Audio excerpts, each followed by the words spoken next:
Yeah, folks, Quillykin here, and welcome to our Saturday live stream where we're playing some more Dwarf Fortress. And unfortunately, this time I did not start with Diggy Diggy Hole, because last time there were some copyright shenanigans around it, which didn't used to be a problem, which is kind of frustrating and something I didn't notice immediately. So a whole bunch of views kind of went away, unfortunately, which is rough. But we're still playing Dwarf Fortress. I'm sure I'm going to slide music in some other ways. I'm going to figure out some better ways to just maybe split audio or something between YouTube and Twitch or something like of that nature. We shall see. Hope everyone had a lovely week. We're coming up on the end of September. The sun's going to start going away soon. I mean, it's already getting a little darker a little sooner. It's kind of miserable.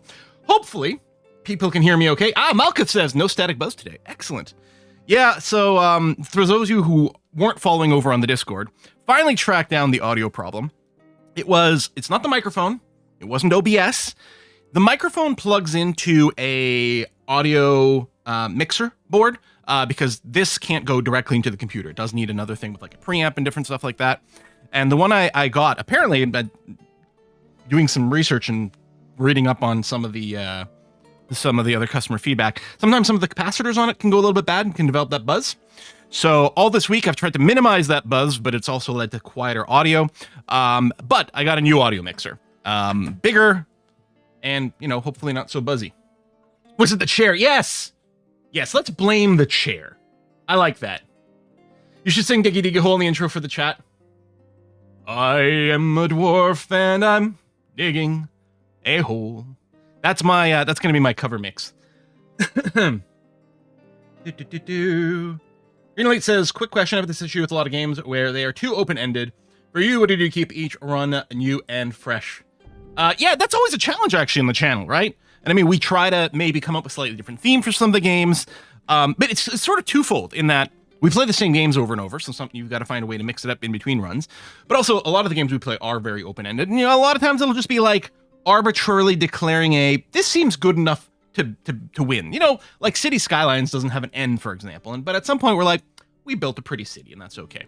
It's a bigger problem with, I have that issue more seriously with Kerbal Space Program, because I feel like once you've done a mission to like Duna, you're like, well, how are all the other missions going to differ from this?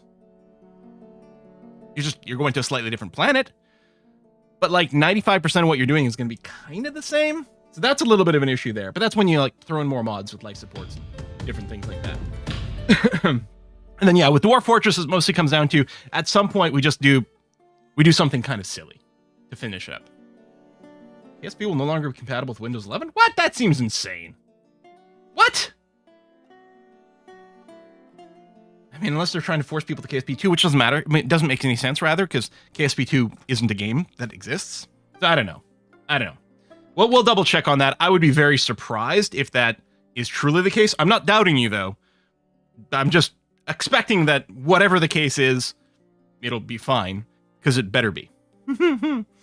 Oh, yeah, we'll check that. We'll see. Sometimes, things get caught up in telephone game. Anyway, we're here to play Dwarf Fortress. Oh, I guess I do want to read the subs and resubs. Also, I would like to announce that on Wednesday, there will be an announcement. So come out to the live stream on Wednesday if you want to hear what the announcement that I just announced will actually be. Resubs, and someone did point out that we do need a 10-year resub badge, and I agree. I think maybe it should be a Petra. I'll see what I can do about that. Malkuth has resubbed for their 118th month. For Evil Not Good, it's at 51. MJ's at 113. Ranger's at 54. Rima? I don't know how to parse your name there. R1MA78. Is at their 3-year Twitch anniversary. Kerbal King has got the answer to life, the universe, and everything. Akariel's at 19 months. Cyrillatish is at 21. Crispy Goth's at 121 months. IT Pinson's at 94 months. Elm is at 101. Esoteric Fish is at 90. That's 90. And just now we have Sheer Luck Holmes, excellent name, at 25 months. Welcome. Excuse me. Or Belgium flag for the 10-year anniversary. I mean, what's it, Belgium? I don't know. Let's give a little tour of the fortress to remind ourselves where we were. Also, anyone who didn't catch the first stream, we'll get a little bit of a tour. So we have embarked on this lovely location, sort of on the edge of a mountain over here. We've got a lovely brook.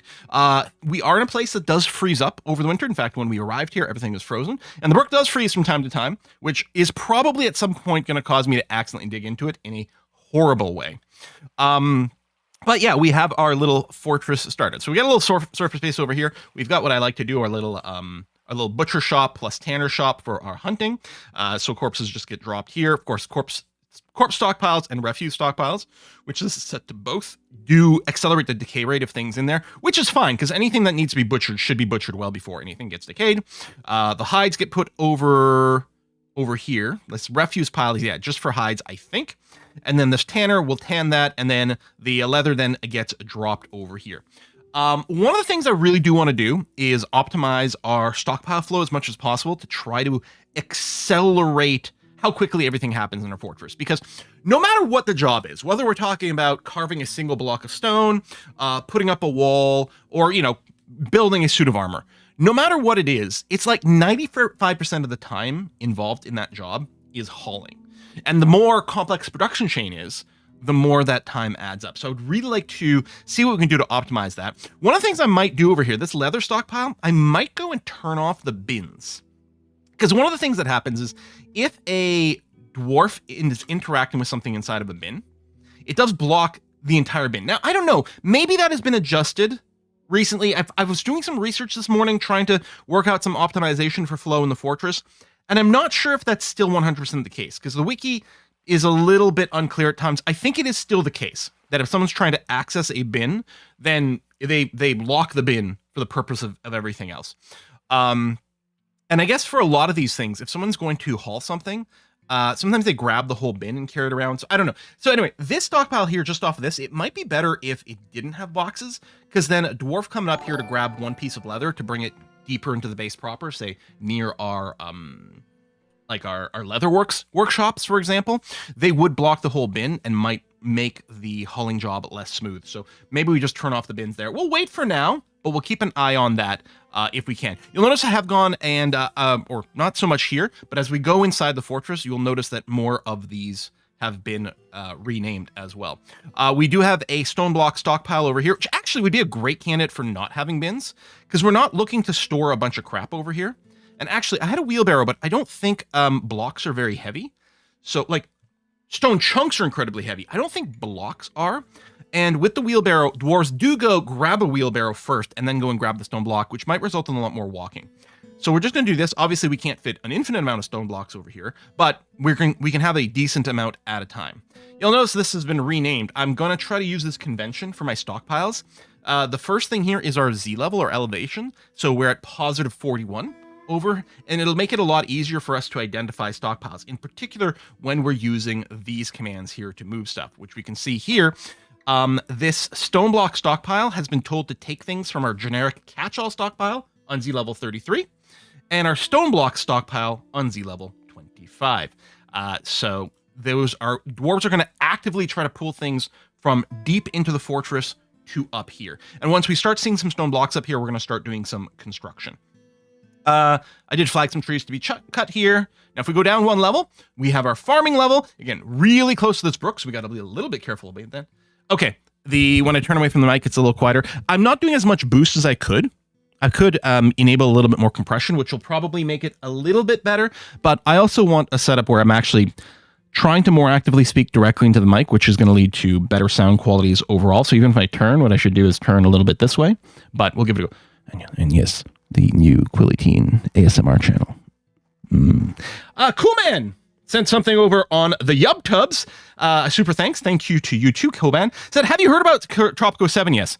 Oh yeah, baby.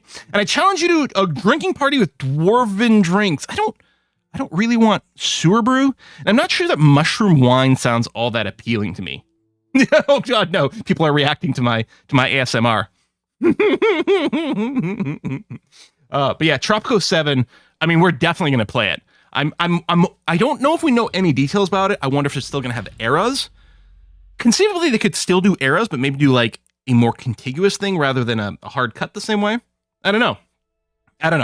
Anyway, We got our little farming setup over here. I did go for our seed stockpile over here. I did turn off the bins because I think seeds still get stored in bags. And then bags get put into bins, which is, more dense storage.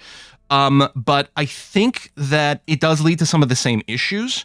This is sort of what started me down the whole rabbit hole, is trying to find ways to optimize these things. We're going to keep an eye. If it's a bunch of loose seeds on the ground, then we'll go and re-enable, well, maybe barrels. Maybe it's not bins. We'll maybe re-enable barrels.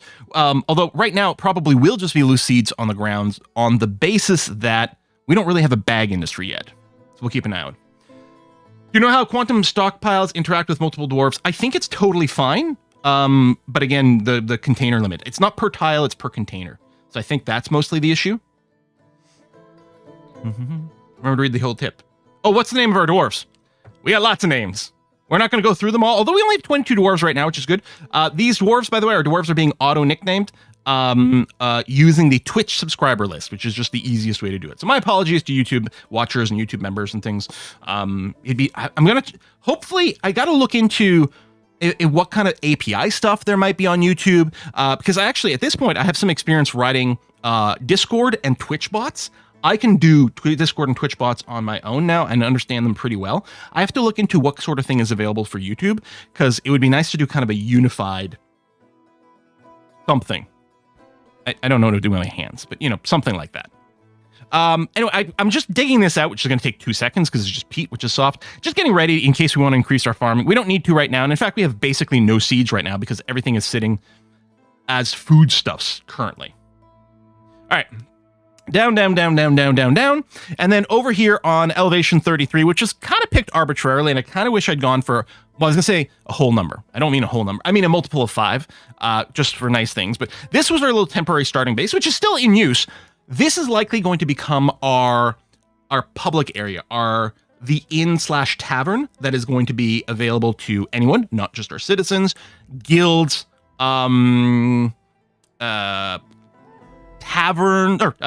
temples, library, that sort of public area over here, because this tunnel is what leads into the core of our fortress, and we're going to go and build some drawbridges over here that we can sort of slam shut if there's any kind of problems with invaders. We're not explicitly stopping guests from roaming around our fortress on any given day, but they should mostly just congregate here, so that'll be a thing. As we continue to descend, we will on floor 25. This is our stone processing floor. Now, I talked about maybe doing like one of these big sort of single purpose floors, maybe every 5 levels. I don't know if it has to be quite that much. Like, I'm actually wondering about doing some metal processing, say 1 level below this one, maybe. Ultimately the metal processing is all going to be moved presumably down to the magma when we get to that point. So I don't know. Excuse me. I had lunch not too long before we started, so. Again, here I did rename our stockpiles for organization purposes. So we've got, this is the stone finished goods product. This is just a big rock chunk stockpile, which definitely needs wheelbarrows. This one here is for stone furniture. I did split off a little section here of that and made a stockpile for stone blocks. And actually, I think I'm going to go ahead and set the bins to 0 here as well, just to keep things moving a little bit better. Right now, we have tons of stone blocks. They're all sitting inside these freaking workshops. So we've got a lot of jobs. People aren't getting around to too much hauling. But we'll do that. We probably will want some bins at some point for some stone blocks, but I'm just going to do this here. So the idea is people can maybe just move some blocks over there, but people should be actively moving blocks from here to the surface, because we do have the pull command over here. So the stone blocks on the surface, Z level 41, is pulling from here. So that should keep a little bit of a flow. We're building our mechanics workshop because we're going to need some mechanisms relatively soon. And we've got our craft dwarfs workshops over here. I don't remember if I have explicit sort of they pull from the stone chunk stockpile over here. I did set all 4 of these to do that, because what can happen sometimes is when a dwarf decides to start working on a craft or whatever, if they're 20 Z levels away, but they happen to be next to a stone, I think they might grab that stone and then carry it all the way over here very slowly. Instead, we want people to bring stone to this floor with wheelbarrows, and then we want our crafters to just take stones directly from this. Speaking of stones, I did our blocks. And this was from before. Our blocks are all set to be made out of gabbro because we have a lot of it. And it'll keep a consistent color, which is nice. And in fact, the stone stockpile on the surface is set to only pull gabbro blocks to the surface, just in case we got any other kind. Although there shouldn't be. Sorry, I heard a weird sound and I thought, oh my god, my audio setup is broken. No, I think it's Essentia. I think she's frothing milk upstairs, probably for an espresso. So I can just hear the little machine. I did go and change a couple of our jobs, maybe just the one. Our door job over here, where I set it to make like 60 doors in bulk for our bedrooms, I decided to specify rhyolite. Not so much that I want every door to match, although that'd be awfully nice. It's because we have a lot of rhyolite. So a bunch of our floors are made of gabbro. Like this is a gabbro floor here. But if we go down to our living quarters floor, this is all rhyolite. So we have tons of it sitting around. So I thought, okay, let's just make sure to grab that and also not compete with the gabbro blocks, just for say. So I don't think we'll get matching, but because we've got a bunch of doors that don't match currently, but we'll still see. I think that's all I wanted to talk about for this floor. There's a very good chance we're going to want to embiggen the stone stockpile, or we might want to specialize. We might want to have one stockpile that is just for gabbro and one that's just for rhyolite, just to make sure we got a constant supply of those, and then we can keep this as the rest of our generic stockpile for things. But I'm not going to worry about that quite yet. So if we go down some more, this floor is our living quarters, and the floor above and the floor below, I've marked with Fe here to remind myself that there's iron-bearing ore in this area.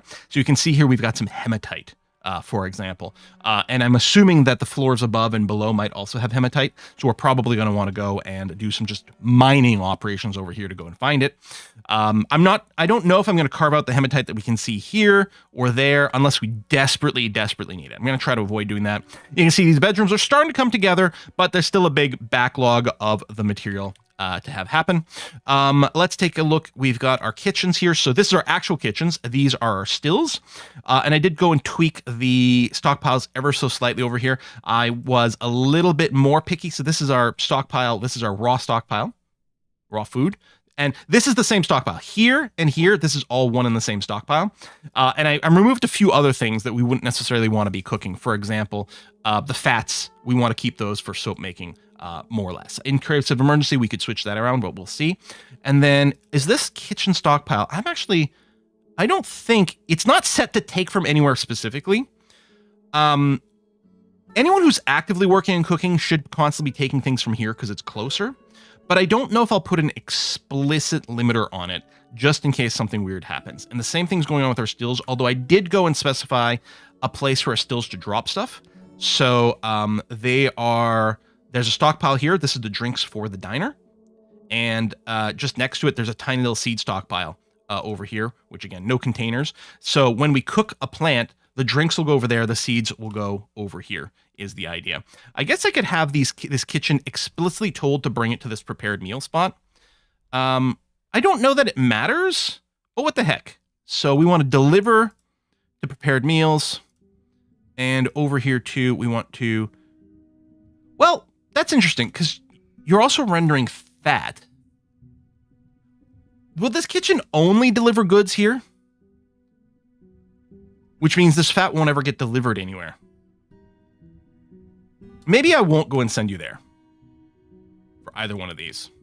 Maybe we'll just do that. H for dining hall. Yeah, we're leaving it in here for decoration. We could put some more chairs in here. This might be another good place for display cases. We've got some artifacts, so we can do that. We can also build a dedicated museum. By the way, this area over here is meant to be a hospital. Let's go and order up some doors to be placed there and there. You know what? We'll do the other side because that'll look kind of nice. And yeah, this place will be zoned as a hospital. I guess I can zone it now.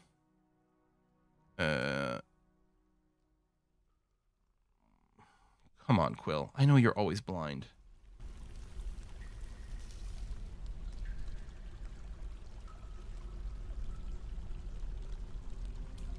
Huh?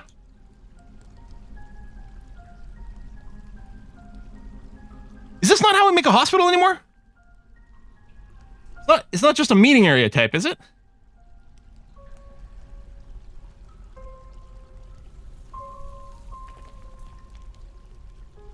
How do we zone a hospital?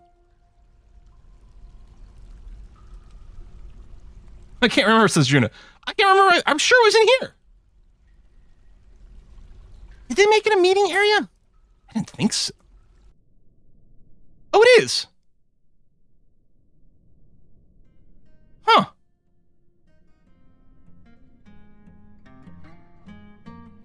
Has it always been like that in the Steam version?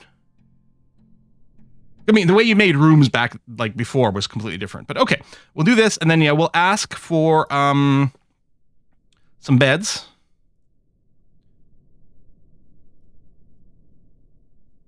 There. Lots of beds. And do we need tables in here for operating? Or is it a special... distraction benches, but I think it's regular tables for operation. We don't have the chains and stuff for it yet. And then we're going to want some chests for some goods. So we'll put a couple of them in there. Yeah, we'll build the traction bench in a little while when we get stuff going. I mean, we have a huge backlog of furniture to be installed. And we only have 22 dwarves kicking around. And we did queue up a lot. I can't remember why I set up 60 bedrooms. Like, I don't think we need to set up this many bedrooms right now, but oh well. We'll be ahead of the game. It is, you know, we're making more furniture and then installing it, which is leading to generated wealth, which does affect migration rates and various things like that. So, seems okay.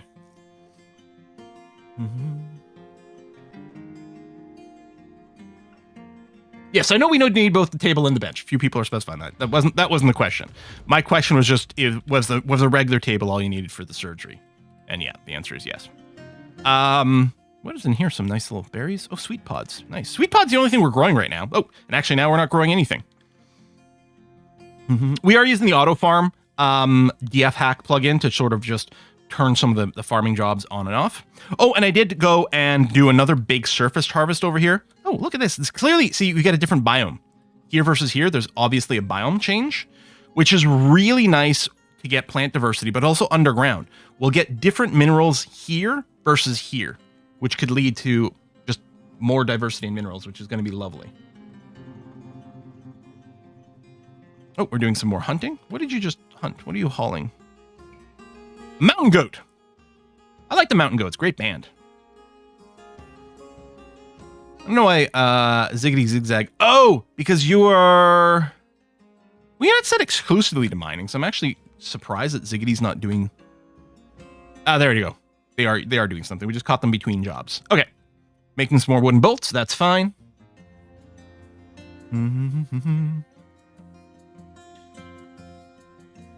Yeah, for me, the problem is I'm still... So many of my stuff is still hard-coded to, like, the old system. Like, I'm like, oh, to make a bedroom, you click on the bed and then click the make room button. No. It is an improvement to have everything through zones, but I could swear hospital was its own zone. It is a little bit weird that it's under the meeting area, because, like, taverns, inns, temples, guild houses, libraries, I think are all under meeting zones. But hospital? Sure, why not?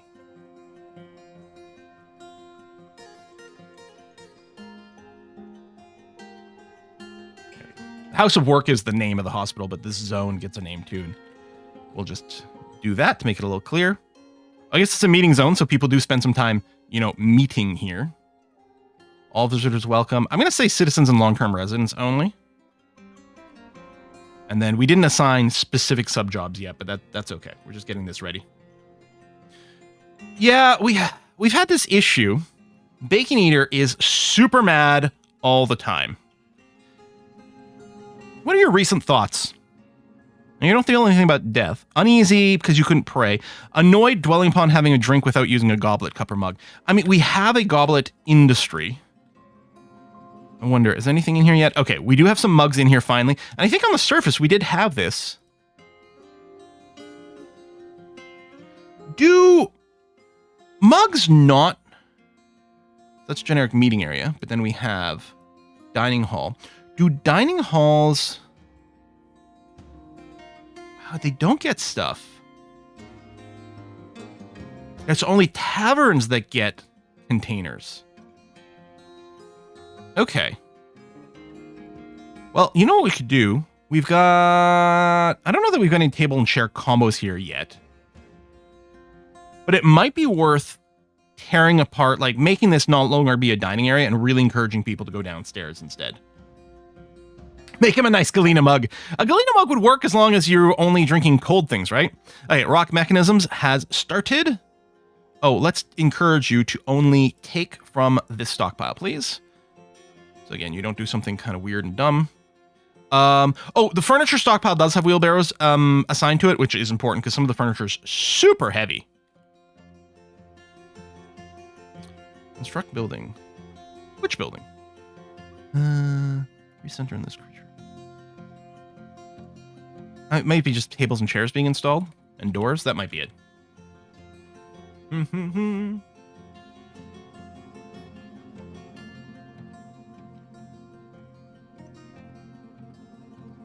Oh, that's right. We don't have a fishery. Now, does the fishery have the same problem as the butcher shop where it tends to leave bits and pieces behind that rot?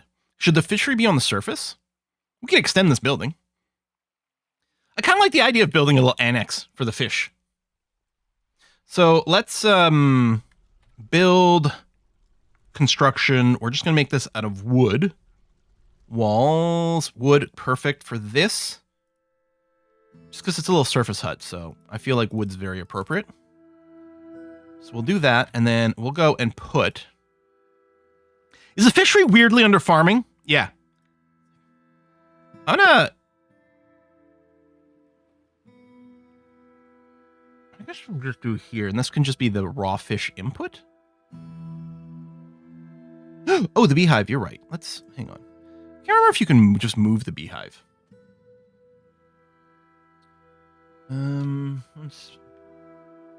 So a fishery takes in fish and produces meat and shell. Shell is a class of bones, which means they will get over here and eventually they will decay, which I think I'm fine with.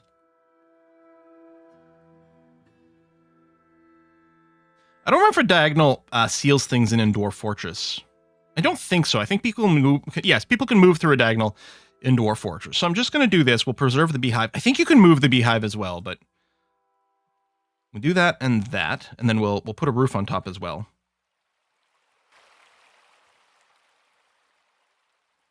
And then I'll just put a stockpile here for, I think, food, unprepared fish. There you go. Unprepared fish stockpile right here.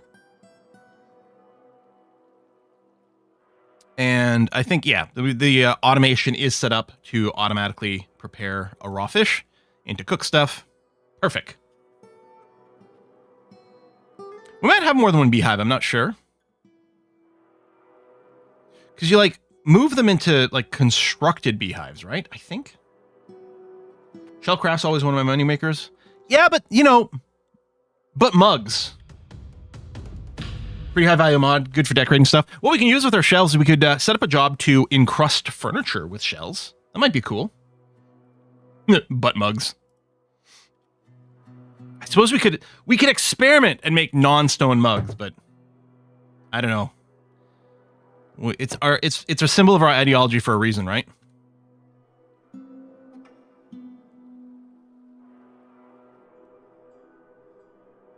So, at what point does this get torn down and moves done? So I always want to leave a little food here. Alert. Oh, we got some thieving. Oh, it's an actual kobold thief. Well.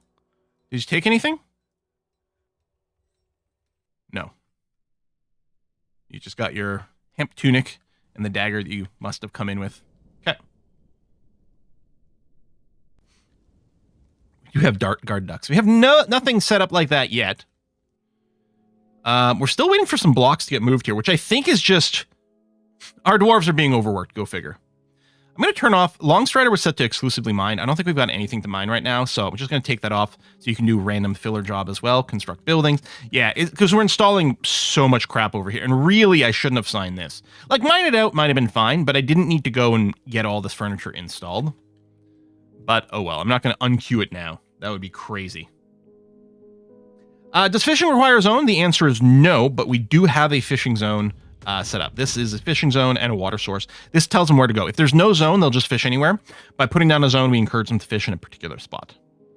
So who's this? Oluwan was just chopping up some fish.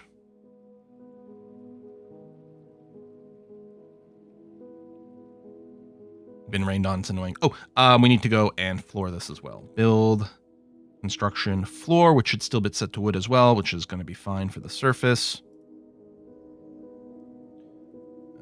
We can cancel that one there, just to enclose this in. There we go. Although apparently birds and stuff can still open doors, despite what we say, despite what we'd like. Do tile sets work with the Steam version too? Yeah. I think the tile sets are different. Like the format is a little bit different for the Steam version, but yes, tile sets definitely work. Because the Steam version, what you're seeing with the visuals here is just the tile set for the Steam version. The free version is still available and it's in sync with the Steam version, but doesn't have these tiles put in. Wonder what we're gonna do for the food stockpile for like the inn and tavern. Maybe we'll just make it like a tiny, like little one tile, one barrel of drinks, and then one barrel of food, and set those to take from the primary ones just so that they stay topped off. A human caravan has arrived. Ooh, okay, it's trading time. So we're going to move trade goods. I'm just gonna grab all the finished goods bins and send them there. There you go, and we'll request that thrashing dragon come up to trade. 6 thieving or mischievous creatures. Yeah, they are being mutilated by...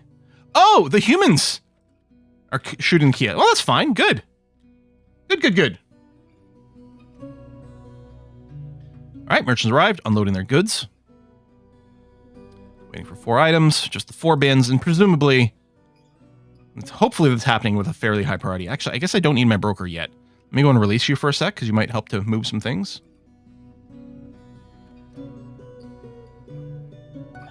Oh, Longstrider. Longstrider's dizzy? Why are you dizzy?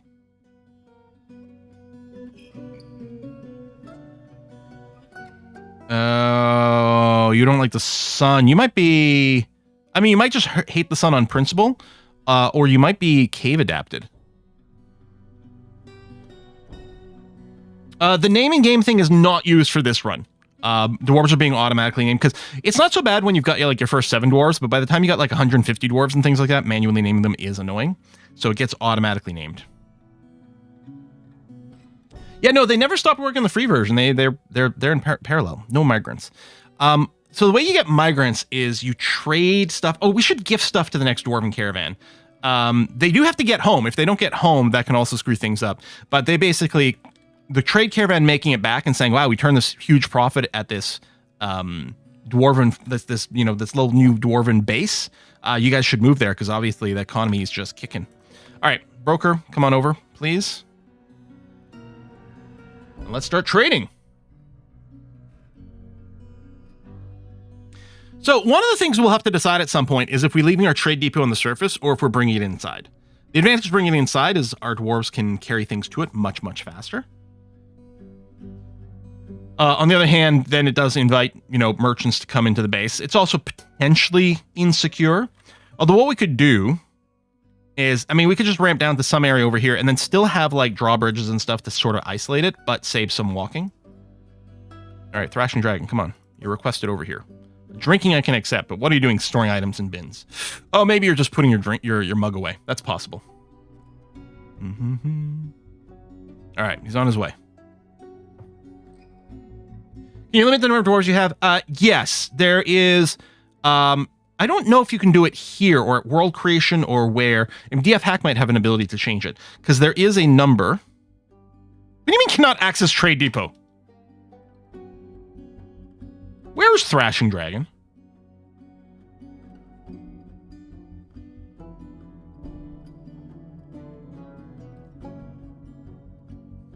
Are you stuck in a goddamn tree?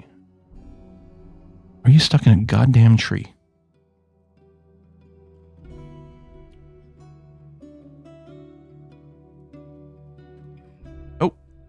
Oh, he might have just gotten down. What's these little hand symbols here? Nice just seeing that. No job, but come over here. Can access depot. Well, come. Where are you going? There, trade at depot. Oh, these dwarves so dumb sometimes. Oh, they're still unloading. Wait, really? Whatever. I'm not going to release you right now because I don't want you getting stuck up another tree. If we have to chop you down, we will. We have had some dwarves stuck in a tree for a long time before. I think I still have my thing configured to have it pop up when they're done unpacking, I think. Can I tell? Doesn't say anything here, which is annoying.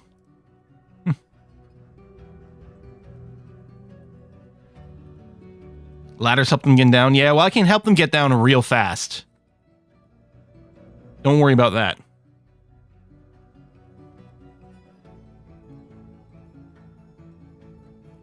Yeah, let's set up. Okay, I'm going to go and tear down these two zones. And this stockpile. And this stockpile. And... oh, average guy's taking my Fey mood. Ooh, how exciting. Maybe I should uninstall this stuff. We can reinstall it later, but let's free up some tables and chairs for now. I think the easiest way is... yes. No, not deconstruct. And it's not erase. Oh, that's right. Oh, that is really annoying. I forgot about that. In the Steam version of Dwarf Fortress, there's no quick deconstruct. There is a dfhack command, but I don't remember what it's called.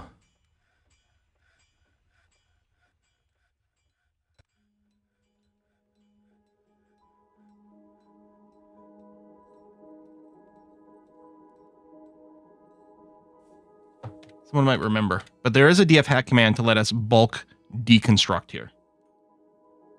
The erase tool has a bulk deconstruct tool from dfhack. Mass removal, that's what it's called. And how great that it's got a UI element. Oh, thank you very much for that. Woo! Mass removal. I forgot what it was called, and so nice that it's built in. Moody Dwarf is claiming a workshop. Let's see what that's like. Average guy, stoneworker's workshop. Ooh, not a crafts dwarf workshop this time.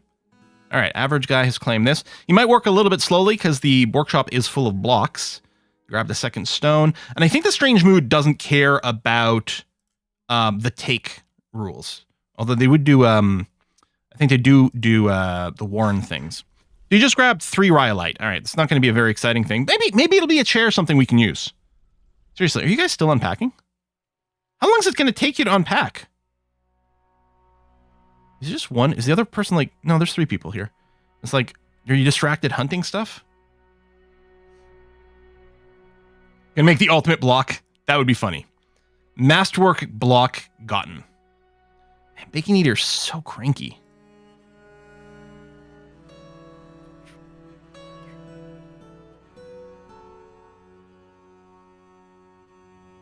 You only have one bad memory, and it's not having a mug.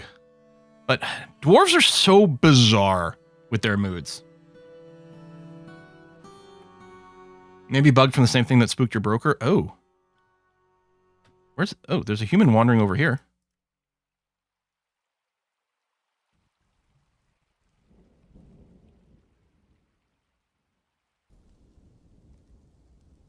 All right, ooh, okay, hold on, we'll look at that. I'm going to release the trader because you need sleep quite badly here. What do we get? Leokadodad, or Lekadodad, the Clean Feasts. This is a rhyolite grate. Oh, it's a grate. Value of 2,000 dwarf bucks. All craft dwarf is the highest quality. It's encrusted with oval rhyolite cabochons. Object menaces with spikes of rhyolite. On the item is an image of 3 plump helmets in rhyolite. Alrighty. Yeah, I think these guys are completely bugged out. Let me go up a Z level and see if I can spot someone who might be stuck. I don't know. Or go to other. Crossbowman is there. The Spearman Merchant is there. Oma is there. And Tis is there. All 4 of them are here. Although their camels have moved around, but are coming back. Maybe we don't get to trade with the humans. Maybe they don't understand how commerce works. They're trying to implement too many tariffs and they don't understand why their economy is about to implode. Silly humans. All right. Stone is going down a bit, but people should be grabbing those. And then we do have more finished good bins that are being created, which makes sense. We'll be leaving soon. Well, you know what? It's fine. Here, I'll request a broker again, and we'll see what happens. I think there's an issue where merchants try to go kill thieving animals with the guards and then drag the trade animals around with them. It's conceivable. It's fine. You know what? We wanted to keep our mugs for the dwarves anyway. Nope. All right. No trader needed. Oh, that's an interesting idea. The moody dwarves check. So how would we find out how do we find out what Bacon Eater wants to do for work and how we might satisfy them? I'm trying to remember where the various sub-thoughts we can use. Needs? Okay, hold on. Traits. Values.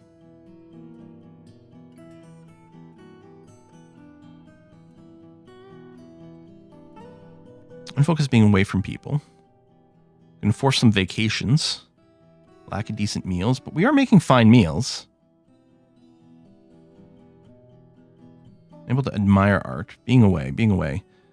Not being able to practice martial skills. So, I mean, they would like to do some warfare stuff. Although, ironically, you're going around shooting things, so I thought it might have been okay. I don't know. We could try to give them stuff that they specifically like. I mean, it is going to help, like, if we start to get some proper bedrooms. And actually, these are coming along fairly well here. Enough of them with beds. I think what I'm going to do in my little starter base area, I'm going to go, oh, not all of these were set to be beds either, which is a little silly. I'm going to remove these bed zones. Like, so they're no longer bedrooms. And I think I'm also going to uninstall this stuff just so that the bedrooms, our main bedrooms, get made. These are going to get reinstalled later. So we'll use the mass removal over here. These are going to get reinstalled later when we want to make our inn. But for now, this will free them up for the bedrooms on our living level. And have this been zoned? No, they have not. Let's do that now. Not burrow. Zone. We want bedrooms. We want to be on multi. We want to go and grab all these. Actually, it should auto-expand correctly. Yeah, based on the beds and stuff like that. Perfect. Done. And I think to remove an overlap, although, no, they're not complaining about it. So I guess the overlap here is fine. But just to make sure that it doesn't overlap these bedrooms and cause people to be a little cranky, I'm going to go and just trim the zone back to like this. I mean, they're not overlapping an open space, but there. We'll do that. All right, so dwarves are going to claim these bedrooms. Hopefully the ones with actual beds first. I don't really know how they work. If they're pissed, assign them to squad by themselves and send their squad to conquer something. We've done a few of those things before. Completely ethical, right? It's fine. It's fine. This isn't going to be the fanciest of rooms yet. We could start smoothing.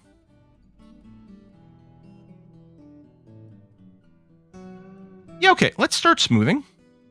Now, I'm going to be lazy and just do this, even though it's arguably smoothing things that don't strictly need to be smooth now. We're going to want everything smooth, but let's get this hall smooth. Oh, although, see, I'm complaining about the number of jobs, and I'm creating some more. If this were RimWorld, I'd just set this as a low priority job, but that ain't the case. I don't remember if we've got it set. Okay, no, this is fine, because we only have a couple of stonecutters. So they just happen to be there. I just saw the dwarves that were sitting here start. So they'll be the only ones who are doing this. And I think that's probably fine. Dining room is empty? Well, dining room is not empty. It's got some tables and chairs on the edges over here. Unless you mean something else. I mean, this one's empty, but that's by design. It's no longer a dining room. It's just an empty space for the moment. Oh, I got some cages going. Still, no one has brought these blocks up. I'm just hoping there's nothing wrong with my block hauling job. I suppose I could go and make specialized haulers in here. I don't know what category blocks are under. I don't know if there's a block hauling job. Because there's a rock hauling job. We could have someone dedicated to just moving these rocks here, but...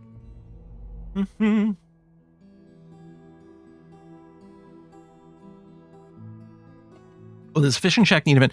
I'm not sure if it miasmas or not. because it's not storing. It's the problem is when you butcher here and it gets the little debris and then it instantly starts to rot, I think. I don't know. We'll keep an eye on it.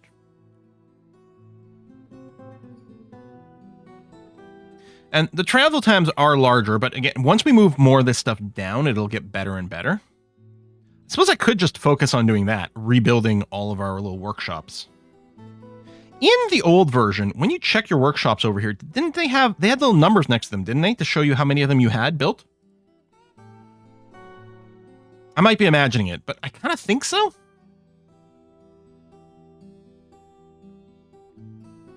Blocks around the bars. Yeah, but I don't know if there's a type of hauling for that. I guess here, if I add a new work detail and go here and go down to hauling. See, blocks might just be item hauling. In fact, that's probably exactly it. So we could do a dedicated item hauler and hope they get around to more block stuff, but we're properly busy. I think it's worth doing this because if we can start getting some good thoughts in about having eaten in a really nice dining hall, that will be extremely useful. And it could be that just smoothing it's going to be enough. And of course, we can come back and engrave it too. We might want to wait until our engravers are master engravers. Although this is such a large room that even a bunch of crappy engravings should probably get it to legendary status. Especially if we start whacking some artifacts in here. We can already do it with like pedestals. We can make stone pedestals and display the artifacts. All right, the bedrooms are coming along really well. So at least there's that.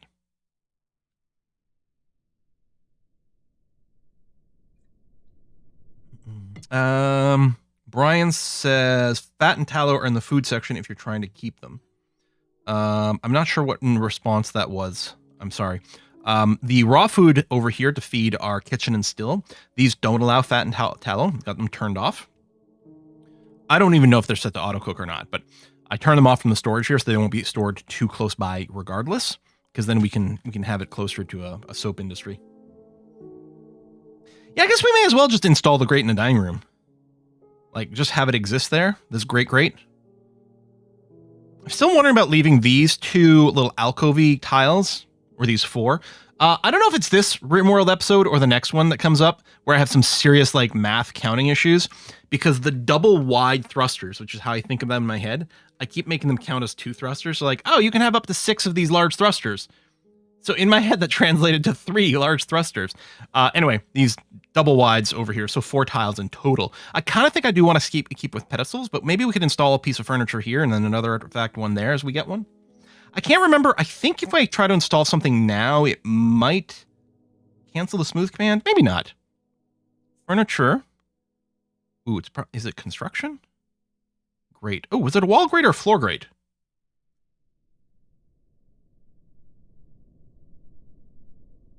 Oh, you just build a grate period and then you get to choose what kind you install? So let's do a wall grate right there. It'll look like a cool little dividing wall, maybe. So we'll do that. There's only the one. We could go and remove the planning mode here and pick one explicitly, but we literally only have one grate. So we can go and tell it to do there. Installed by the entry pillar. Well, that's interesting too. Like right over here, probably, you mean? We could do another one there. I think I like this for now, but it also gives us other place if we get more artifact furniture. More things we can install. So there's less of a need to smooth this outside wall right now, although it might still... It's not a room, so I'm actually not sure it does anything for the dwarves, but obviously the smooth stuff looks a lot better for us. Much better for us. Oh, we got a bunch of seeds now. Oh, possibly... Well, we wouldn't just get seeds unless people were eating the raw stuff, which might be happening. Again, I did pick a lot of crops off the surface, just to make sure we've got a variety of things. And yeah, our food count's pretty good. A lot of this is probably raw veggies. And again, when we cook the food, we don't get the seeds. But when we booze it, we do. I don't know. I'm assuming I have a drinks job. Yeah, in here. And I think we've got a target of like 200 or something. Yeah, and we do. Which is enough. I could go and just increase that number just so that it would cycle more seeds. Oh, Snafu says fat will remain in the kitchen until full. Chefs will pull the required ingredients nearest kitchen. Oh, right. Right. They process the fat and then it stays in here. And then because it's close, they'll cook it. There's a place in kitchen.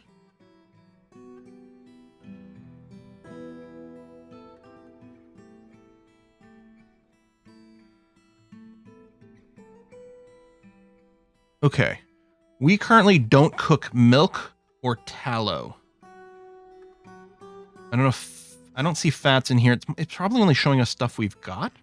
But that's good, because what I want to do is change the milk into cheese.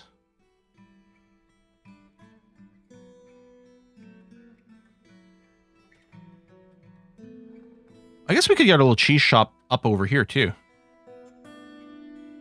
And maybe our soap makers. Heck, the soap makers being next to the hospital and next to the kitchen kind of makes sense, doesn't it? Like, let's say we plan on digging out a room that's... Let's say like this. Maybe we can do a little larger. We could put the 3x3 little soap makers in here. Oh, we need...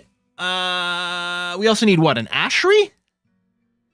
But for the sake of argument, let's say this is our 3x3 soap maker, and we keep the tallow and lye over here. We might want to do a 3x1 stockpile for each one of those. Tallow and lye. Do you need anything else? I don't remember.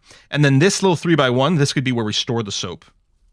We'll put a door here and then put a door here so that as we process this, we can just drop the tallow over there. That is used for something else. I think it's the tallow for soap, or are they both considered like the sort of like right fatty stuff to make soap. I do have a tab open with the Dwarf Fortress workshop flowchart from the wiki. Where is soap? So yeah, lye and tallow goes to the soap maker's workshop. If there's anything else, I might be off. And for cheese, so we have a farmer's workshop on our temporary level over here, which I think the farmer's workshop triggers the job to milk animals, but I don't think they actually get brought to the farmer's workshop or anything, right? We could build more over here because it's our sort of living quarters plus food production, but it's very tied in. What I'm wondering about is maybe what we do around 25 and just like a level above and level below, we just have all of our more or less production lines sort of there. I was thinking every 5 levels, but maybe we can just around level 25 plus and minus, we can have extra production things. I still want to have each floor dedicated to one job, but we could do, we could go up 1 level, say to 26 here and do a wood processing thing. I mean, we'd have to bring logs down from the surface, but I think that's probably fine since mostly we're going to want to use all the wood stuff is going to get used inside anyway. So at some point it's got to be brought up or brought down or arguably brought up from a cavern layer, I suppose. That's viable. And yeah, the metalworking as well, because I think maybe like 1 level down, for example, from these kind of work areas. I do want them to look a little bit different from one another. Like, how can we make an area? Because this, I kind of made this little crinkle square area. Because, like, it kind of looks like a block with some little crinkles. It's like a thwomp. So that was my reasoning for the stone. What would a wood layout look like? I don't want to paint a tree. That sounds terrible. The concept of logs. Maybe kind of some longhouses. Like, okay, so if I go up 1 level. And then, actually, how did I have that laid out? Ooh, don't start there. You gotta leave it blank for a sec. Like that, and like that, and then leave this one here. And I think, right, we do this. And then I just have to go and mine here and mine here. Let's say, look, what happens if we went into an area that was some length this way, with the idea of putting the workshops in the middle and then flanked by some extra stockpiles. We don't need a ton of workshops.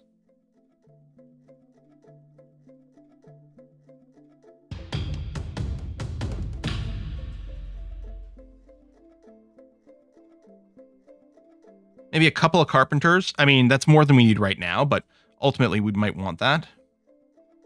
And then back here, we could have a wood burner and an ashery.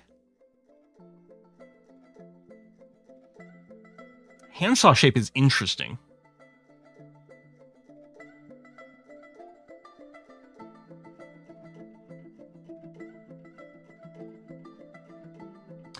You know, I don't think I want to do quite this. Maybe we have, and we don't need a huge stockpile for this. like with just the wooden logs over here. Because all these things will feed from that. But then what we can do is do something like this. And then maybe we have a large space that is going to be for the various stockpiles. Oh, Dwarven Caravan is here. Hopefully you don't get glitched.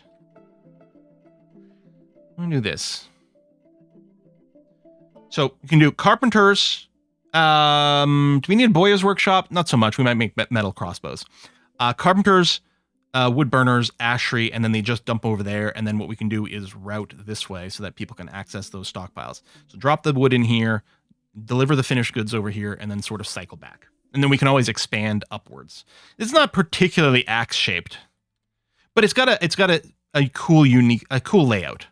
And then we can just plan to maybe mirror it. All right, as our fortress grows, we can just mirror the production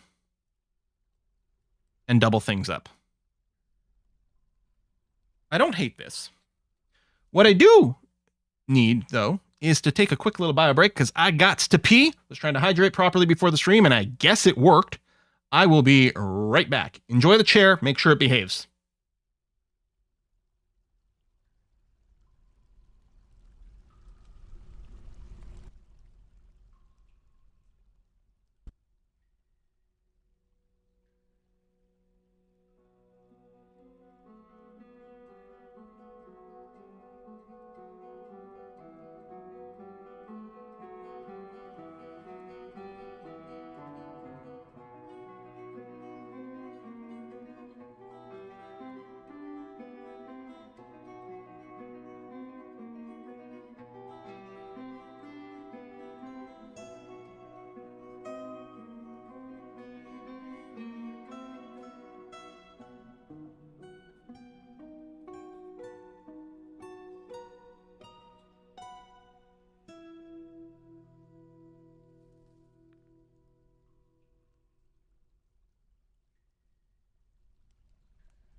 Relief.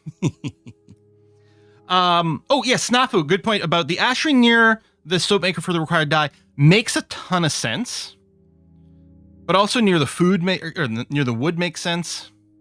I mean, I suppose I could build this wood level one below the stone one, which would just be a few tiles, vertical tiles away from the soap maker. I don't think the soap maker represents a big, heavy duty bulk job. The ash can also be used for other things, right? Because you can use it to make like fertilizer, although mostly it just goes towards soap making. I suppose I really could just go and put the ashery here, get it to have a tiny little log stockpile that takes from the main wood floor wood stockpile, but I just think that thematically, I don't think I want the ashery on the living floor. Even though it would be slightly more optimized, I just don't think I want it. Yeah. Yeah.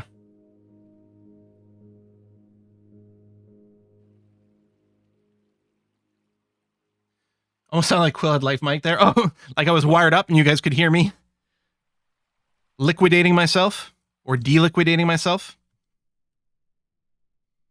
Was it? Control line. There we go. All right, bring some goods. Don't get jammed this time. Let's say one trader is ready to trade. That's good. And our broker's coming. I'm not going to go and interrupt the broker this time. I don't want them to get stuck up a tree. You didn't do anything wrong while you were away. Mm-hmm. During the pandemic, it happened multiple times at work. Oh, wait, you're like working like from home maybe with like Zoom open and something? Diplomacy. Expedition leader, Longstrider, meets with the outpost liaison, Stodier Mezazir.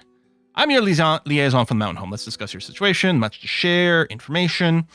A lot of times I do ask for leather because I want to be able to make some leather armor in bulk, but I think there's enough wildlife here. I think we're getting a steady supply of leather.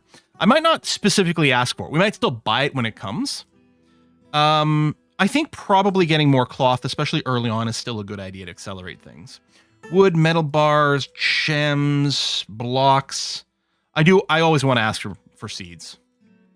We don't need any of those. We've got anvils to get ourselves started. I don't think we need to ask for weapons. Again, they will charge more for it. It guarantees that they're going to bring more, but they will charge us for it. I think I'll go ahead and mark the drinks, though.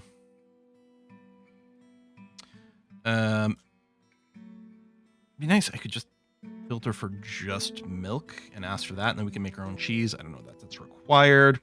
Let's get some thread asked. I always like to ask for all these miscellaneous things. And we could start asking for sheets and things, but I don't think so. I think this is going to be good. All right. Done, done, done. You guys want fish and shields / bucklers? Well, good news. You're going to get mugs. Just like everyone else. All mugs, all the time. I think that like really high-end prepared meals can actually be like one of the sickest moneymakers in the game. Doesn't matter. All mugs, all the time.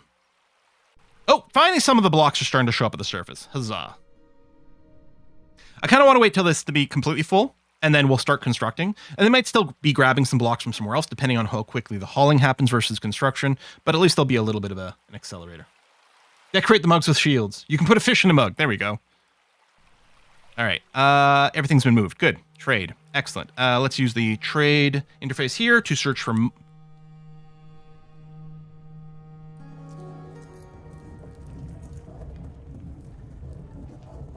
I'm sorry, did I bring the wrong thing?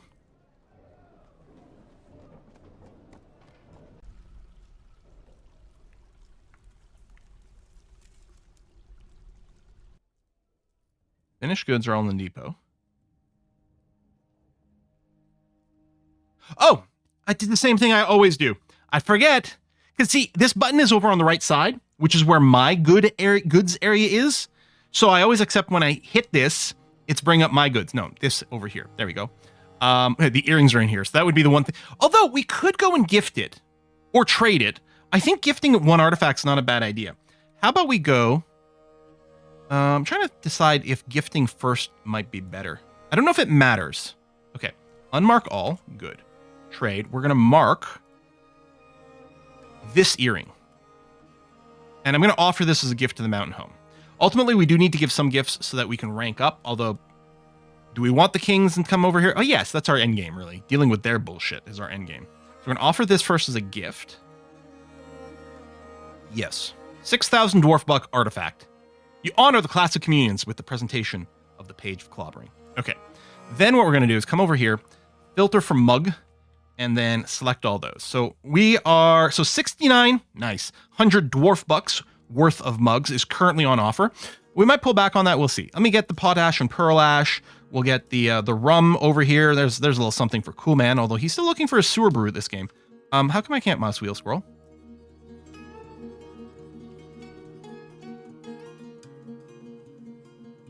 I'm sure you should be able to mouse wheel scroll here.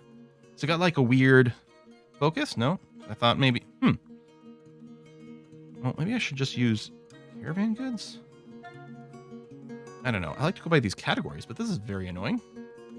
A lot of times I like buying the seeds.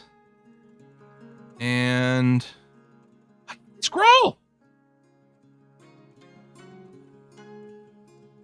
I should close and reopen. Well, I can take everything they've got in bins, and they'd still be turning a profit. It's going to be a lot of leather, maybe some cloth. Which I guess is fine. I don't know that we need to ask for a bunch of meat. Oh, wow. Your trade caravan is... like... 49% leather... 49% meat, and 2% slightly random stuff. All right, let's see if they can take... you know what? No, they're really... Oh, they'd be taking a huge loss. I didn't realize it'd gone that far. We'll buy a bunch of meat, I suppose, in exchange for the mugs. I still want to give them a fairly profitable trade. Because I want them to come back and say, go home and say, oh, we've made all this profit. It's going to be amazing. We're still in the green profit-wise. I think I'm going to trade in the green. Might just stop like now. Seems okay. Are we buying the earrings? No, because it's not in a bin. It's one of the other categories, but it should be fine. All right, let's trade this. Oh, I didn't realize. Hold on, we'd gone out of green into yellow, which they'd still probably say yes, but with the green, very sure. Had caravans like that too. Only meat and leather. Something must screw up. Yeah, maybe. Yes. There you go. You're ecstatic. No kidding. That was a very favorable trade, but that's what we're looking to do. All right, we'll release you. We'll bring some of this stuff inside. Excellent. Maybe I should go and tear all these down. Maybe it's time. Now, I'm still going to want a catch-all stockpile to deal with all sorts of random overflow and stuff like that from the rest of the base. And then the idea is, so the specialized stockpiles near the workshops, first of all, for a lot of things, they'll get dumped there because it'll be the closest. And we're also going to do a lot of pull commands from the catch-all.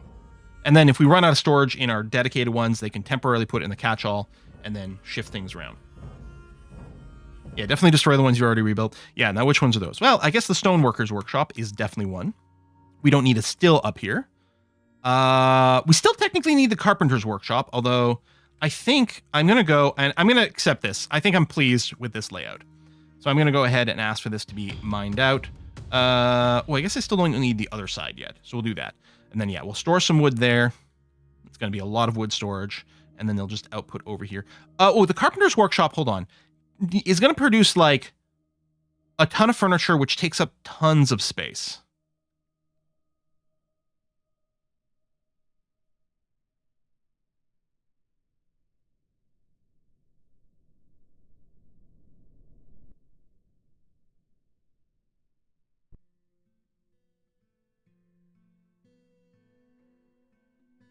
Which might be fun. I think I'll probably just end up making these just bigger after. But tell you what, I'll mine out both sides. Because I'll do one, like, wooden furniture stockpile on both sides over here. And then, like, a tiny bit. I don't even think that we'll want a tiny little stockpile to dump from one to the other. But, like, coal and the ash might ultimately get stored somewhere else. And pulled. Okay, I think I like that idea. You like the idea of an IKEA level? That's a fun and interesting idea too. So I could just go and do this, or on the other side, we could just do, yeah, some incredibly large stockpile over here for wooden furniture. I think we kind of have to. Yeah, the whole north side furniture, and then I don't know if we probably can get away with one charcoal burner and one ashery. These could be 3 workshops. I think I'll have these all just linked so they can drop there, but if it starts to get full, then they can go over here. Yeah, that's just going to be more furniture storage on this side. We could even go and, like, add a little bit here. Let me leave this open for now.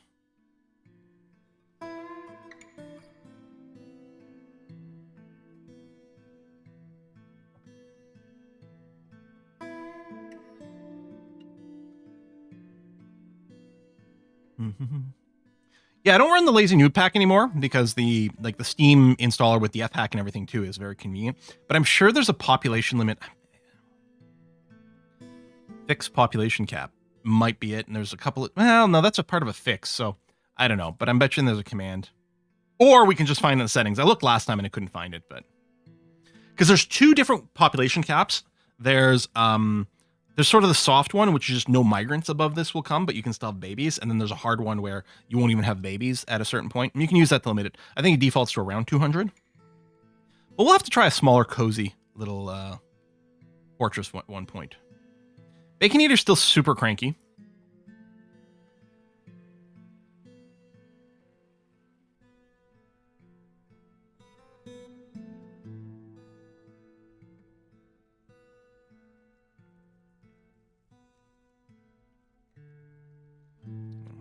Maybe some temples soon? I don't know.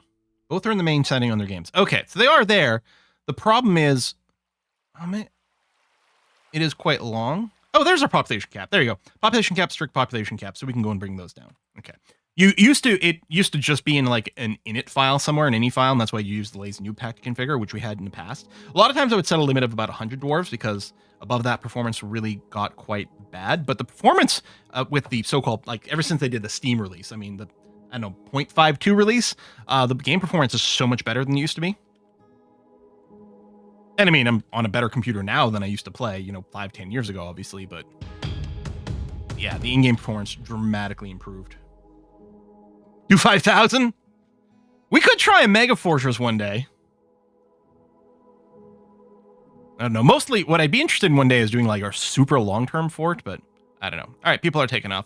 One thing I had wanted to do this time is I had wanted to go and take a look at one dwarf like a little bit more closely. So let's say we start with Longstrider, right? They're expedition leader. I don't think I can click on them from here, but from here, Longstrider. I want to take a look at you. So Longstrider is a 66-year-old female who values knowledge, disdains hard work. Well, what a perfect pick for our leader. Disdains self-control, good analytical ability, disdains truth. Wow, you would fit right into modern politics, my friend. Good focus. You are high master miner. You're going to be fairly strong. You might end up getting put into the military at some point because mining does develop muscles pretty substantially. We'll have to start a clothing industry soon. Yeah, no migrants. Now, we should start seeing migrants next season because that's trade caravan that just left. Unless they get murdered on the way home, should report that we have like great stuff happening. Yeah, no health problems currently. Where's their relations over here? Friends with Athos, close friends with Rager and Bacon Eater. Friends, passing acquaintances. So you're not in any kind of relationship yet. Okay. Loves knowledge, hate truth, yeah. They're probably a flat earther, you know? Well, I've done all this research, you know, on the internet, and I watch some YouTube videos and listen to some podcasts. So I love knowledge, as long as it's not true knowledge. We are grabbing these rocks pretty quickly. Oh, to refill the stockpile. Yeah, which is fine. Starting to get hornblende. I don't know what hornblende is. That's not uranium. Uranium is pitchblende.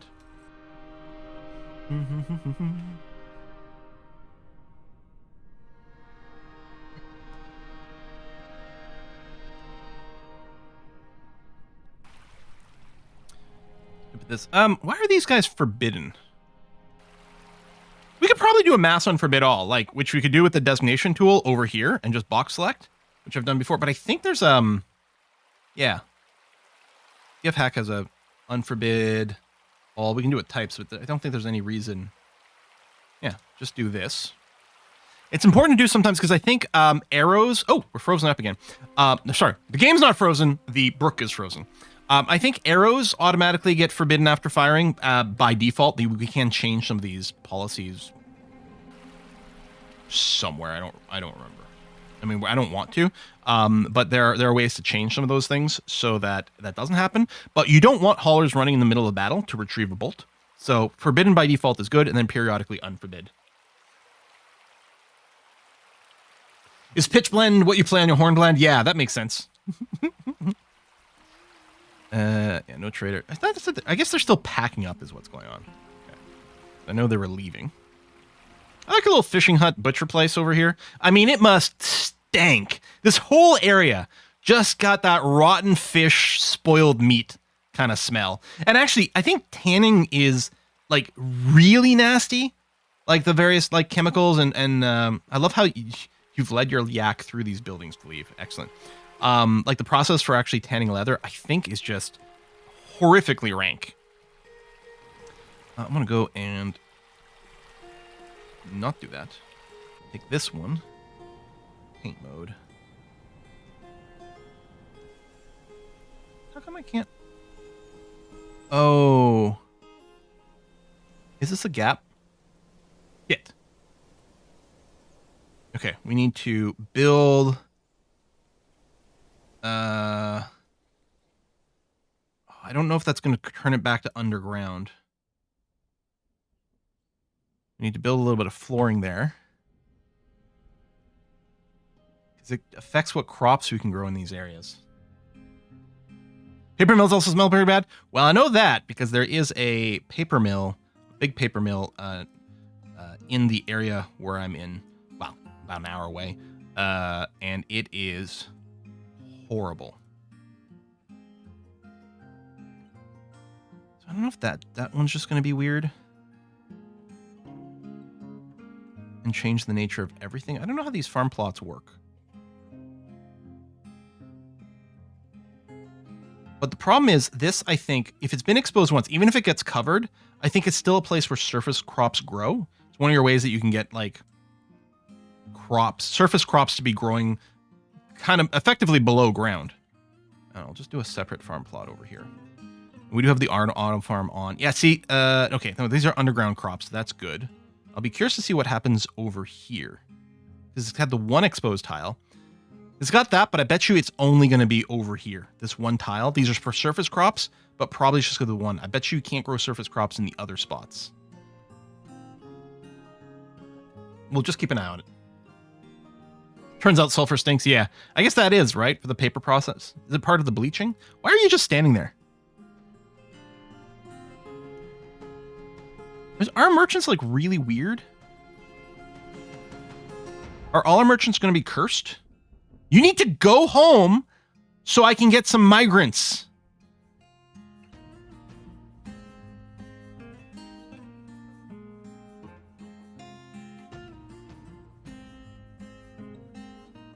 Okay, they're on the move again. Good.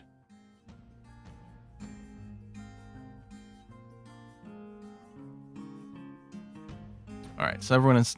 a lot of no jobs. Okay, well... I'm still curious. You're being told to grab things from here. And you are told that I only want gabbro blocks. But stone stockpile in floor 25... but you don't have any. Wait. What happened to all my blocks?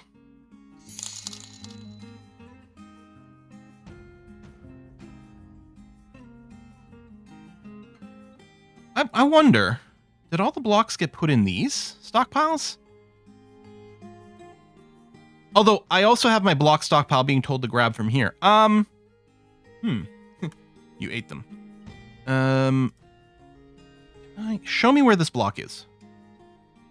Why is it blinking this square? This square has a cage in it. Is that just where my cursor is? Maybe it's just pointing this stockpile.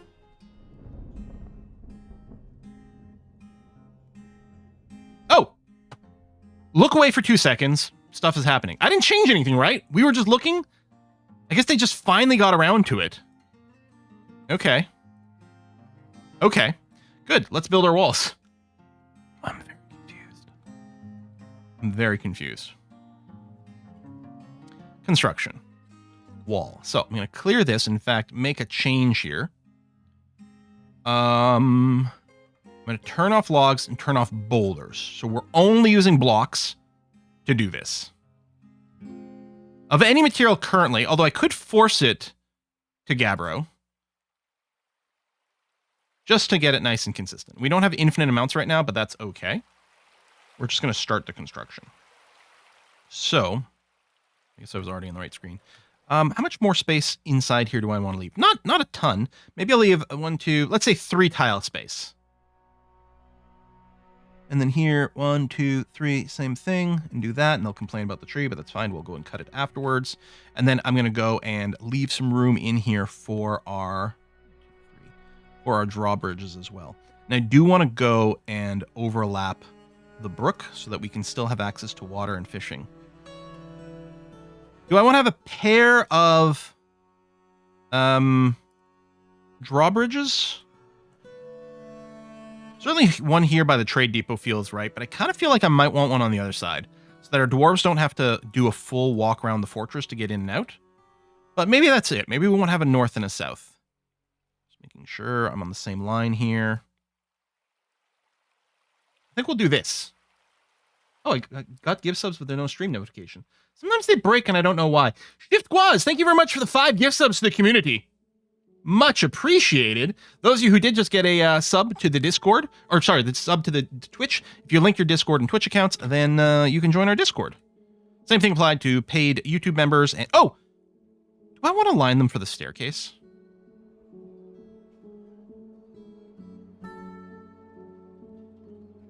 I think I like that idea.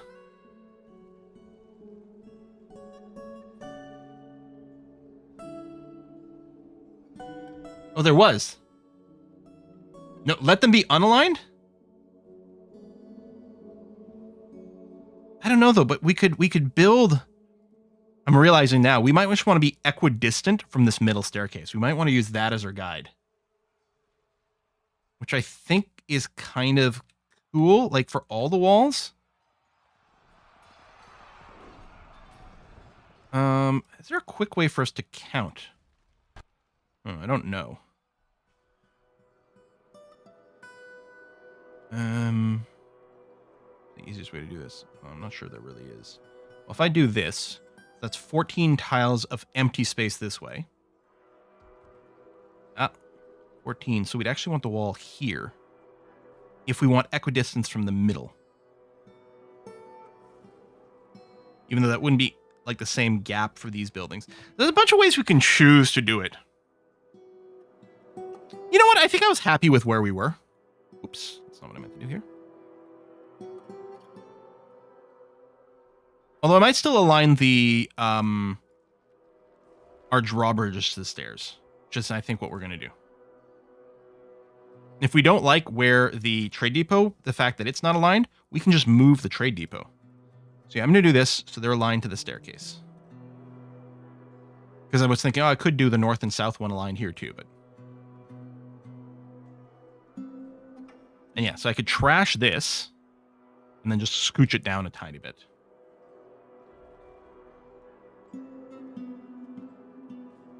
Go big 30 spaces in every direction. I mean, we might expand it. Absolutely. Why do they hang out in here? Because it's a meeting zone, but it's like, it's not a real meeting zone.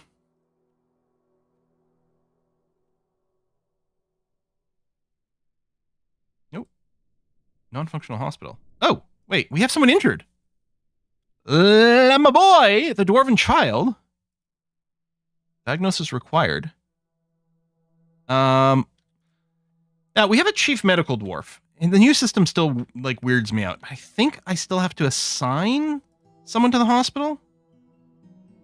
Now the generic, I think the doctors will just generically do everything. Although, here, diagnostician, I'll explicitly set to Von Worstenton. And then doctor, I'll assign nuclear raisin.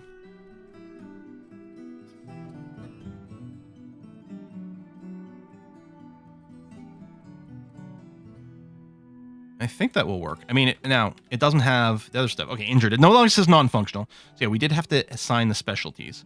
We don't have all the, like the sutures and soap and everything ready to go. But, what happened to you? Cut open, cut open, cut open.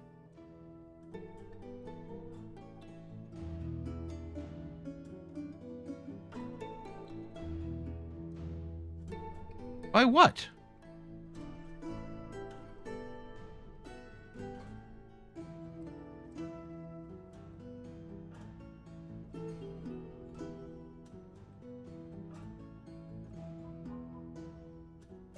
He stole a large table-cut black zircon. From where? Did he go inside of our base and steal that? Dog, Yakple, Bacon Eater. Okay, that's our hunter. Athos. Okay, this isn't Athos. This is my boy.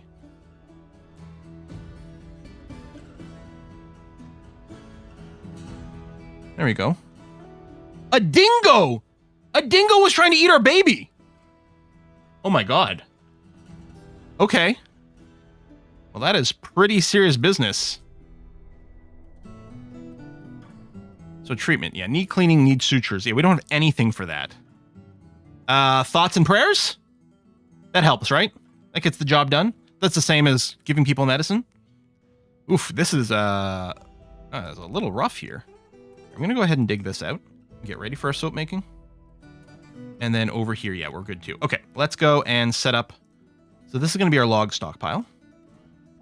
What floor is this? 26. So plus 26 logs. And I will put in a yeah. And you can and should in fact take logs from this catch-all that we've got over here. Bring it downstairs. Okay. And I think this is fine. Like, oh, I guess it doesn't get put into bins or anything. All right, that's okay. And then workshops, furnaces, wood furnace, which hopefully doesn't ever need to get used because hopefully we'll just have enough coal, but we'll see.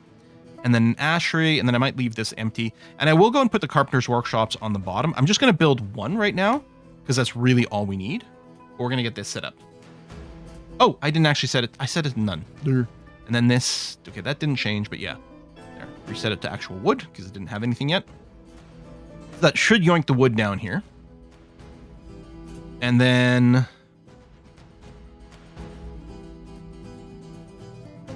over here, plus down there. This is all one stockpile for furniture.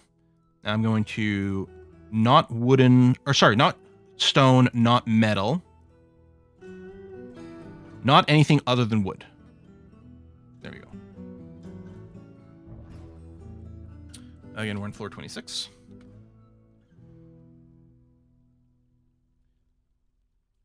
Wood furniture.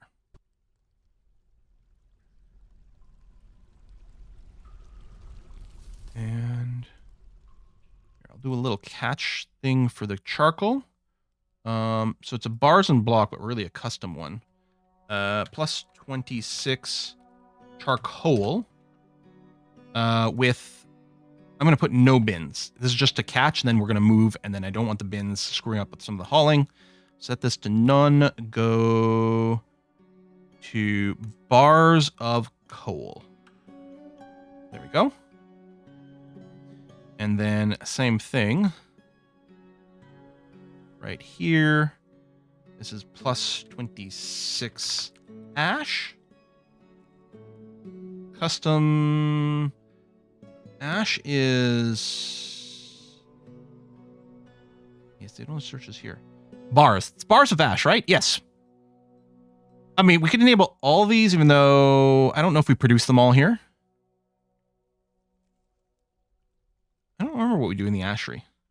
Certainly regular ash. Okay, the wood furnace, we're going to set up a job here where we want to charcoal. And if we have less than 20, make a batch of 10. So right now it's not running because we did embark with a bunch of coal. That should be okay.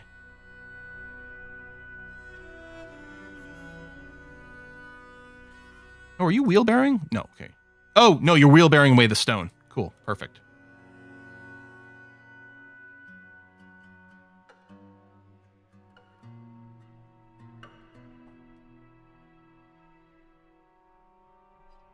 Yeah, someone had a play mood, made a grate. Yeah, is the grate installed? Oh, it's not yet.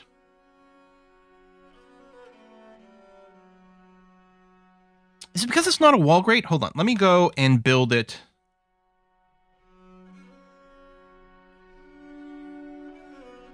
Hide the planner. Select material after placement. Yeah, there it is. Oh, I'm wondering if the planning mode excludes artifacts by default. Show the planner again. Yeah, the filter is set to automatically exclude artifacts by default. That's why I wasn't installing it. There you go. Now we got the artifact in there. All these bedrooms are there. Things are being claimed. Actually, all the furniture seems to be in the bedrooms. We're going to do a smooth job on the bedrooms now. Saving. Got lots of food. Hey, there's no orange cranky dwarf. We still have a red cranky dwarf, but no more orange cranky. So maybe things are slightly improving. Let's give people some fancy bedrooms. I'll do the halls as well. I mean, ultimately, I'm going to want to do all of them. I don't know. Maybe I'll cancel the halls for the moment to save ourselves a little bit of time.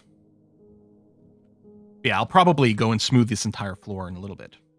Okay, Ashery's still being constructed. I don't know if we have buckets. Not suspended. Job taken. Okay. And then we got the carpenter over here making barrels and things. And I think I did... Oh, I hadn't yet. Let me destroy this carpenter's workshop. And you know what? I might just go ahead and build the other 2 carpenter's workshops. They'll probably mostly sit idle, but what the hell? Oh, Sanctum asks, what labor do you set so the manager does work orders instead of socializing? I don't think there's any work order for the manager that way, so they just have to kind of get around to it eventually. I think I don't know what prompts a dwarf to start socializing, but I've never really had too much of a problem getting them to do their goddamn job.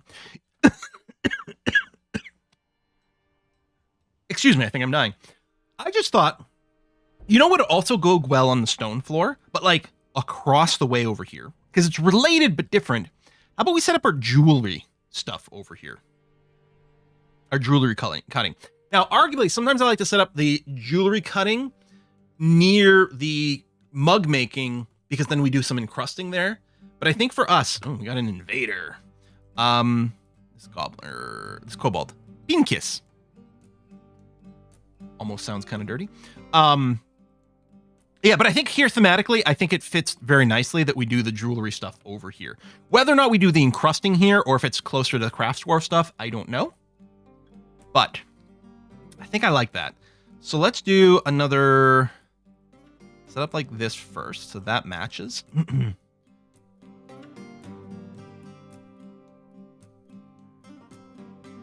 And we definitely don't need anywhere near as much storage. I'd like to have a slightly different layout, feel a little bit more, atelier style. Maybe what we do is, let's say we have a couple of jewelers' workshops here. Maybe not quite that close. Because let's say, like, this is the stockpile for cut gems, which is way more than we need. A couple of those, and then we could put the raw gems in the back. Actually, maybe I'll just do a little raw gem and a little cut gem. That's going to be tons of storage.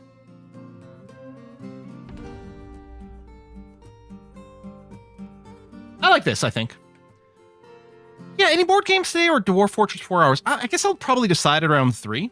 It wouldn't surprise me if we just Dwarf Fortress the entire time, though.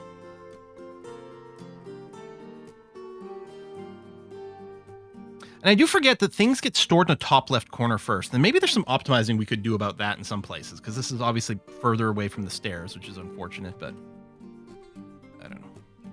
Nope. A bit of snow. Man, did our walls and everything get built already? Oh, hold on. We gotta chop this down. And then I want to finish my wall up there. Yeah, it's still filtered to Gabbro. And then when this gets cut down... get cut down. There we go. We'll do that. And then what I'll probably want to do is the sort of like kind of the top of the wall, the parapet kind of thing. And we want to do an overhang so people can't just climb over the walls. So we need to go and construct a bridge, which is under this category. It is. And yeah, if we wanted to raise that way. Oh, hold on. You're set to any material. I want you to also be made out of Gabbro.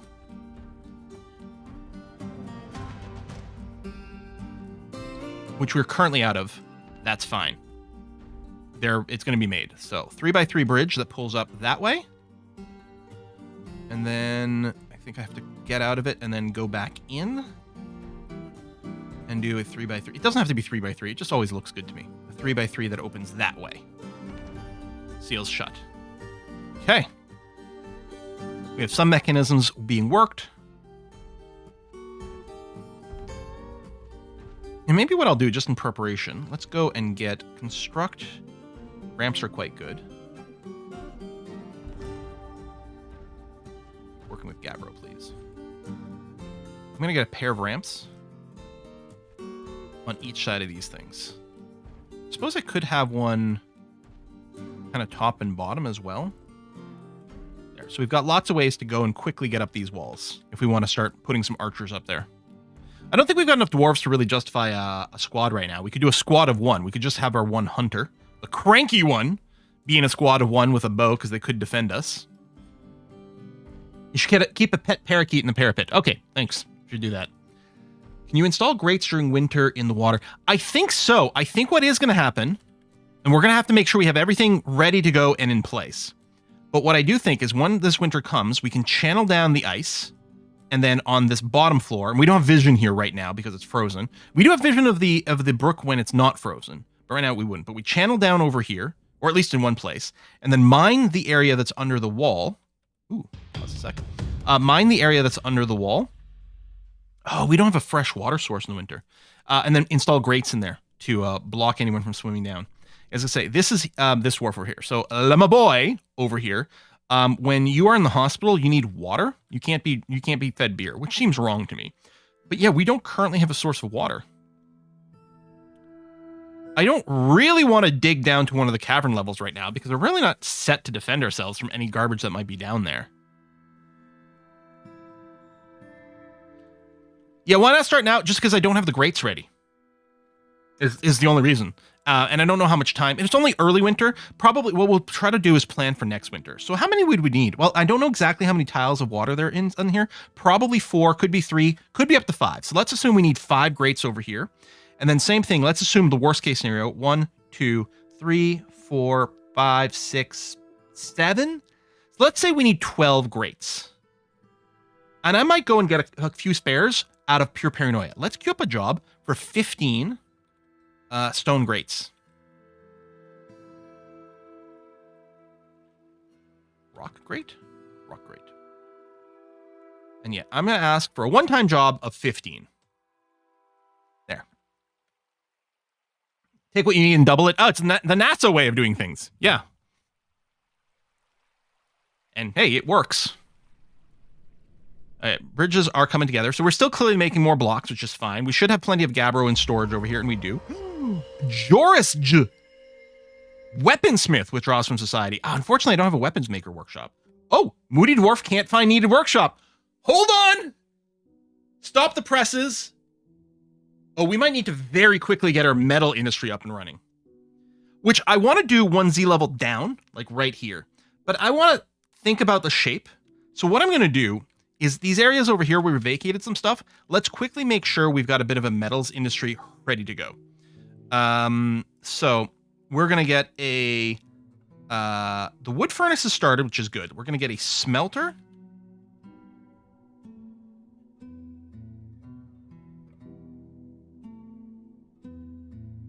And then the metal smith's workshop.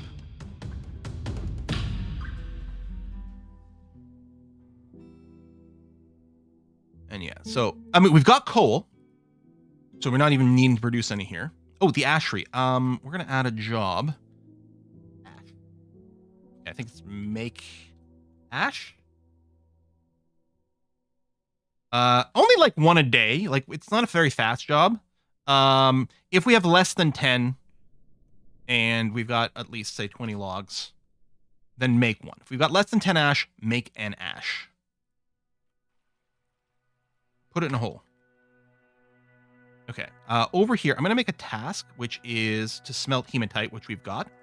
I'm going to put a repeating job on here. This will run until we run out of hematite ore, and then it'll stop. It's not going to get auto-queued. We're not using the order system. Just get some hematite going. All right. This is nearly going to be built, and it'll probably get claimed. Or not. Oh, no. There he is. Claiming workshop. He's going to claim this. And then he'll probably whine that he doesn't have metal. We're working on it. Oh, he's grabbing something right away. He's grabbing something else right away. And a third thing. Oh, okay. I guess I didn't need to panic. Silver bars, marquee cut brown zircons, and rough brown zircons. Cool. Already had a smelter from before, did I? Oh, I do. But I never had any jobs queued up. Okay. It's all going to get torn down soon anyway. Oh yeah, we'll have to get floor dedicated to our clothing industry. Both leather and cloth works. Slightly separated, but yeah. Okay, where are we going to put these switches? Probably in the living quarter. Actually, maybe like right in this little entry hall area over here. It should always have some dwarves nearby. Yeah, I like it. So machines, lever. I'm just going to put down 1 lever for now. And that'll control both the drawbridges. Wacka, wacka, wacka. Silver Warhammer would be amazing as a weapon. Like, silver is dense, so it's great for blunt weapons. It's terrible for sharp weapons, though. I would like to link this lever to this bridge. And then I would like to link this lever to that bridge. And I think I set a target just arbitrarily of 6 mechanisms to keep around. I also did start up a job to make wooden cages, which we didn't need before because there's no real way to funnel people, but now we can. A silver mace? That's great. Yeah, because Towel said, oh, silver spear, which would have been terrible, right? Because sharp weapons are bad. A silver mace? That's fantabulous. We're going to have to use this actively. Oh my god, we're going to be crushing undead like crazy. So we're going to build, hold on, not cages, traps, which is there machines? Oh, traps. Cage traps. 6, 7, 8, 9, 10. 1, 2, 3, skip the tree. There, I think I'll go and chop those trees. 6, 8, 10. Now, I've got to leave an opening here because wagons can't cross traps. Presumably they would, I don't trigger them or something. So we can't do a complete block off over here, but it's very unlikely that something's going to path straight down over here. So these cage traps should do a pretty good job. Maces are so underwhelming, always disappoint. I think it's an armor pens thing. Yeah, because I think the Warhammers are better. Like, silver Warhammers are the ideal blunt weapon. Steel spears, well, I mean, ignoring adamantine. Steel spears, I think, are the ultimate piercing weapon. But then, steel short swords do a really good job because they both pierce and slash. So I think they're really good all-rounder weapons. And because they never do horribly badly, it turns out they're actually, like, as an average weapon, they're the best case. But I think we might specialize. I don't know what we'll do with our armies. Or our feetsies, you know? Never know. That sounds like feces. Maybe I should have said my leggies? My armies or my leggies? Do we have silver on the map? We don't have any native silver, but we have galena, which is lead and silver, right? Lemma Boy has died from dehydration because we didn't have access to water. Well, lesson learned. Okay, where are we going to put our crypts? I kind of think the crypts might be part of this level. The living level. I think we make some catacombs. Like, this whole left-ish area could be dedicated to catacombs in some format.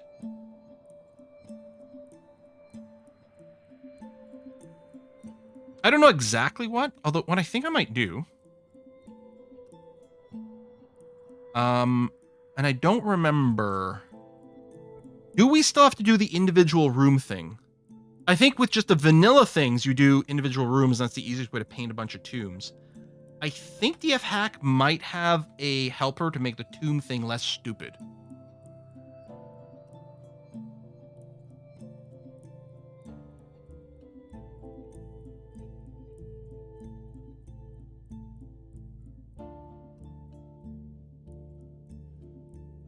Make the layout like a maze. We've done fractal tomb stuff before.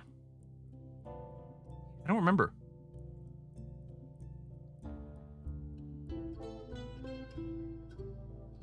One of your starting 7 dwarves is a mace dwarf. Oh yeah. I don't. What we need is we need some sort of script to automatically make like a little labyrinth for us. Tell you what, let me just do this, not connect these. I'm gonna put a tomb in a random place. And then see what happens. Oh, that means we do need to go and get a rock tomb. Coffin. Just make one a day. And all we want is like, I don't know, just a couple of these kicking around. To slowly fill things.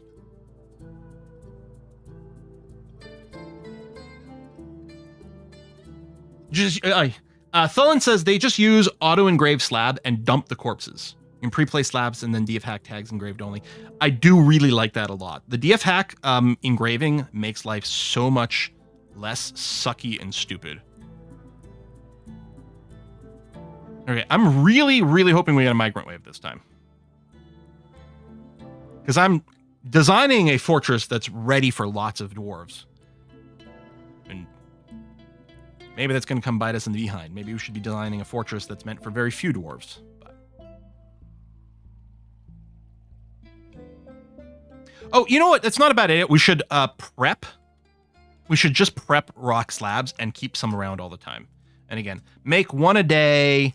Keep a couple. Keep a couple of slabs around. And if we don't have enough, just make one a day.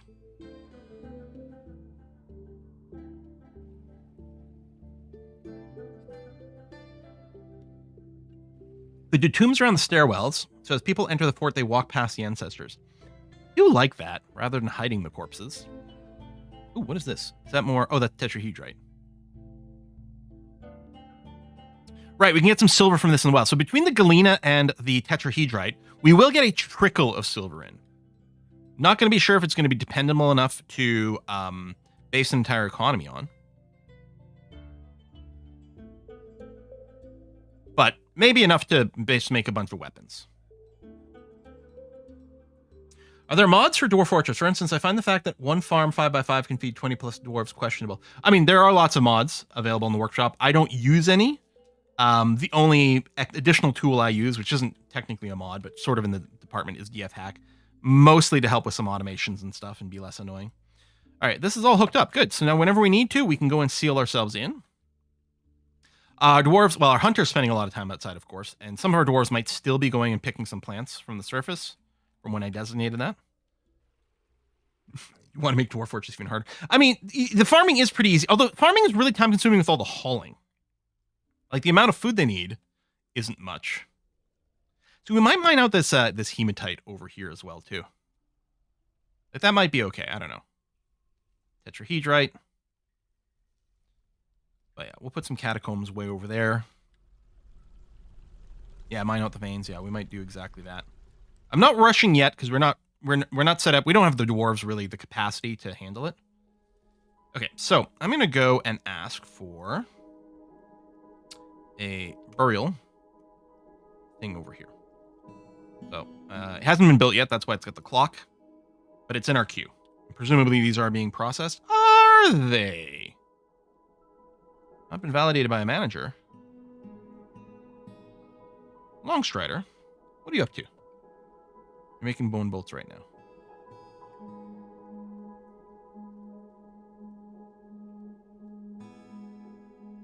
I wonder if we, if I tell you to do this, I mean, obviously you'll mine because you still have that job on. But if there's nothing to mine, then that probably will help increase the chance that you do some management. Oh, you're conducting a meeting. Someone probably want to talk to the mayor. I'm wondering if our expedition leader maybe shouldn't have any laborers. We're still pretty small. Hey, well, we just shrank from 22 down to 21. I guess I could manually queue up over here. I'm going to manually queue up a rock coffin and move it up. Just to make sure this gets started. Do not mention the sock unless it's funny. We did have a crazy sock story. So for those of you who don't know, we had a fort basically get destroyed by an undead wielding a sock. Not an unfriendly undead. It was complicated. I think someone died. There was a tantrum spiral. And I think one faction of dwarf killed another faction dwarf that ignited a civil war. Anyway, some undead creature, which up until that point had been kind of friendly, actually, literally beat like 40 dwarfs to death with a sock. I made a Reddit post about it. He was the librarian. Mm-hmm. Mine out the veins and make those the access pass to the tomb. That is actually kind of cool. Mine out the veins, we could just put all the tombs in those empty areas. We already trapped something. Didn't we? Oh. A raccoon. Another raccoon. Oh, I don't know. Oh, we probably don't have a stockpile for full traps, which is what, an animal stockpile, I think? I mean, this is still our catch-all, but obviously is too full of crap here. I think, you know what? Clearly there's a lot of food there. I'm wondering if I should embiggen the food stockpiles over here. I don't know. Oh, it's fine. But let's go and get our workshop, soap maker's workshop right there. And then we'll make a stockpile right here for soap, which is a type of bar. There it is. And then this is going to be just our fat. So it's food, fats. And yeah, is both fat and tallow both the same? I don't know, but I'll do a generic one. So this is going to be called plus 20 fats for soap. And you are to take from... Actually, they don't get stored here. Right, they're just going... They're making me in the kitchen and then should get brought over here. Okay, so you can take from anywhere. I'm not going to do anything specific. That's fat for soaps, and then I need ash for soaps. So again, we're on level plus 20. Ash for soap. And I think that's also a bar, right? Yep. And you are going to take...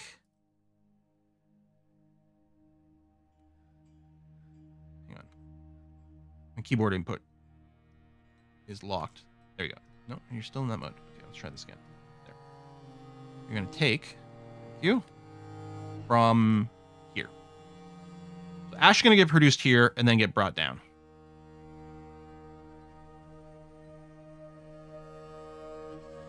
And these I don't want to have containers because I don't want them to block each other. But they'll be brought somewhere and then dumped in containers is what I want. All right.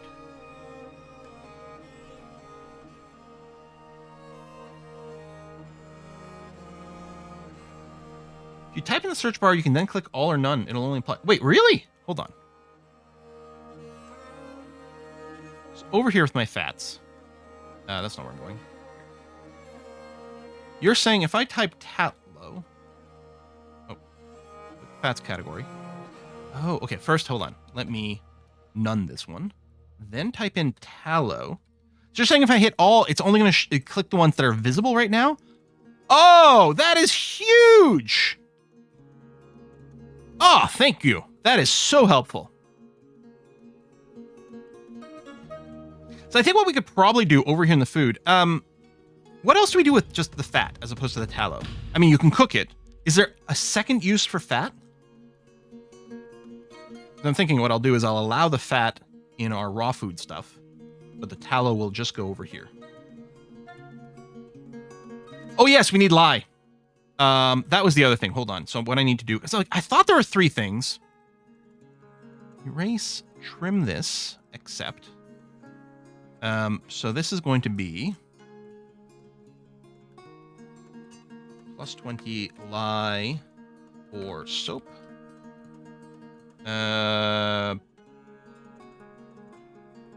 Is it like Misk liquid? There it is. Food. Sure. Everyone drink lye. It's really good for... Don't. Lye for soap.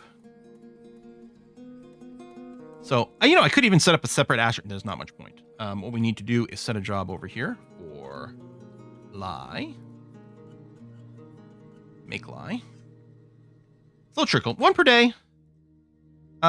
Keep around 10.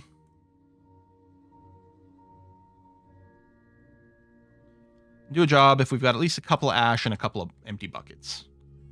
Which is more than we need, but it'll make sure there's a decent buffer. And yeah, we'll try to keep up 10 lye around. And then I'll go and I'll set up a stockpile over here, which is the plus 26 lye. Food. Misk lye. So the lye job should show up at the ashery. Oh, there it is. They'll get stored there. And then down here, this is our lye for soap job. I'm going to say take, and I want you to take from here. There we go. So this will produce lye, put it over there, but then ultimately someone will bring some of it down here. We'll store a little bit right next to the soap maker. And did I set up the make soap job? I got the ash, I got the lye. I don't think I actually created the make soap job. Soap from tallow. Make 1 a day. Keep about 10 units. I might have to specify here that it's soap.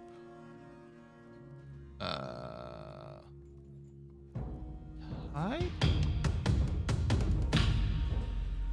Adjective? Soap items. There it is. Amount of soap bars. If we have fewer than 10 soap bars, make some. And let's do it as long as you've got at least 1 lye containing item and at least 1 piece of tallow. Then you're going to type to make 1 soap bar, and we'll try to keep 10 around. It's a good starting number. Mm-hmm. Oh, is it that the fat gets rendered into tallow? Is that the process?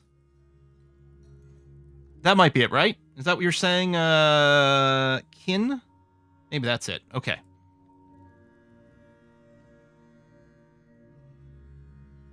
And I think that's an auto job as part of standing orders. Automate kitchen. Yeah, I think that's what it is. And that's vanilla. That's not DF hack. What do you think the dining room? Watch performance. Oh yeah, because this is also a bit of a tavern. Oh, we got an orange dwarf again. Damn, that is annoying. But again, Bacon Eater's just cranky all the time. Lack of a decent meal for too long. We don't have...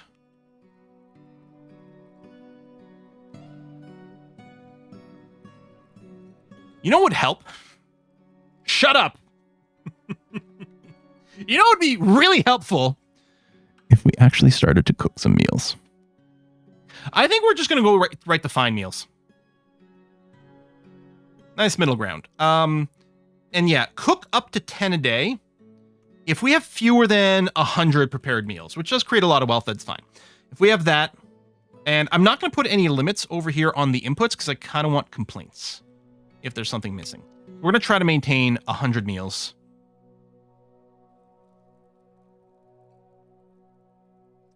So, we have a coffin. Okay. So, to designate the tomb, it's quite annoying. Because it's like this.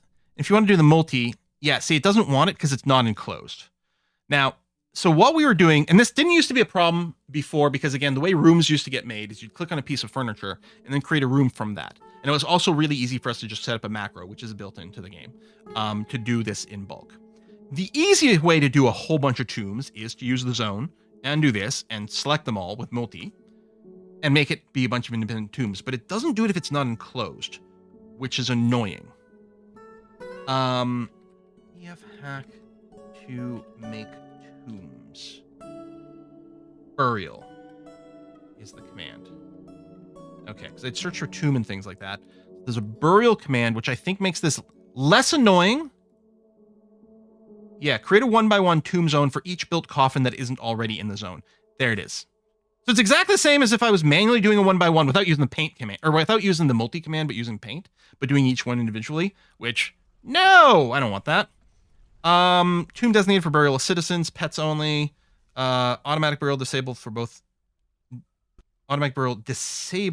citizens and pet, require manual assignment. Okay. But yeah, we can just go burial. Created 1 tomb. There you go. And if we check our zones, there you go. Well, 1x1 zone area right over there. It's not being assigned to anyone specific, and it does have the dwarf plus the pets by default. But in theory, that should cause our youngin to get buried. And I like this. The little, like, having all the doors and stuff like that is kind of interesting, but I think I'm going to still go ahead with our... Oh, no, I don't need to do this.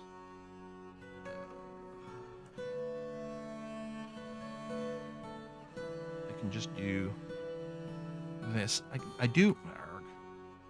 don't hate the idea of doing some stuff with natural caverns too, but I'm going to do this one initially.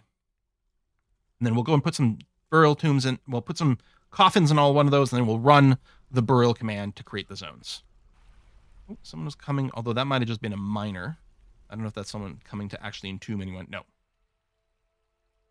Pet cemetery. Don't know how to go wrong. No, it's fine. You can't. I guess we could make a cistern, which we probably want to do, because here's the thing. I am leaving room in what is actually going to be our main staircase over here. There's one tile in the middle. The idea is this is going to get channeled out later, and this is going to become a waterfall.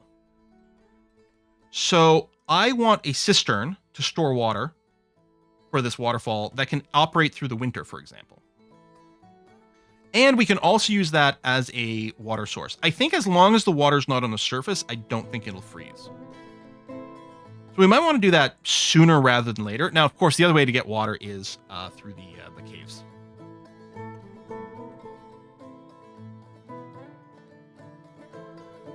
Would putting a door halfway down the hallway help? Ricky, sorry, I don't know which hallway you mean. Oh, you meant for the entombing. I could put a door here, but it would just make this whole thing just one tomb, which isn't what we want. Cobaltite. Didn't cobaltite used to be blue? Looks like obsidian.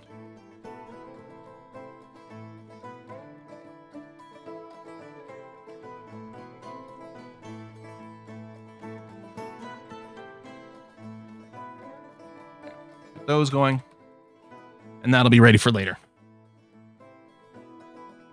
Be a really slippery step. Oh yeah, because you're right, because there would be constant misting all over these steps. There's stone steps. Those things would become slick as hell. Plus you'd probably get just a little bit of lichen or something growing on top of it.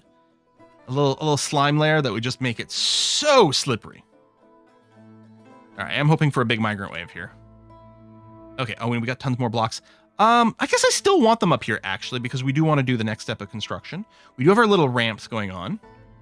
Okay, I suppose I should probably go and build the upper level over here. I think I'm going to preemptively go and chop down some trees. That might get in our way. So let's do this. I don't know if I need the ones indoors. You know, it's fine. Dwarf and slip and slide. I'm not liking that idea. Oh, God damn it, Fortino. Get out. Safety has never been really high in DF War runs. Remember the stockpile that would drop furniture on the dwarves? Admittedly, that was a fun project. So we had a setup where near the surface, especially near the trade depot, we had like a little chute that we're trying to like drop things that way so that would drop multiple Z levels to our proper base and save us a lot of transportation time. It had mixed results. It had very entertaining results. Beyond that, I don't know. We're still smelting how many times. Okay, you know what? I'm going to go and destroy this and the metalsmith's forge. And that. We'll keep the clothing here. Let's go make our metal thing. So our stone level, one above, we have the wood stuff. I'm going to say one below, we're going to set up our smelters. At some point, hopefully this area would actually become obsolete because we would be moving our smelting down to the magma levels. Unless, hold on, unless I make one level below the clothing one and the magma one, I don't know. I meant to set up the rest of this jewelers, so let's go and set that up now. So I'm going to set up one line over here. This is going to be, and it's a ridiculous number, but that's going to be for my rough gems.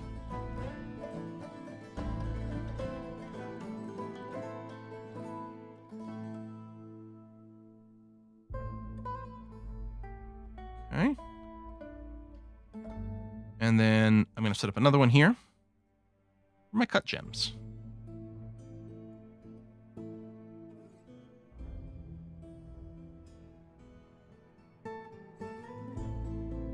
I guess I probably want to turn off the rough glass. Like, yeah, we want it to be... Well, we could cut the glass. Yeah, okay, you know what? The other one, which was allowing rough glass, I'm going to leave it, and I'm going to do this. You know what? I'll allow cut stone. I don't know if we'll set up a cut stone job, but we can allow it all to be stored in here for now. Sure, why not? Cut gems for various values of gems. Workshop, jewelers, and we're going to slap down a couple of those. Pump up the lava. Pump up the jam. Pumping up lava. I mean, we could do a surface lava moat, which we've never done before. We haven't done a ton of work with pump stacks and windmills and things. we could do some cool stuff. We could do some cool stuff.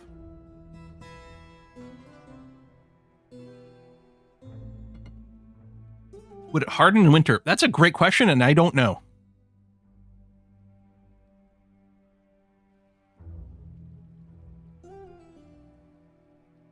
So yeah, maybe like the cloth and leather industry over here.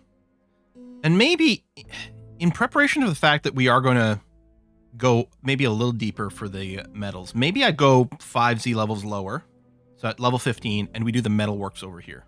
I don't know what sphalerite is, but I'm kind of tempted to like vein mine that stuff out. Need the same sort of like opening over here as we've been doing. And I think for this, what I want to do... Now, it's going to need a stone stockpile first, and I don't want that to be too far from the stairs because it is heavy. Let's say we do... What is this? Down to 6. What's the 3 plus another 6, so 15. That'd be centered. Let's say we do a big chunk over here. This is going to be for our metal stone. Is going to get stored in here, brought up. And then... let's do another area over here, and we can put maybe a little coal stockpile in the middle, and then we have stockpiles for some bars on the sides or something. And then I was wondering about putting our workshops in the middle.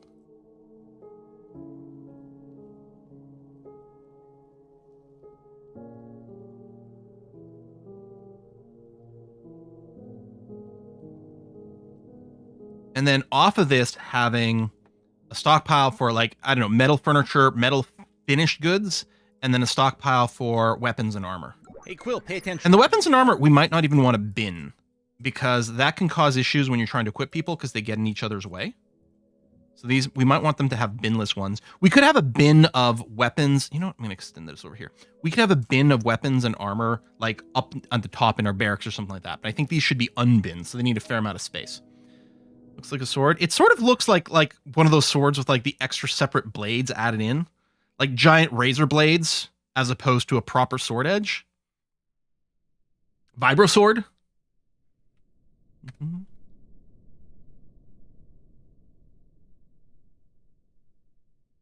Yeah, kind of dig this. Or Warhammer. Oh, maybe this way. Yeah.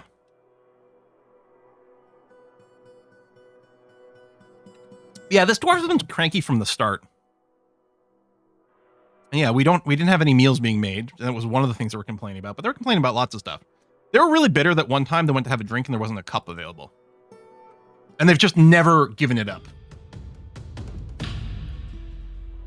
They've never gotten over it, is what I mean.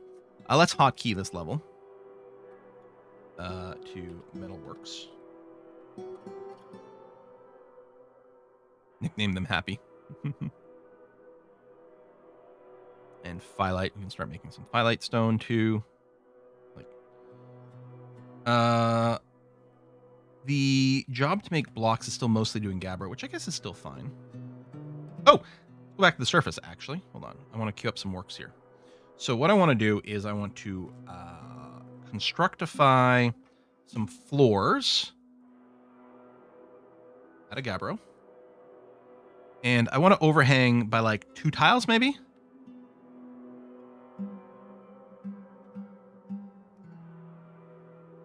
So really, it's going to be a 3-tile walkable, because you can walk on top of the walls.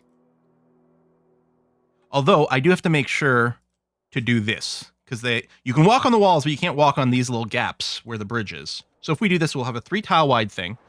Oh, hold on. If I want to build fortifications, I don't think we build fortifications on top of floors, do we?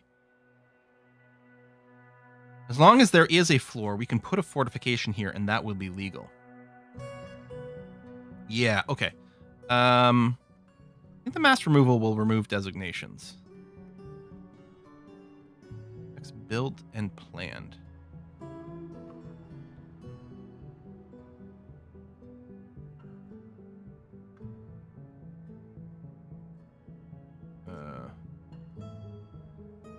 It's still there.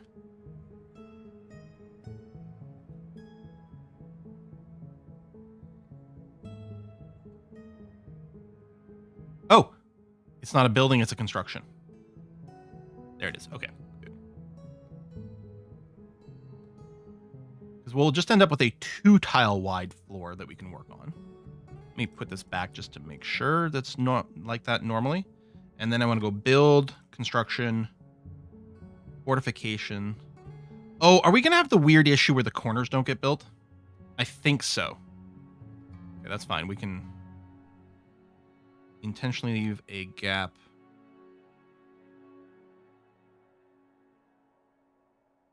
Like that.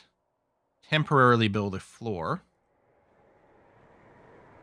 Because, yeah, they can move through diagonals, but they can only construct orthogonally. So, to build this corner piece of the fortification, they need to be able to stand here or here to do it.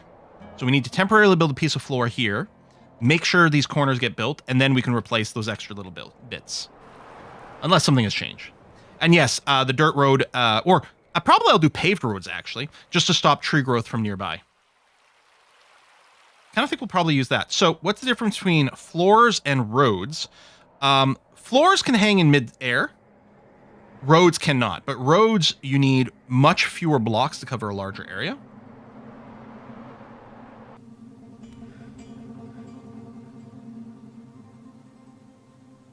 Just do... And yeah, I think the 5 wide is quite good. And the paved to look nice. Oh, apparently there's a maximum length I can do these. Okay, I can't put it over the traps.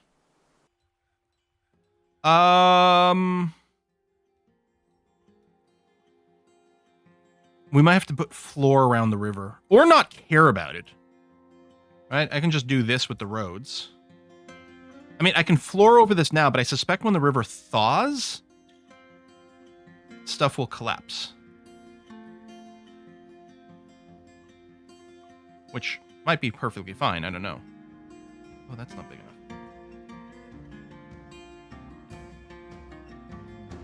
You know what? Cancel these weird, awkward bits in the corner.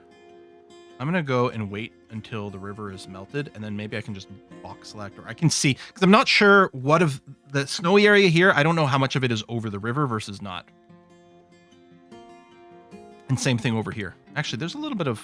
That's ice. I don't know if that's an iced over pond. I'm going to cancel you as well. I mean, we've got plenty of construction queued up. We can afford to delay the road parts for a second. And then I'm going to want to build some roads in here. In fact, this is kind of no-brainer. I definitely want to do this. Construction, paved road, some amount this way. Because what could happen is if a tree were to grow in the middle here, it might stop caravans from going through. Oh, I don't know how much. 1, 2, 3, 4, 5, 6, 7. 1, 2, 3, 4. Again, I think this might be a pond, so I'll just do this. I don't know if they'll it'll suspend the construction with the tree, or if maybe it's going around the trees. It might be going around the trees. We are going to grate in here, but it's all spring here, and I didn't know if I'd built all the crates. I said we were going to do it the next year, which is what's going to happen. Next time the river freezes, we're going to dig down and put the grates to block the... it's not a river, it's a brook, but yeah.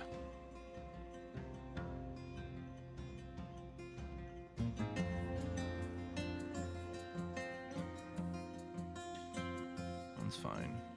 That one will be in the way. Oh, this tree here is actually annoying. None of the others are in the way.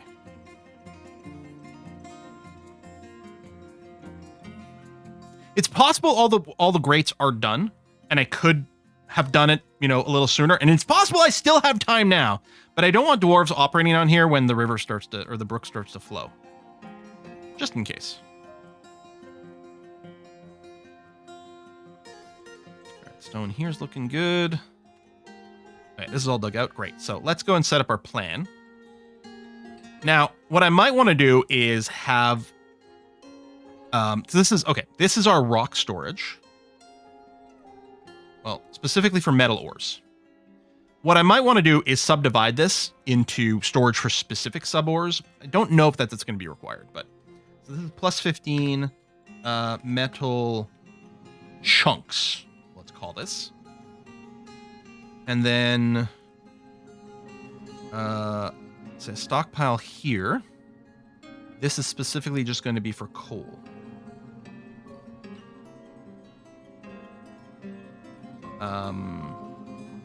Coal, or I think I've been inconsistent whether I put a hyphen or not. I think I started with the hyphen and then I realized this is character limited, so I shouldn't do the hyphen, but then I'm putting it back in, so I don't know.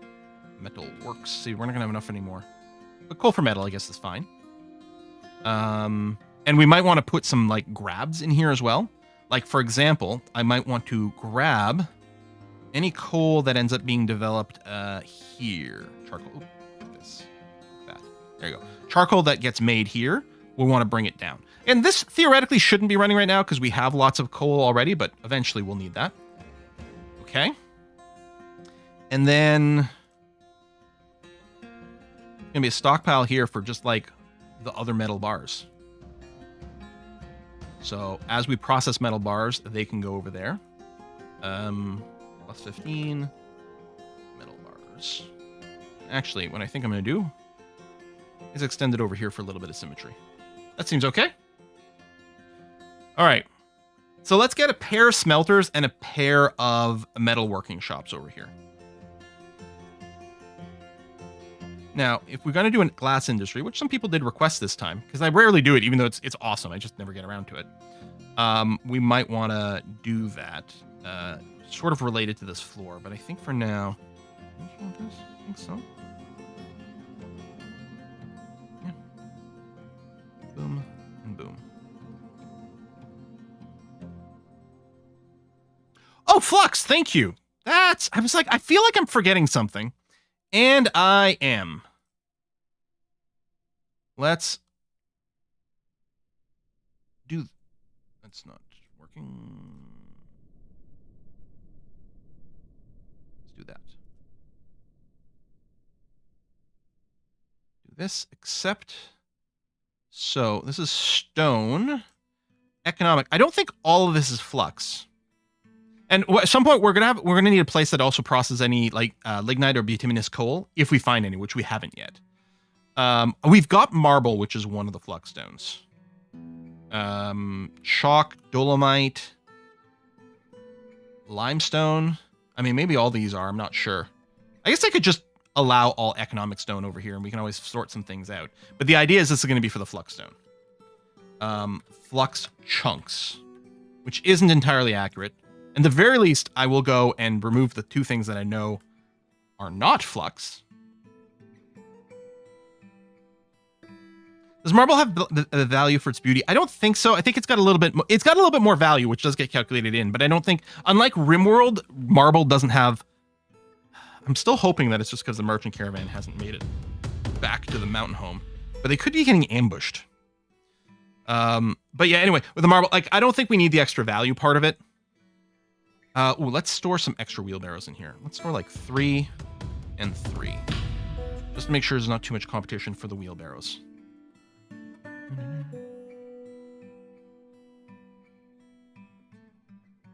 think mugs and chests are only available in taverns. Yes, we do have a tavern. This over here is a zone that is the meeting hall, dining hall, or the meeting hall is the tavern. And it does have some goblets. It wants 10, it's got 10. Also wants some instruments, which you don't have yet. But yeah, it's got that. We did have I mean, the first dwarf might not have had the mugs because there was still our tavern near the surface. But hopefully that's happening. Why are these 2 tables canceled?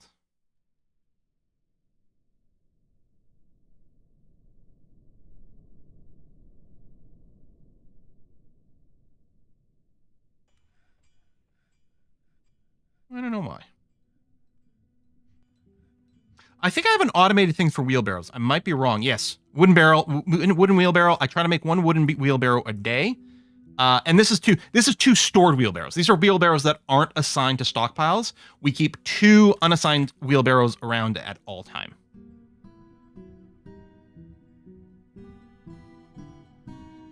In theory. Bedrooms are mostly smooth. Nothing's engraved yet, but that's fine. There you go. Water's flowing again.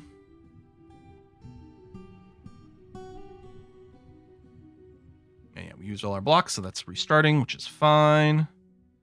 This file, I don't know if we have some gabbro. I don't know if we have tons of gabbro sitting around.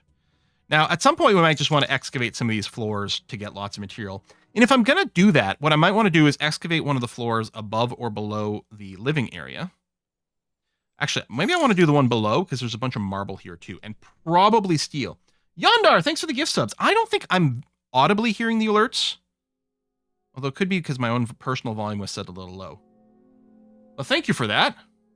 What's going on with Valorant? Oh, Valorant is adding bonus gifts. Oh, so Yondar paid for 5 gift subs, and thank you for that. But we got 6 on the channel. That's swell. Oh, we got some old-timey names in that list too. People I know have been around for a long time just got some gift subs. Might not test mine towards it. Oh, that's a good point too, because the top right corner of the map is a separate biome as well. So we will get some different stuff. You know what? How about, let's say this floor, like, which is, so this is the floor 1 below the living quarters. I don't think I have any desire to do anything with this thing. So this is a good one for us to strip mine. And I can just like designate a bunch of stuff, and we might want to just mine out a huge hollow at some point. But first what I'm going to do is I'm going to use, I think, Dig Exp, the exploratory dig tool. Yeah. And then we can specify a pattern. I think I often like to just do one of the diagonals, the ladder pattern. I mean, they've all got slightly different advantages, and it's just gonna dig a whole bunch of crap. Let's do the ladder. I think it's gonna be mostly straight lines. So we do that. Oh, it does this way. That's right. And then it doesn't do anything that would cause a link. So the idea with these patterns is they are mathematically optimized to minimize how much digging you have to do while visualizing everything. Like if you look here, it looks weird, but what's going on is every single one of these tiles will be visible. We will know 100% of what's in this area is what's happening with this. Now, this is only doing basically horizontal lines. So ultimately what we're going to want to do is this. And this, which will get everything interconnected.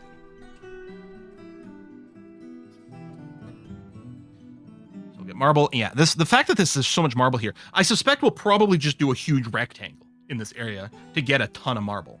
But, ooh, siltstone. This is probably the biome divider over here.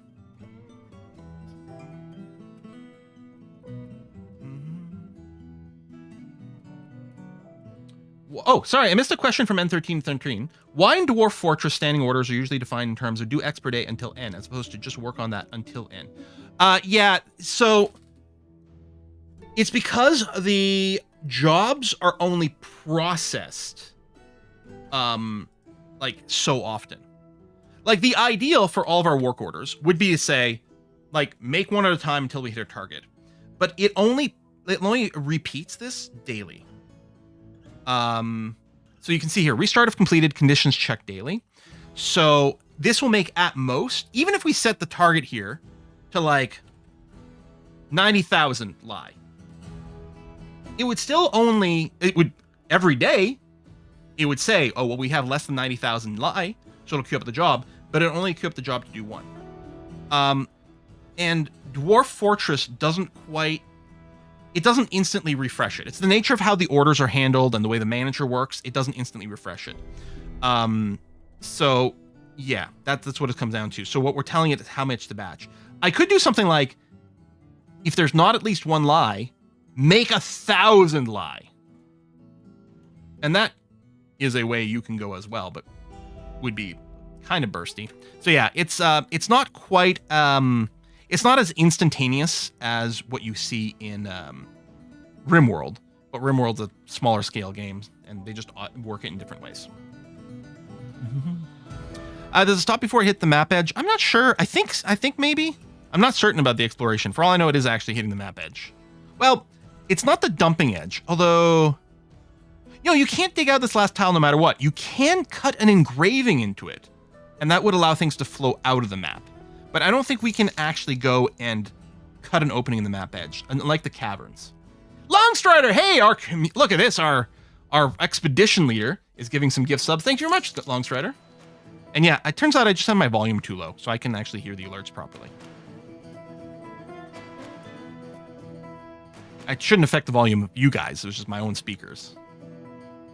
What is this? Oh, Microcline. Microcline can lead to some very pretty blue building.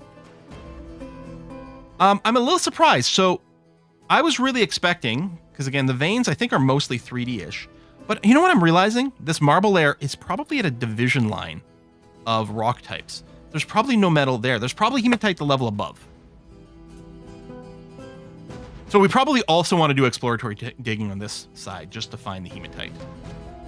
And mostly here, we just want to do bulk excavation for the marble. All right. Legit. Hey, Wraith! He said, I'm watching an 8-year-old video of Kerbal Space Program right now and just realized you're live! We really need some more migrants. Also, Bacon Eater has got to get his shit together. Or her shit together. Quick to give up. Yeah. Yeah, you think so? Mm-hmm. We should have cooked meals now, at least. Yeah. Ooh, deer sweetbread stew. Prickleberry stew. Prepared yak spleen. Oh, yak spleen! It's my favorite. You can make your dwarves happier as well by having the right material, the right type of food, because it can be a thing, but I find that a little annoying to micromanage. We'll do it sometimes for like the nobility, mostly because it's sort of fun and entertaining, more than actually from a gameplay point of view. Like, we are ready to accept so many more dwarves. They just need to show up.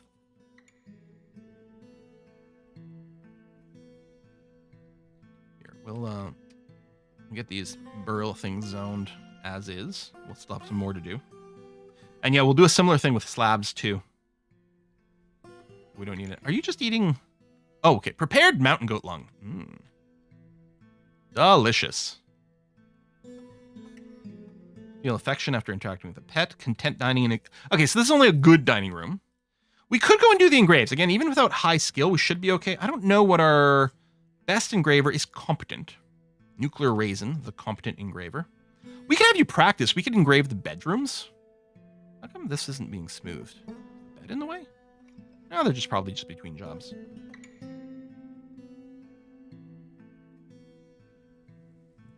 Oh yeah, statues in here. Oh, you know what? Hold on. Let's make 4 stone pedestals, specifically say out of gabbro. Can I not do that?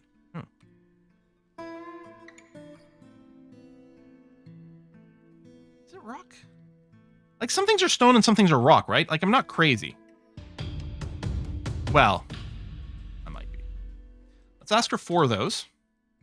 And then as they get constructed... Furniture? I think display. I think you can make them out of a few different things. We'll do that, and then we'll put... We only have 1 earring left, but we'll put one of the earrings in here, which should help make it a little bit prettier. Thief bait, yep. And then it's fun. Then we can get to play CSI Dwarf Fortress and figure out who done it. Who done did it? At least this room should always have some witnesses, although it was empty per sec there, as the colony grows.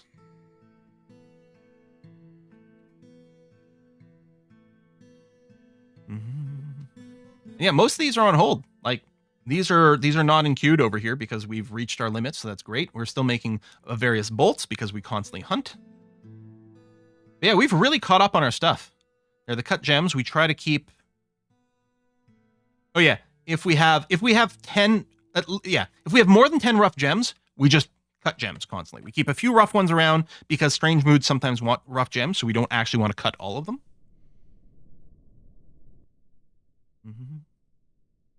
You need that naming mod. Oh, the thing that's automatically naming the dwarves is it's just part of DF Hack.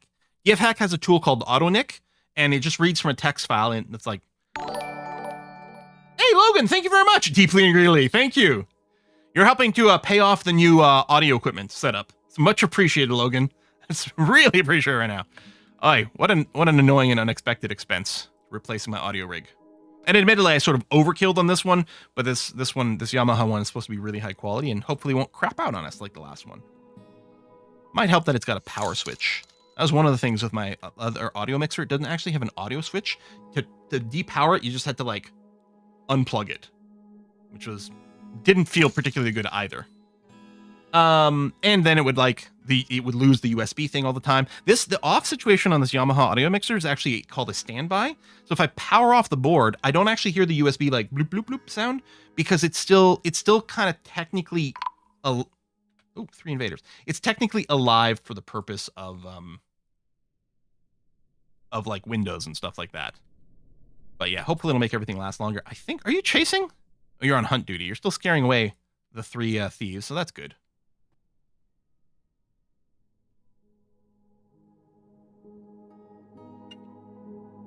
Technically alive sounds like undead. Yes, I have a vampiric audio mixer, which sounds great. As a reminder, I am announcing that there will be an announcement on Wednesday, October the 1st. That may or may not be related to vampire stuff. Not Bloodlines, sorry. People might think something else entirely. What do we have here? Craft Dwarf Workshop, the Mug Shop. Okay, I think these can all go. Although the bolt stuff is interesting.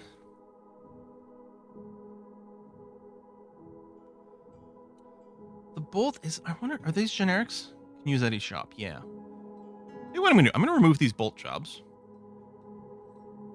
Because I might make a dedicated bolt maker near stuff. Although, where's the bones? On the surface. I guess I could have a dedicated bone bolt maker on the surface.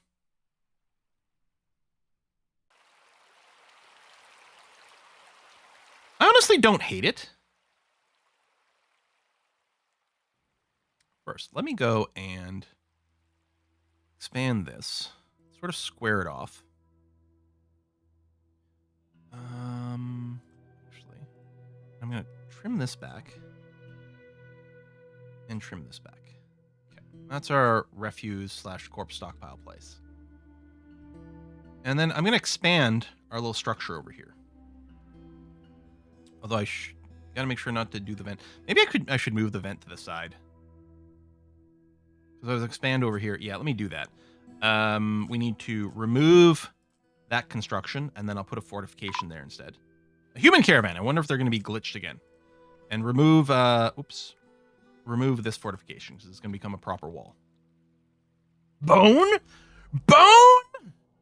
Oh, man. Brooklyn 99. Good old Captain Hope. Rip. What's his name? Andre something. Sorry, I'm really bad at remembering actor names. I guess this was a wooden building, so do I want to reset to that? I guess so. Allow logs again. Wood. So build that wall. And then same thing for the fortification. Please build it out of wood. Okay. And then, yeah, we're going to do a little annex over here. What am I looking for? Walls. I think I'll go and tuck it in a little bit.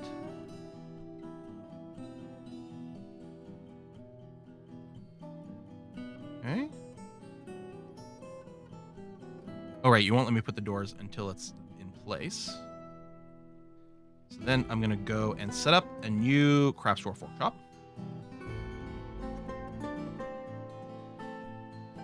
And a dedicated stockpile. Oops, I always do that. Forgot I have to hit escape. Or accept. And this is going to be for wooden bolts. No, bone bolts. Exclusively. With no bins. They'll just be on the ground and then they can get bins somewhere else.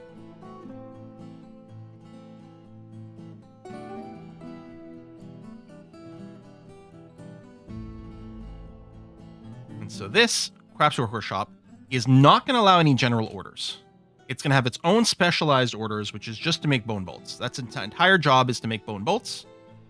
And tell you what, I will specify. Oh, is it adjective? Yeah, there's type and there's adjective, and I don't know which is which for things. There we go. If there's less than 50 bone bolts, and there's at least, you know what? We might want to leave some for some crafting. Let's leave it at 10. So if there's at least 10 bone bits, then queue up 5. So we'll always leave at least 5 bones available for possible artifact stuff. And of course, the bones will decay because they're outside, but that's fine. Yeah, fortification is fortifications, like, instead of thinking fortifications, think arrow slits. That's what it is. And I don't know if we need to explicitly do this, but you will be giving your items to that spot right over there. And it's the closest. Actually, we shouldn't need to do this at all. It'll mostly put things there, unless it's full, in which case we kind of do want things to just be brought somewhere else. All right, human caravan has arrived. Good. Let's find out if you work this time. Anyway, let's go and move our finished goods bins. Oop. Why not? This. Over here. Oh, they're ready to trade, so I think they did unpack pretty well this time.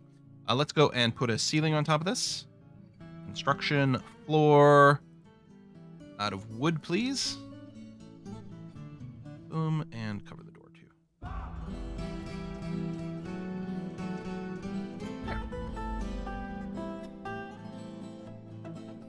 Have you ever bred gnomes in Dwarf Fortress? Gnomes is like... Do you think they're like the Masterwork mod or something for gnomes? And like playable other races? Like you could play kobolds? Think? Waiting one item. Oh, might be the delivery right there. Yeah. Okay, trade. Let's make a deal. All right, humans. How do you feel about mugs?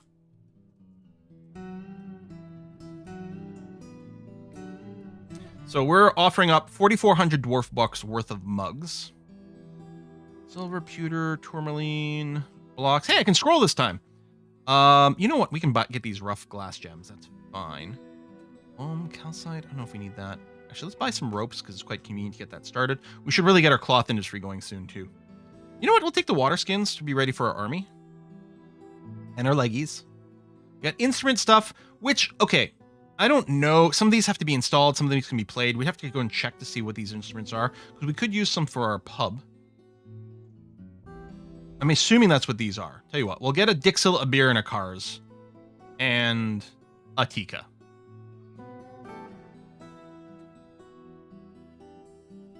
Swamp whiskey. That sounds great.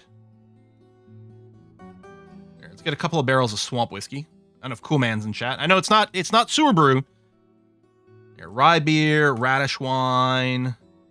We can get the milk as well because we might turn it into cheese, although we're not set up for that. Let's buy the cheap buckets and not the weirdly expensive one. Copper mace, copper crossbow.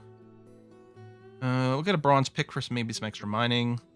Walls, those are a little expensive. We're still in the green though, which is nice. So these don't fit our dwarves. The large size gear is for like human sized people as opposed to dwarven sized people. Chest, sand, seeds of kinds we don't really need.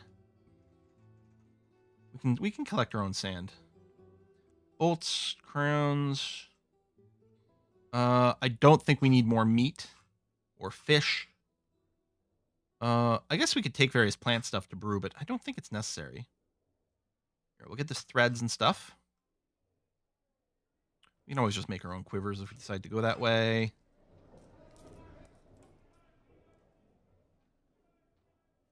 These are scrolls. We could get some scrolls. Well, let's only get one copy of the Salve Ever Onward. We can start to deck out or get ready to deck out our library. Here, we'll get some sheets. Okay, and then I'm going to pull back a little on our trade because we don't need to be quite this generous, and we are going to want some mugs still around ready to go for the dwarves. We may need to reestablish our mug making jobs as well.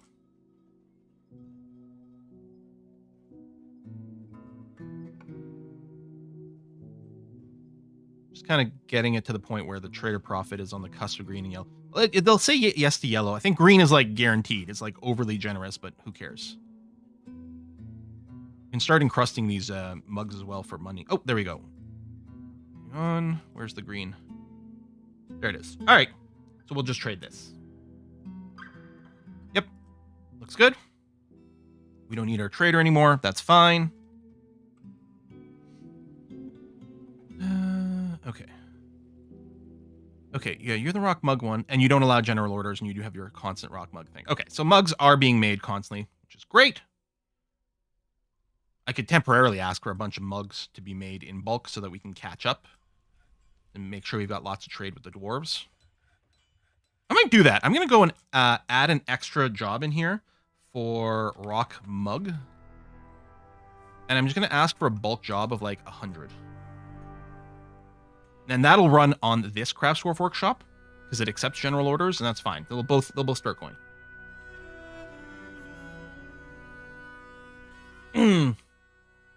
Oh yeah, if a dwarven noble is liking something, they may ban its export. Yeah, if we get a dwarven noble who likes mugs and starts banning mug exports, that dwarven noble is going to have a terrible, terrible, awesome accident. Yeah.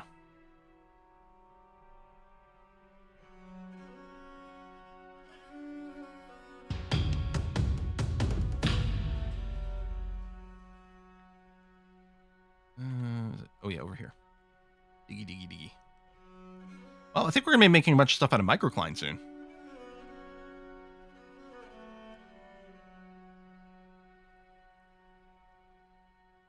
Yeah, kiln, plaster powder, that's true. Glass, and the clothing. You know, kilns do feel like a rocky thing. And hell, and the glass can be related to the gem stuff.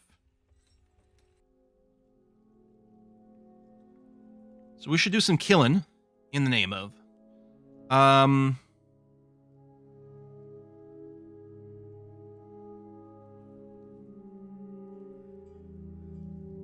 do this, and then maybe do that. We can have workshop, and a little bit of storage in front.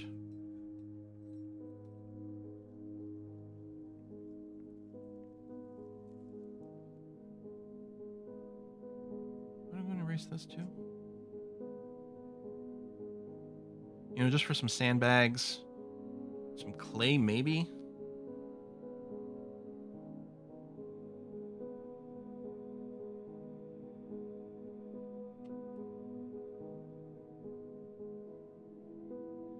And then, yeah, we have a sand floor. I don't know if you can collect sand where the stairs are. Probably can. Jeansy, the dwarven child, is taken by Feymood. Ooh. I make a zone for sand. Yeah, there we go. So you can do that. Does loam count as clay? No. Does it count as sand? You can get sandy loam. Yeah, which this isn't. Okay. We're not going to do pottery, but we can do sand for glass.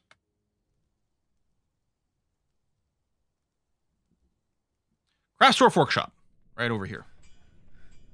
Also, it's full of mugs, yeah. So we clearly, like, we still have a need for way more haulers.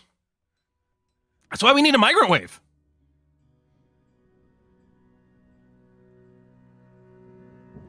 I think I saw something golden, like, in the bottom left exploratory tunnel. Over here, we got some grossular clusters, so we've got some gems. What I'll probably do after this whole place has been explored, I'll probably do a box select with the mining with the filter set the gems over here. We'll just extract all the gems from this area. Need robot haulers? Yeah, we need some little bots. Luckily, cleaning's not a thing we really need to worry about here.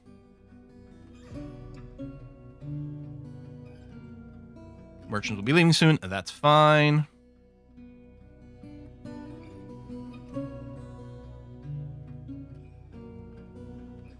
Yeah, everyone's so busy.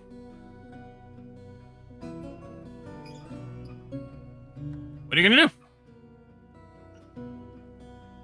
Just give me some... Sometimes I complain when the microwaves are too big and too fast and too quick, but... This is hurting. Jeancy's begun a mysterious construction. Alright. What do you got there, Jeansy? Stray cat bones. Oh, that's creepy. Iron bars, llama wool cloth, donkey leather, and more iron bars. And yeah, there was a mug, but someone just took it away because that wasn't part of the construction queue. Miasma's extent of the cleaning mechanic in this game. Yeah, yeah. It's whiskey and chocolate. Reload for the Munger thing? I don't know. In Twitch space, we all want to hear you scream. Here's for the new audio equip. Hey, thank you very much, Quizlot. Oh, it's good. What I like about this one is it's got multiple mic inputs as well. So whenever we get like Essentia to come back, like if we're doing a charity stream or something, I'll get a second microphone, and then the audio should be a little bit better that way too. Although it'll need its own unique setup, but that's okay. What was I doing here? Oh yes, like a glass kiln. Workshops, furnaces. Hang on a sec. Cat bone crown. Yeah, not creepy at all. Well, there's kiln and then there's furnace, which I'm using incorrectly interchangeably. What did I build first? I built the glass furnace. I don't know that we'll use the kiln, but we'll put it down. And then we can decide.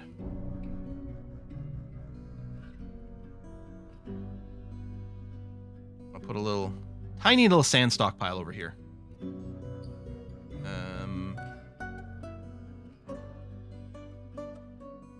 What category is sand?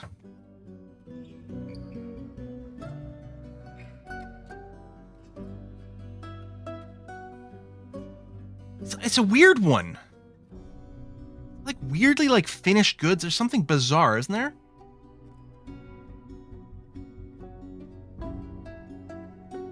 So clay is stone. Food. Yeah, everything does seem to be in the food category. It's not gonna be animal. It's not gonna be this. It's not gonna be that.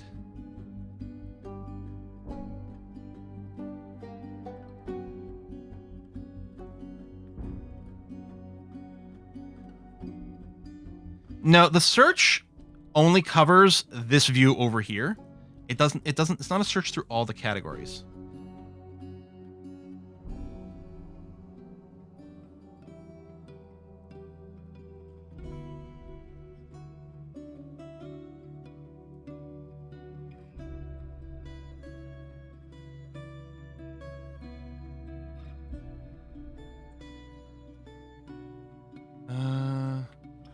Dwarf, fortress, stockpile, sand, category.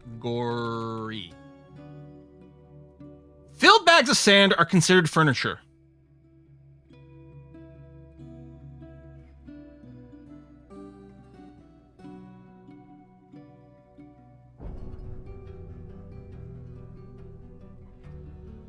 So what I'm going to do is I'm going to put the all here, because sometimes there's stuff with the quality. I'm going to put all, and then under type, I'm going to turn off everything in type, and then just activate the sandbags. Sure, why not? All right. I'm on the wrong floor. Hold on. This one here? Yeah.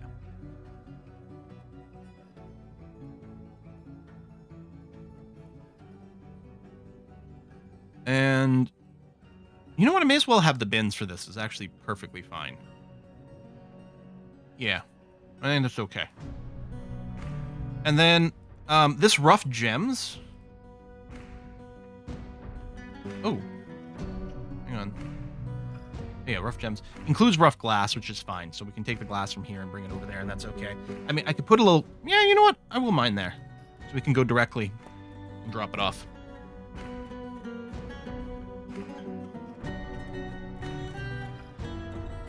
All right, I want to make our clothing industry.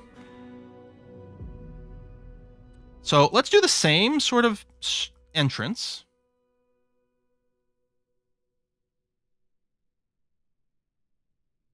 I think for this, what I want is something. Do I want a little more open as opposed to little rooms? Because we could have like a workshop sort of in each one of these corners. No, here's what I'm going to do. Oops.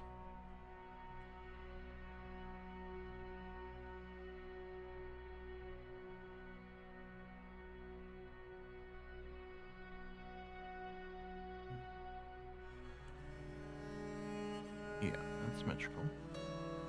Let me do a big square room to start with. And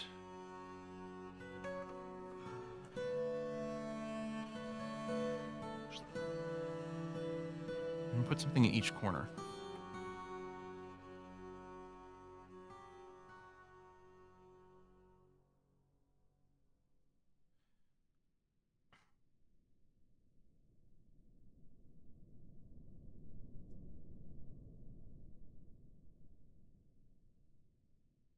Maybe I can do leather on the top and cloth on the bottom. We need spinning wheels, right? Like, we need the weaver and the cloth maker as a separate thing. No, this isn't the shape I want.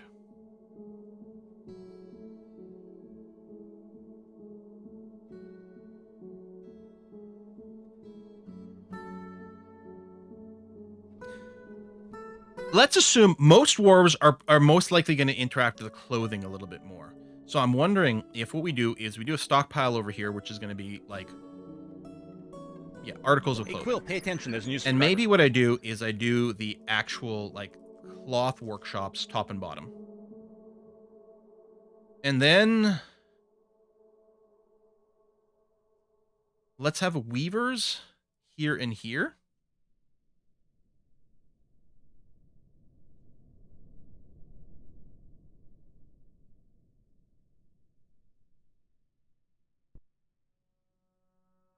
And then, so we can get the raw, like, pigtail. Pigtail here. Maybe one line here, that's the thread stockpile. Or something like that. Wait, okay, hold on. The pigtail gets processed in the farmer's workshop, doesn't it? I think. That turns into thread. And then the loom turns the thread into cloth? Maybe that is the case. In which case, what I could do is I could have like little farmers' workshops there. This could be pigtail into farmers' workshops to make thread. Then the loom to weave the thread, or whatever the names are, to turn the thread into cloth. And here's the little clothiers over here. We could also, later we could expand and do a little bit of a dye thing here too. I think we'll do this. Sure. What's this yellow stuff? Oh, olivine. Oh, right. Our miners are super busy right now still. Doing this. Oh, you know what I should do is change the priority. Oh,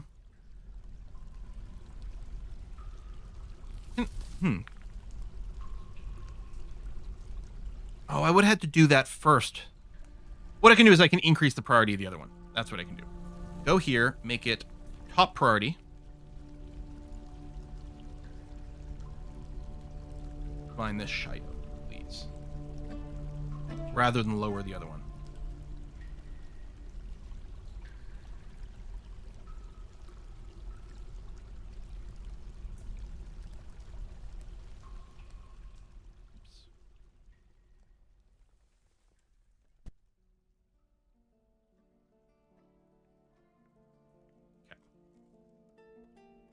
Yeah, drag and drop the paint priorities would be nice. And for a second, I was like, does this exist? And then I was like, no, I don't think it does.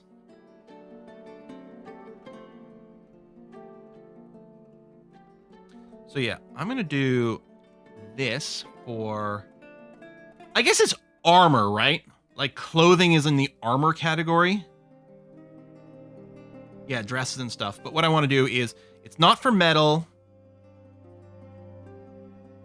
It's just for plant cloth, silk, yarn is fine. Yeah, and I might do the leatherworks on the same floor, but on the other side of the staircase.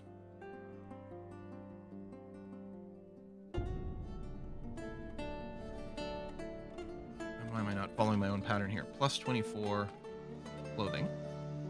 And I don't want any bins, because people will get in each other's way. Then... I'm going to do this for cloth.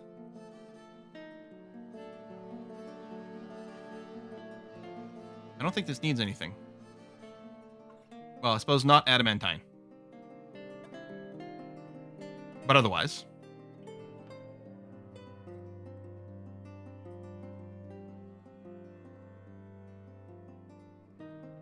And this will be a big thing for thread with no... Oh, thread was already in here. Hold on. This one here. Yeah, turn off the threads.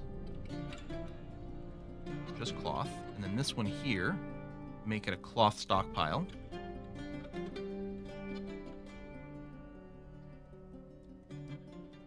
But only enable, well, leave all the threads on. Except that. Oh, that's the wrong way to do it. Because yeah, any color, any dye, whatever is fine. And workshop, clothing. So I'm going loom, loom.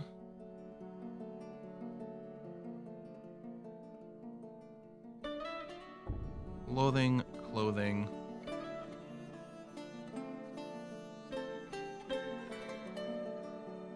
We really don't.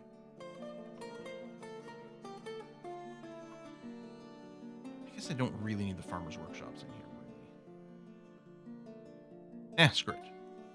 We'll have to put some limitations on stuff. Is this going to be the same? Yeah. Okay. It's one stockpile.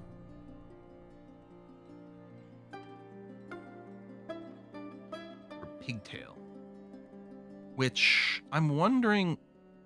Is that going to be under food because it's a plant?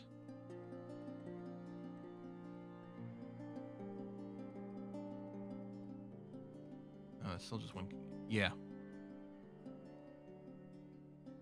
So weird. Yeah, that is the pigtail stockpile.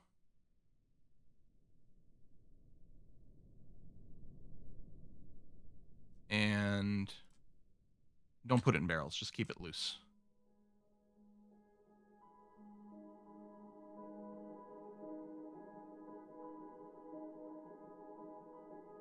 I think I will bin the cloth, then not build the clothes. Okay, I think that's going to be okay. Oh, you're right. The artifact with the cat bone. You're right. Gebtunum Dent Mortals.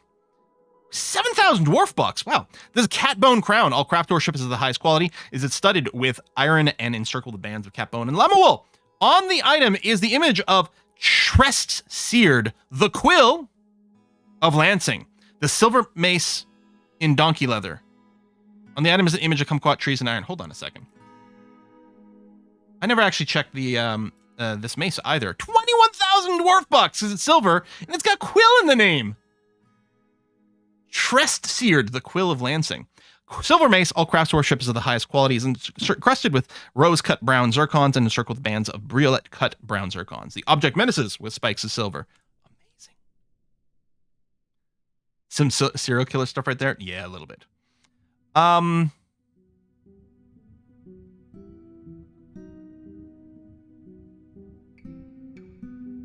You know what? I'll leave it here and not worry about it for now, even though it might queue up some weird things. Whatever, it's fine. So looming is something that's done automatically. You don't actually have to go and do this. Collecting webs and weaving happens automatically. So what we need to do is set up some clothing jobs. Now, this is very annoying to set up manually. So we can say, okay, I want cloth, da-da-da-da-da-da. Now, some things, like, for example, my cloth thing, I probably want to set up a job for, say, cloth bags. So we'd like to keep some bags around. So I'm going to set this as a, if there's empty bags less than 10. Now, we don't care about what material the bags are made out of, but there's empty bags less than 10. And we have, and I want to keep some buffer here again. Let's say, as long as we have more than 10 plant cloth. So keep some around in case of strange moods or something like that. I don't know, I'll set it 5. And I'm just going to make, just only queue up like up to 1 a day. Slowly getting a trickle of bags. And we can do a same thing with, I want leather bags when we get our leather workshop in place. It'll be exactly the same sort of thing. Make 1 per day if we have fewer than 10 empty ones. And we have at least, say, 5 to 10 hides, saving some extras. We'll put those in. So we're going to start making that. Now, the other thing we can do, so for our clothing, with Get Hack, we can import a bunch of bulk jobs in the work orders, which is really handy. And most likely I'm going to use that to set up certain smelting jobs at the very least later on, because it's annoying to like queue up all the different types of smelting. And we can do that with clothing, but by far the easiest way if you're using the F hack is to use probably, there's auto clothing and there's the tailor module. And I think the tailor module is better. The tailor module goes very swiftly. I know, every goddamn time. I'm so sorry. What am I saying? I apologize for nothing. So this is a plugin that when you run it, you can just enable it and it starts it running and it'll set certain targets. So once a day, this plugin will scan the clothing situation of the fort. If there are fresh clothes available, dwarves who are wearing tattered clothes will have their rags confiscated. So that's one of the difference between the sort of using the order thing or the auto clothing. It just makes a certain clothes to keep a certain minimum. The tailor will actually tell your dwarves to stop wearing their ratty ass shit that's given them bad moods anyway, and, you know, go ahead and upgrade. And yeah, if there's not enough clothes available, manager orders will be generated to manufacture some more. Tailor will intelligently create orders using raw materials that you have on hand in the fort. It's just such a pain to manage clothing. Like, there's a reason that people have invented multiple different ways to handle clothing in Dwarf Fortress, because it's a giant pain in the ass, and no one wants to do it. So we're going to go ahead and enable this. Enable tailor.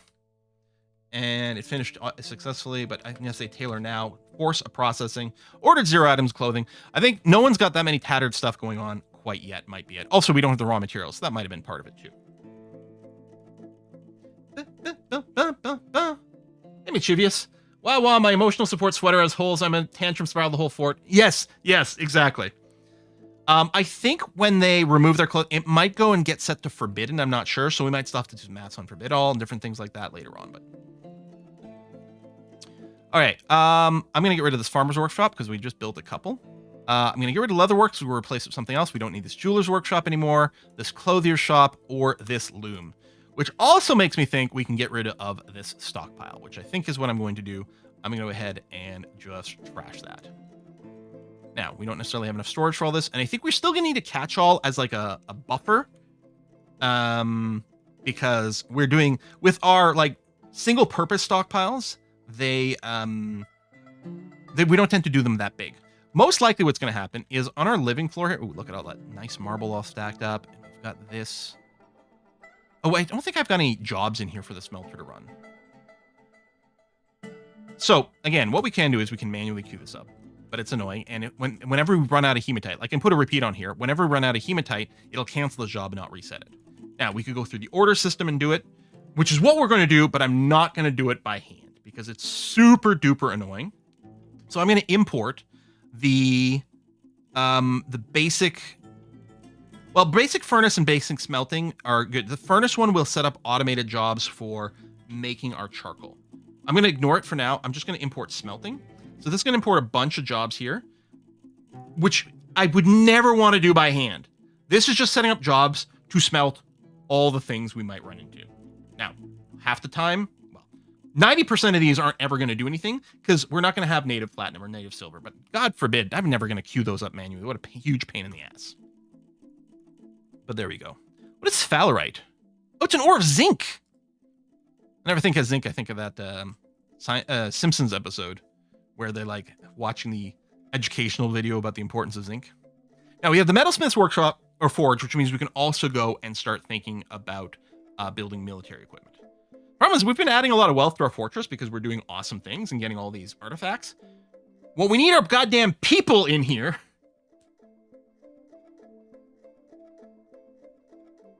Masterwork Rager has been lost. Oh, is this when I sold it though?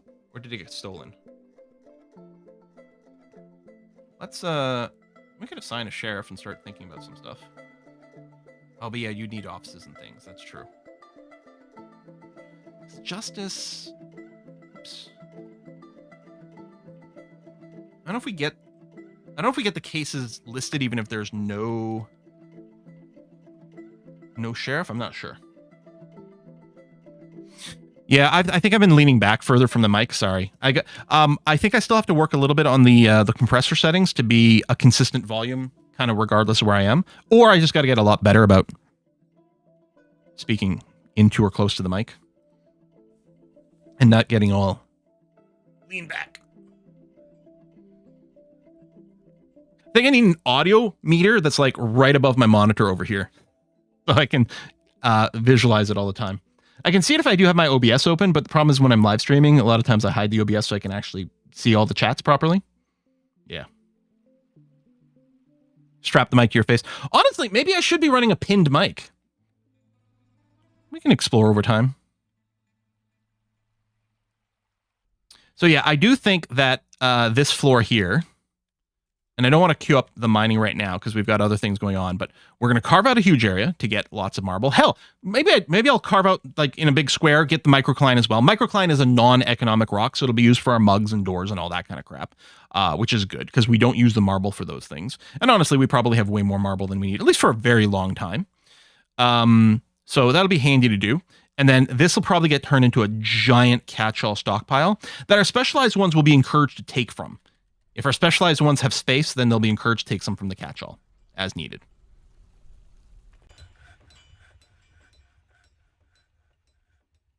Do you need more monitors? I only have the 2. And honestly, a lot of streamers do run with more, and it's quite cool. A lot of people have their chat as the monitor above, which is not a bad thing. Or I could have the OBS up there, but my system works. And I probably just give myself way more neck strain with more monitors. So I don't know if it's a good idea. So these little these are going to be more stockpiles for stuff.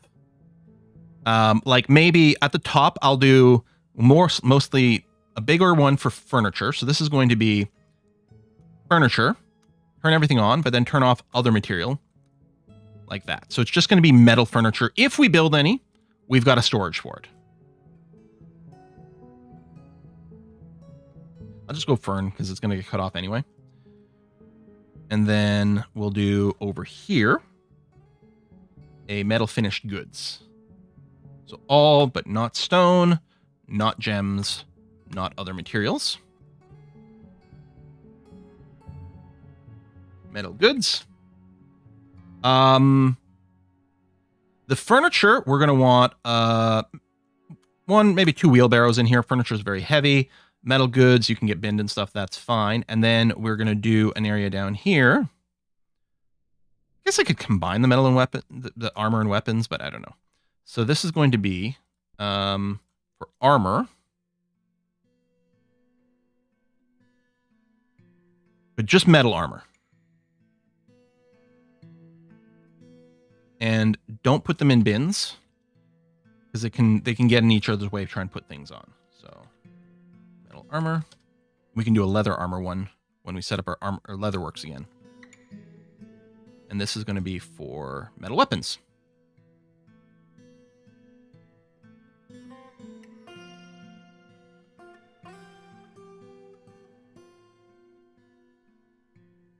Okay. Is there metal bar storage on the floor? Yes, right over here. This is metal bar storage. And actually, so is this part over here. It's the same stockpile. This and this over here. We got our coal. We got this. Yeah, we're going to be ready to start our steel industry too.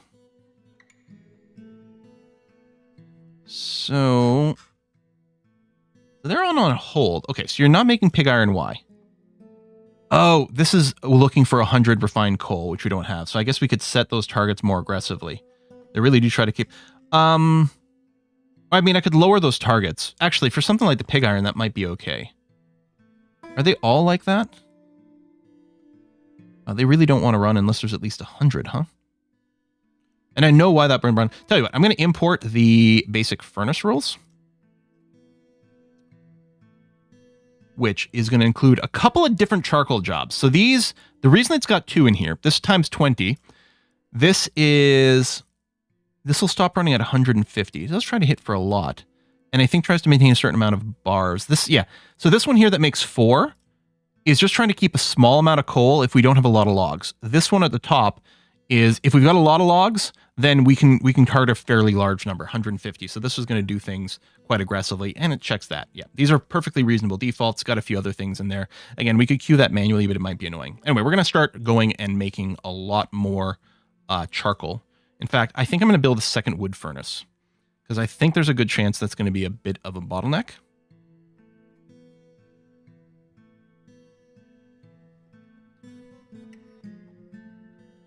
Chop all the trees. I mean, we've got a lot of logs already, I think. Well, not hundreds.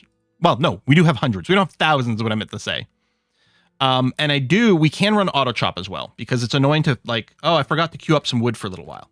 So I think the auto chop is probably already running, and it is. It's looking to target 200 logs, which is great. Excellent. I have 400 and something logs right now, but when we start to run low, trees will be automatically designated to be chopped, which is going to be great. Perfect. Clothing. So yeah, I want to do leather. Oh, hold on. Let's do this top priority. Although, let me pause for a sec. In case I change my mind about something. The leather queue is going to be much easier because we're already making the leather on the surface. We want to bring it down here and then get the armor. I think what I'll do is this will be the stockpile for like leather armor and leather bags, just finished goods. We can do a little like leather finished goods stockpile and then a big leather armor stockpile.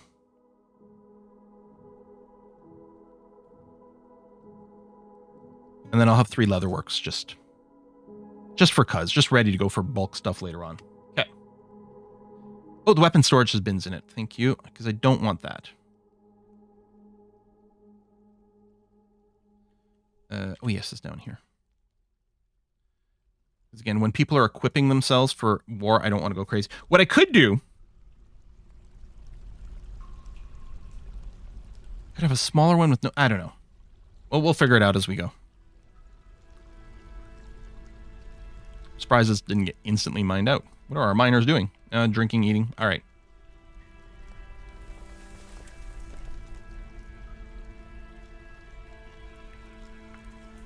Oh, yes. Artifacts on display. Thank you. Keep forgetting. So, sign. So, the display a sign item, this is a really annoying, horrible way of doing it. Because the search here only searches whatever category you have selected, it's basically useless to find your artifacts. You have to use the F-hack for it. And there we go. So we've got, this is our mace. I guess we'll put it on display for now. Although that is just inviting someone to go and steal it. Maybe I'll keep the mace. Can they steal stuff from just a stockpile? Maybe they can. I don't know. You know what? Screw it. We'll put the mace on there. And there's nothing stopping you from assigning all your artifacts to a single display thing. But, you know, it'll feel stupid to us. And well, yeah, okay, that's what I thought. Sometimes what I've done is I've glassed things off. I don't think that means they can be viewed by the dwarves the same way, but like from our point of view, it seems fine. But yeah, we'll just leave it out in the open. It's fine. If someone steals it, then we're going to figure out where the hell they went, and we're going to go and murder everyone they've ever loved. That's not an overreaction, right? That's perfectly reasonable.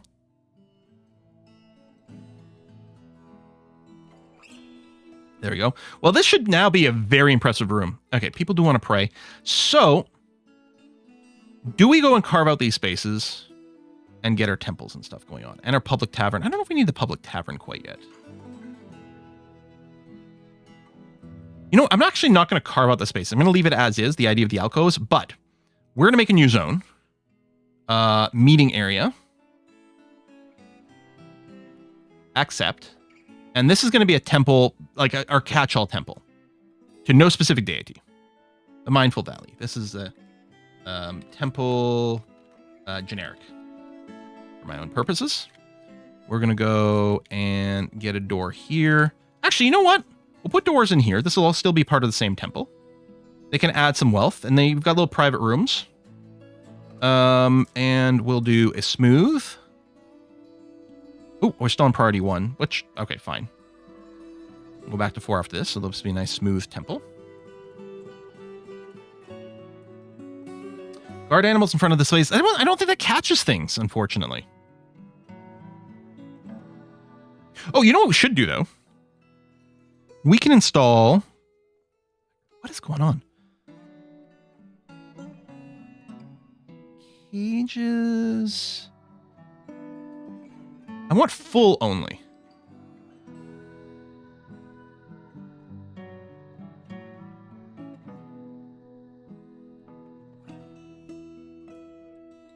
I could choose manually. Yeah, there we go. Raccoon.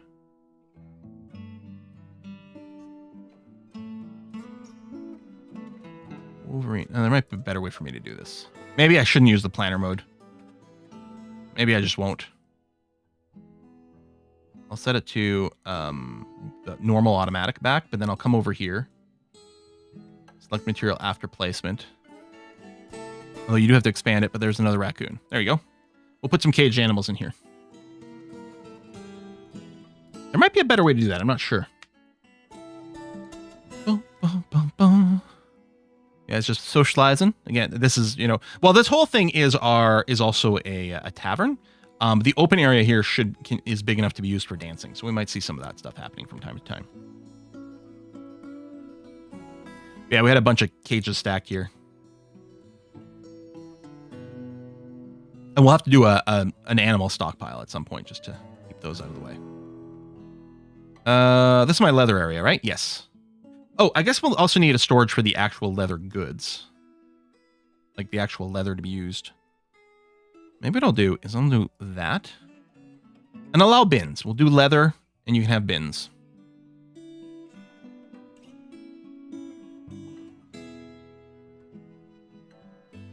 And then a little thing, and they can have bins as well, right over here, for finished goods.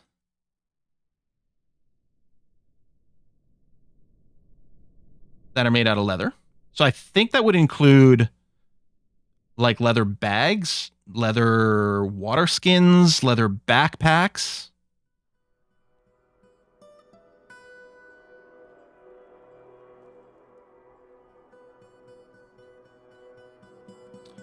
And then this is for armor made out of leather.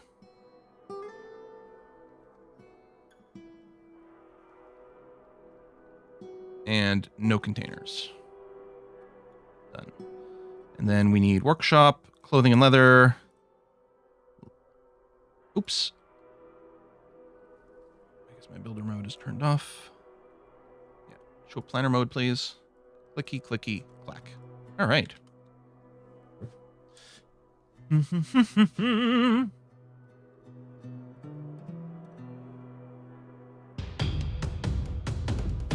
boom, boom, boom, boom. Train some war dogs for museum entrance guard. Wait, they don't have to be war dogs. I mean, because the purpose of chaining animals near the entrance is mostly just to spot things. And yeah, it might be time to do that. So if I go and build a rope chain of any material, and let's say I put a pair right here. Because I'm concerned about things coming down here and going to my base proper. This area, again, is sort of the public area. It's less of a concern. Plus, we didn't have another good bottleneck. But let's go ahead, get these ropes here. And we're going to assign... I mean, DF hack one might be fine, but we're going to assign a... Well, it really doesn't matter what we assign here. Let's do a dog to this one. And we got a puppy over here. There you go. Pair of dogs over there. And they're just going to spot invisible dudes.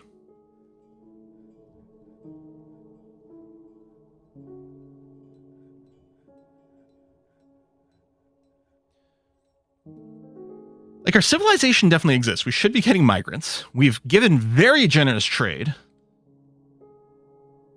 But we've had this issue before where, like, migrants just don't come sometimes. Let's set up a guild hall over here for weapon stuff and allow outsiders to come and train our dwarves in weapon things. Zone meeting area. Chunka chunka. Accept.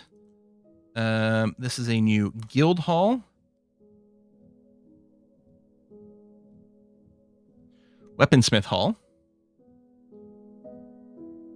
All visitors welcome.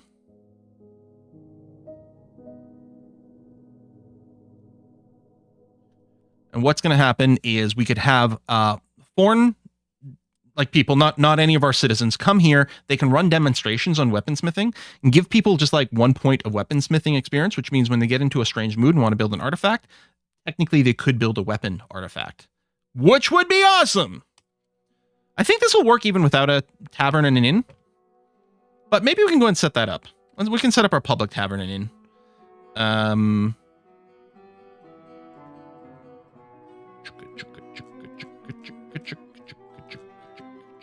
mean, I had this and then took it down, but that was good at the time. because I wanted to move the beds to our proper beds.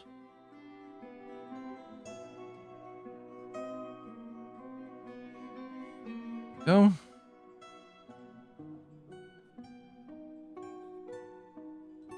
And this is going to be a tavern, so I mostly want it to be open for dancing. I'll just put a thing of tables on the back here.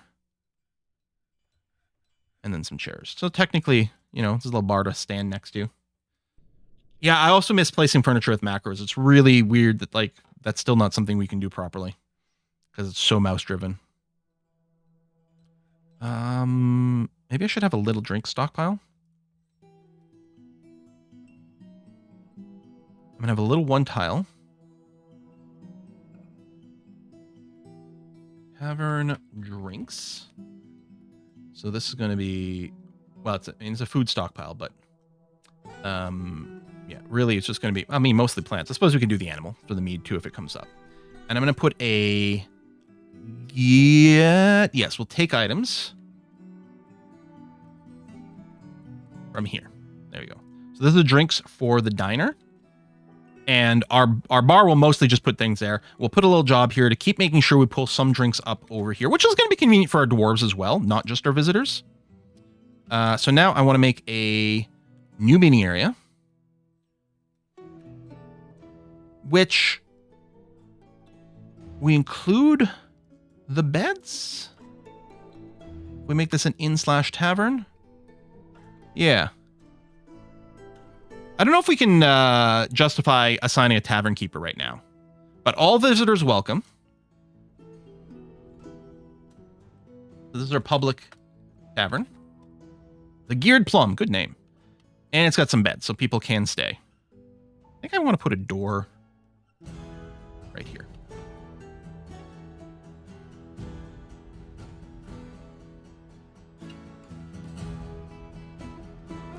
Yeah, Quick Fort's quite good. And I have used it for the beds. I always forget the commands. It takes me a while to get back in. So right now we've got, I think this was 60 bedrooms. Whenever we need to expand for more dwarves, I will use the Quick Fort to like mine that out and mostly place the furniture. Because the mining's pretty easy to macro. And the furniture used to be easy to macro before the Steam version. But yeah, we're going to be open to the public. I guess I can go and give some smoothing. You know what I'm going to do? We'll make a good impression on everyone who comes visit. We'll make sure that everything here is set to be smoothed. And yeah, our little puppies. Keep an eye on the doorway. Spot any person who might be coming to go and steal our children. I mean, at some point there might just be enough action on the surface that, you know, and we've mostly spotted things pretty quickly. Anyone know of a way other than artifact to make them decorate armors in any way? Can you not encrust armor at a jeweler's? I'm not sure. No, maybe not, huh?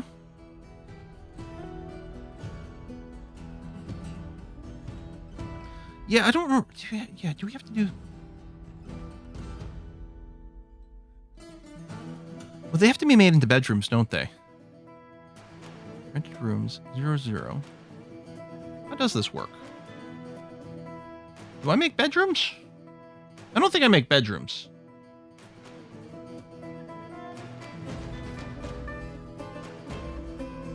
Right, like I could make one here. Oh, bed already in use. Or is it working? And there's none rented. Rented room 0, total 0. The total 0 is what I don't like.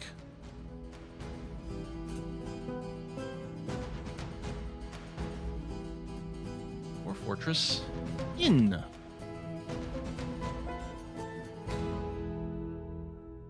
Load faster, Wiki. Load faster, Wiki. Oh no, we broke it. Oh yeah, it is really going slow.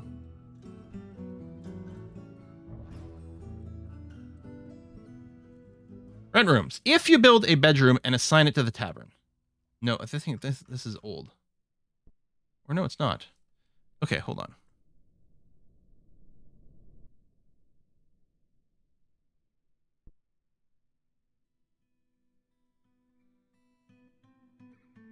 I'm doing the wrong thing.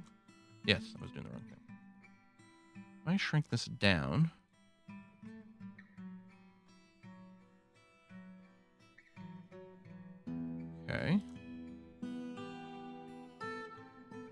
Oh, yeah. Then I do assign it to... I have to do this one at a time? Really? I mean, I guess so.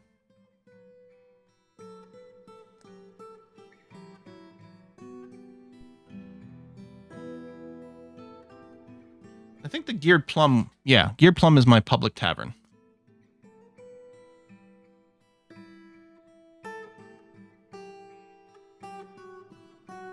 Yeah, there we go. Okay. I'm gonna have to do that for each one.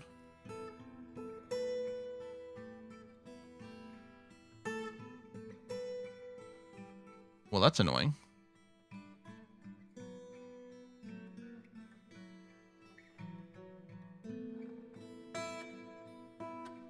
They're not very fancy rooms, but screw them. Now, this would be another way to increase our population. I mean, they wouldn't be dwarves. Well, I suppose you probably can get dwarven visitors as well. But we might get humans and elves and all kinds of miscellaneous.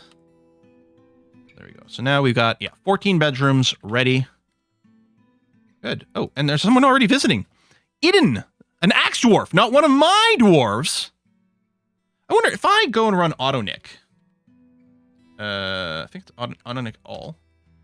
Would it include you as a visitor? No. Okay. Only a citizen. If this person joins us, then we can give them one of our subscriber names here.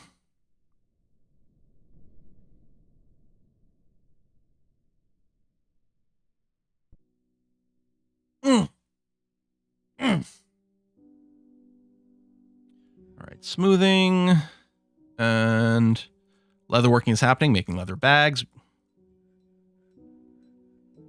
I don't feel like there's much sense in starting our armor construction right now because I feel like I don't have enough dwarfs to justify a military. On the other hand, well, if we were to get like properly rated here, all we would do is shut our gates. And I think some of the trees were blocking some construction here.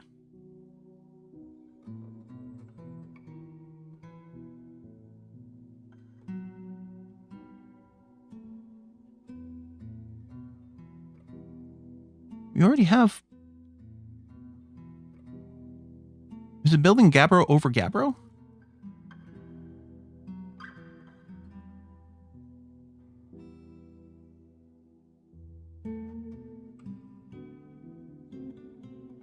Is it really letting me place floor where there's already... Because I think that's weird. Yeah, I'm not getting any migrants. I don't know if our faction is maybe having issues.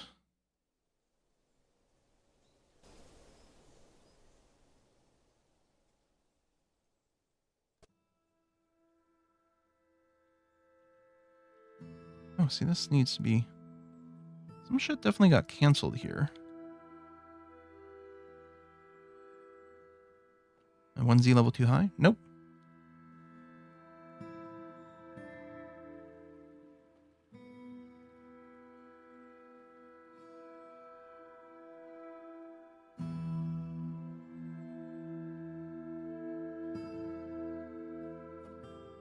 I mean, we have the overhang...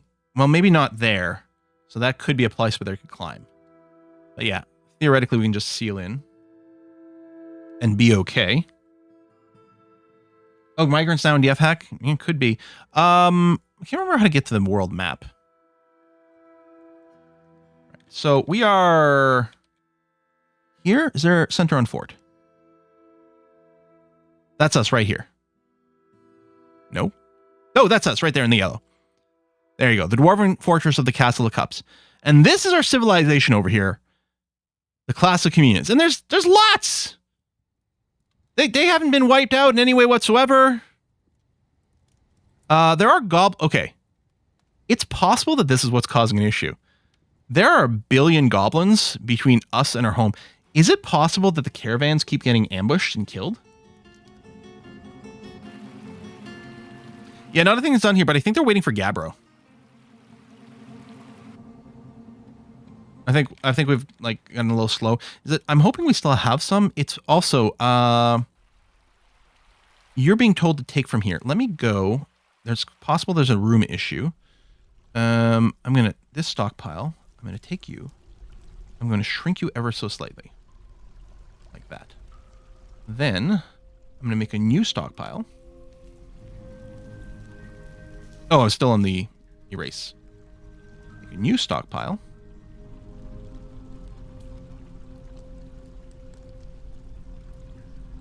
Specifically for Gabbro.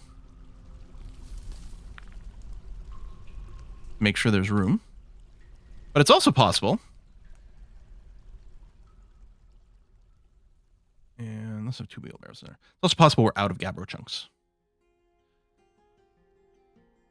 So I might want to do... Maybe I'll go a couple levels up just to give us a little bit of a gap. This is Gabbro over here. I don't know about a full excavation. And we'll do this low priority. What is this? Oh, it's quick fording stuff. Nice. And I'm just going to do a big old square. Let's get some Gabbro chunks coming through.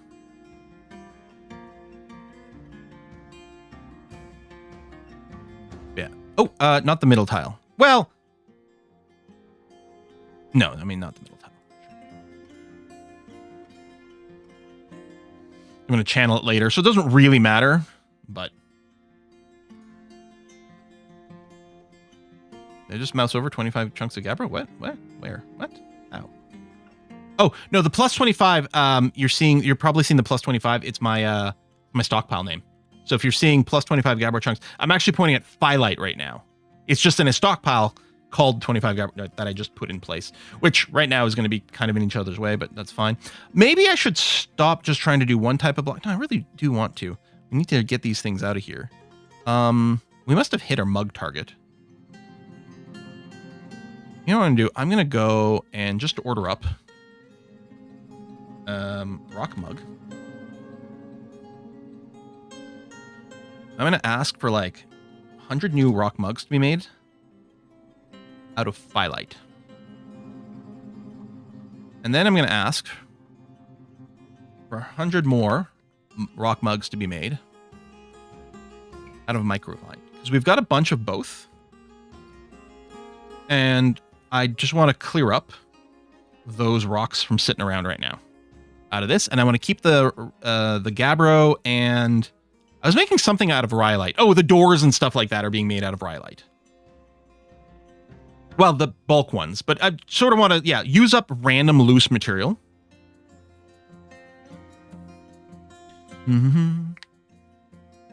Make blocks. I mean, we do have a bunch of Gabbro blocks again, which is good.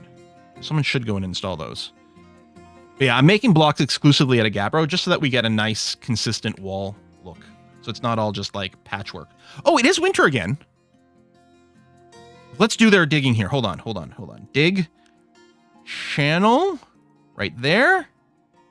And right there.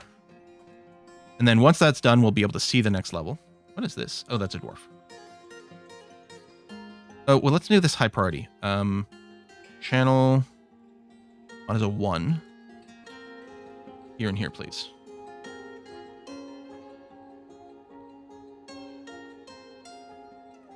I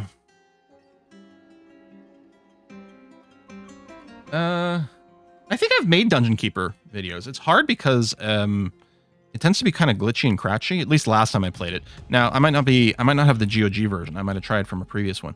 Oh, there's remarkably little visuals, which is a bit annoying. Okay, well, what I want to do, and on a 1.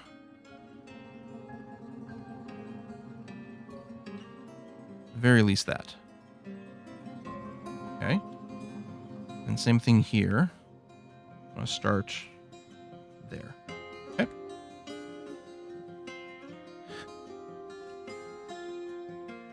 Oh, I think that has to be mine too, actually. Yeah, that is icy. Okay, good. That's done.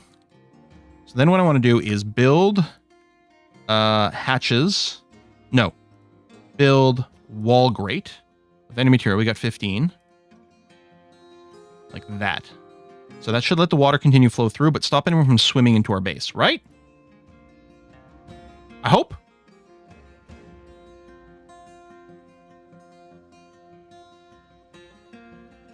We're going to find out. Is Quill going to do a string of DF plays for each tarot suit? The Castle of Cups, the Castle Wand, Sword Coin. Well, maybe when we get the magic update, whenever that happens, we can do the Wand one. Swords we could do. Write this down, yeah. It's good. We need ideas for themes, and that could definitely be one. Poor miners are having to hike all the way back down the base, then all the way back up over and over as I queue these up. Oh, you know what I realized? I think I should go and mine these out because we probably can't reach to install these grates behind us. Yeah, same thing here. I'm going to mine this. And then construction, wall grates. Boom, boom, boom. Before it gets flooded. Well, they shouldn't get flooded from this because there's no flow into our base from here. But yeah, no, anything with liquids in Dwarf Fortress is almost as scary. Is this still a ramp? Yeah, is almost as scary as trying to do airplanes in Kerbal Space Program. Civilianer, the clothier has been possessed. Ooh, okay, that's interesting. Claim the clothier shop as expected. All right, collecting some stuff. Hopefully, we got everything you want.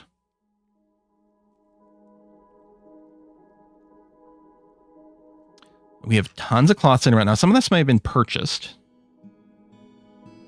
Nothing wrong with that, of course. I just mean, like, I'm seeing all these being empty. It could be that we processed all those and then turned into cloth, or it could just be that it's all stuff we've purchased and our industry isn't working at all. Okay, mysterious construction.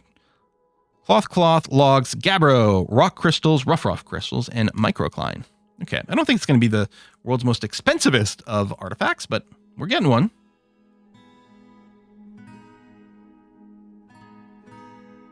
Set up the wall grate job or just floor grate?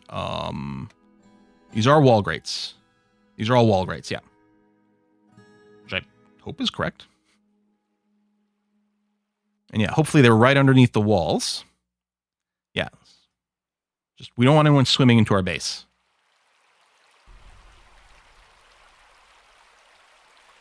Boom, boom, boom, boom, boom. Where are you going? Oh, you're collecting some wood, maybe? All right. Kind of legit.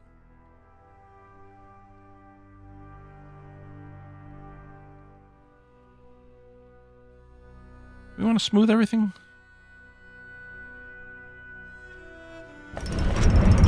Ooh, all right, let's take a look. It's Shedi Maval, Shadow Loves. 4,000 dwarf bucks. This is a llama wool shoe.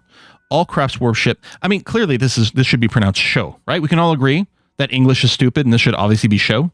All crafts worship is of the highest quality. Is encrusted with round gabbro cabochons and oval microcline cabochons and encircled with bands of llama wool.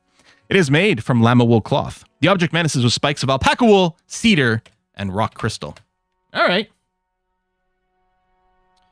And we're going to assign the show over here. We still have one cranky dwarf. Is it the same dwarf? Probably. Why isn't Bacon Eater ever happy? And he's like decent. I mean, you've had meals now. Like, this has got to be so ancient and incorrect.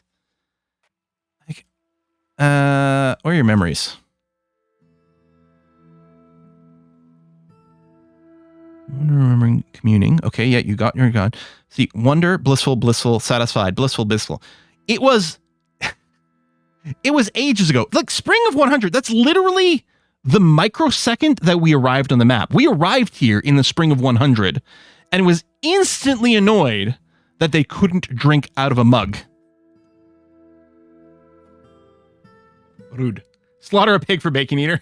No bacon.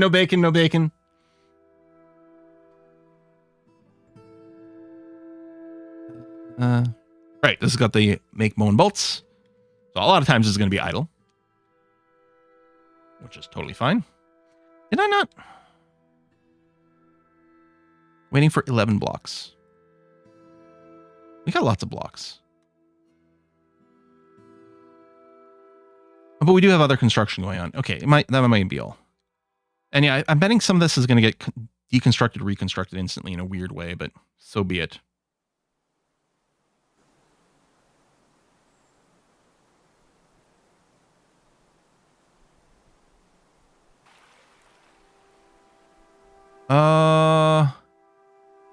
Oh my god. You're right. We didn't get a dwarven caravan this autumn. You haven't assigned the paths at the bottom at all. What paths? What do you mean assigned paths? Sorry, Kentos. I don't know what you mean. We assign paths?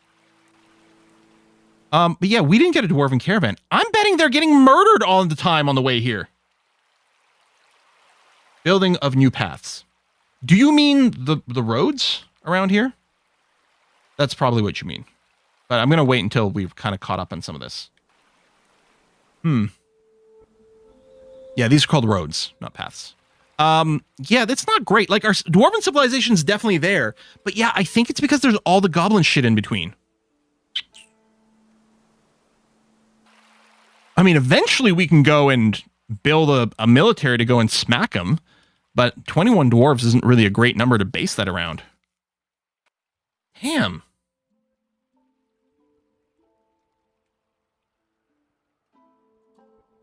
It'd be great if we could tell exactly what path the caravans might take. And we could prioritize on clearing that.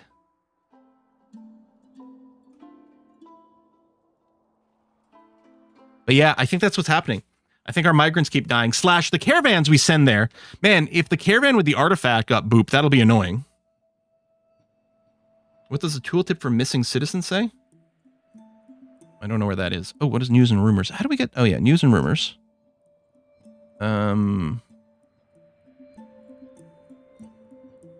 Is this an attack?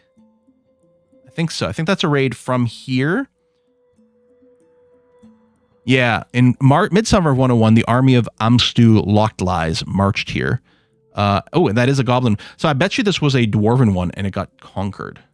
Yeah, that definitely looks like the dwarven building symbol, but it does say that it's a goblin hillock of Guildurged, which is a dwarven name. Wow. Things are not good for Team Dwarf in this world. Maybe we need our own dwarves to pair up and make a whole bunch of dwarven babies as quick as possible. So that we can replenish the numbers. One thing I've done before, and it's kind of fun. Let's say we make a burrow. Now, it's important to note that the vanilla Dwarf Fortress burrow system, well, I don't know, maybe things have gotten better again. But it was sure as hell broken on release. So this is a tavern. Now, because one thing that's annoying is it's really frustrating to assign people to this. Like, no, just garbage and not what we want at all. What we want is the old alert system from the previous game, which I don't think... Click the conveyor civilian. The civilian alert code still works in the background, and DF Hack like gives us an interface for it. I don't think that Dwarf Fortress still yet has an interface for these. I'm not sure, but I think that might be the situation. So if I click this, what it's going to do is going to tell all my civilians to go to this burrow without having to manually assign each one, which is something that Dwarf Fortress natively has, except for some reason the UI hasn't been re-implemented on the Steam version. But this is a way to enforce a holiday from time to time. No one can work right now. They're going to socialize. The only thing they can do is eat, drink, and socialize. You know, Bacon Eater is so miserable. Maybe, look at, he's interested, watching a performance a couple of times, blissful, remembering being in a good dining room. Like, I'm going to make you happy whether you want to or not. And the bonus is, when they socialize like this, I think this is going to increase the chance that they develop relationships with other dwarves and maybe get married and make little dwarven babies. Boom, boom, boom. Burrow extends. Oh yeah, you're right. It does, because I forgot about that extra little bit, which we could go and trim. I mean, it doesn't matter too much, but it's sort of annoying. I guess I could use the flood fill tool, although I do want to make sure to grab this part. Erase. Exclude those tiles and those tiles. And you know what? Standing in the doorway feels a little stupid. Don't stand in the doorway. Get in the main room. And then this doesn't matter too much, because I need to be able to access that. There. It'll just look better. I don't think it was a deal breaker one way or another, but this will just look better. So let's let this run for a few more days. There was a 9th. I don't have access to beds here. I suppose I could include the beds as part of this burrow, so they can still go over there and sleep. All right, I'm going to clear the alert. All right. Congratulations, you guys have spent a few days. Mandatory fun. Some are still hanging out. Thrashing Dragon. Nuclear Raisin. I mean, Cranky Dwarf is still cranky. I've been feeling anxious. Yeah, I'm anxious about you. I don't know what your problem is. Fun will continue until mood improves. Yep.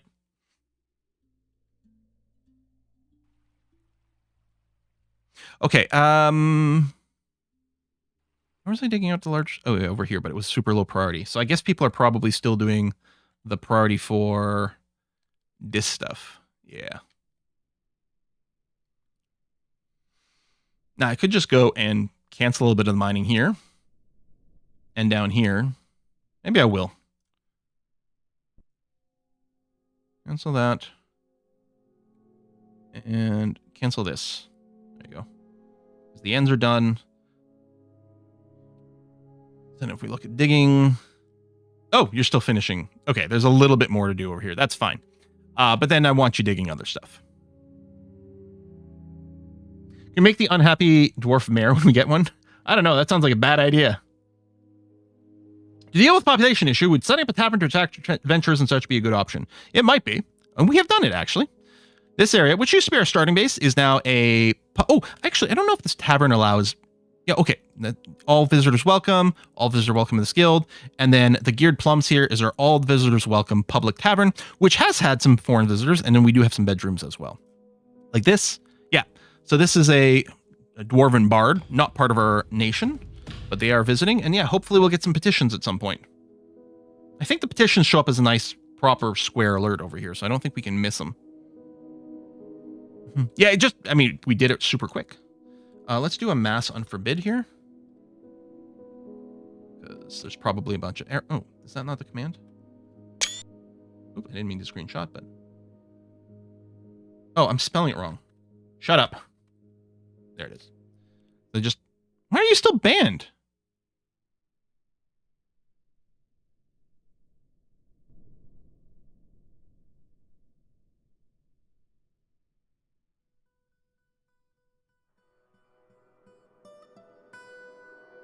Oh, worn out items are normally excluded. Because otherwise the dwarves might immediately go and re-equip it or something.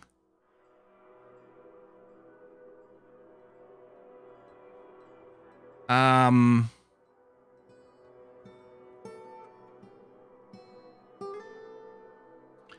don't remember. What I used to do... So with the F-Hack, there was the stocks view, and then there was a stocks plus view. And I don't know if there's a stocks, like an improved stock view in here. But what I used to do is from this, you could filter by quality. And I'd filter everything that had like some amount of worn out status. Yeah. It's hard because when you say worn clothing, you're like, wait, clothing people are wearing? Or clothing that is worn out. Here I'm talking about like tattered apparel, let's say, with these little like X's over here. This means they're all frayed and tattered. So I'd mass select the tattered apparel and click dump on it, and then we just dump it in some random stockpile, or we dump it off a ledge into magma, which is always entertaining. We don't have magma yet. I could go and dump it outside, like in this stockpile, which is a refuse stockpile. If I go and made a garbage dump, it can just be a single tile, it's fine.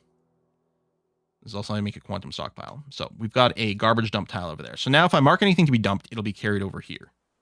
So what I can do with this piece of clothing, right? I can mark it to be dumped. I think I still have to unforbid it, which is annoying.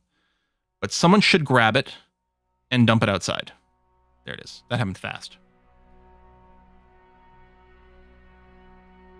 I don't know if there's a stocks plus, because all I want to do is quickly go and find. So we've got like, well, again, we'd be looking at armor. And I'd want to find all the armor. I don't know if you can search for, like, new.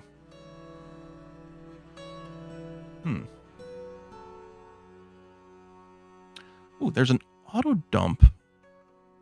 An auto destroy. General point and click interface for teleporting and destroying items. By default, will teleport. No, that's not what I'm looking to do at all. What? Let's open the UI anyway and just take a look. Dump the tile under... No, yeah, that's not what I'm looking to do. Or Dwarf and Atom Smasher. That's another good way to destroy objects. We've done that before. We've had a whole room that was just a big Atom Smasher. How did we bulk move shit?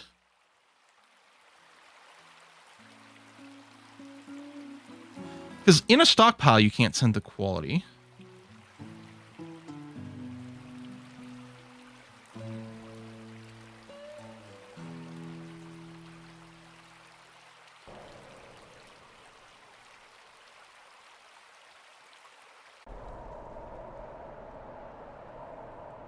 Yeah.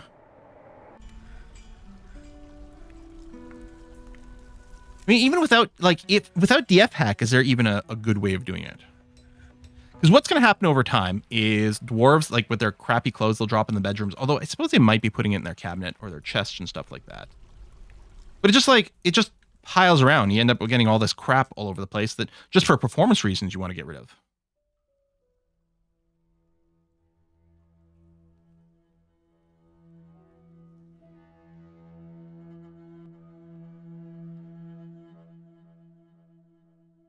Clean owned. Maybe.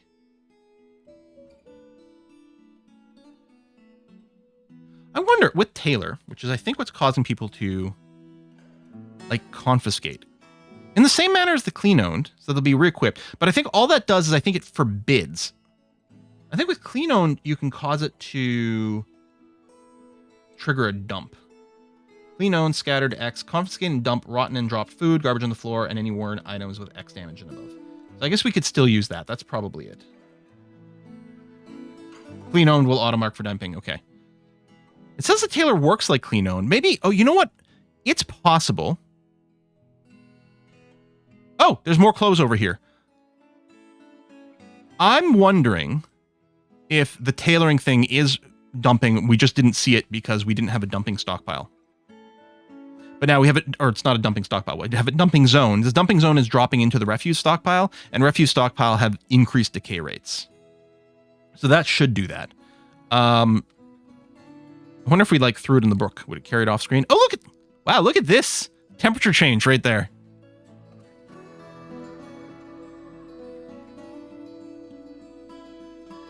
Can't you make it forbid on quality? I mean, we're not looking to forbid on quality. We're looking to dump on quality. So it gets thrown into the trash.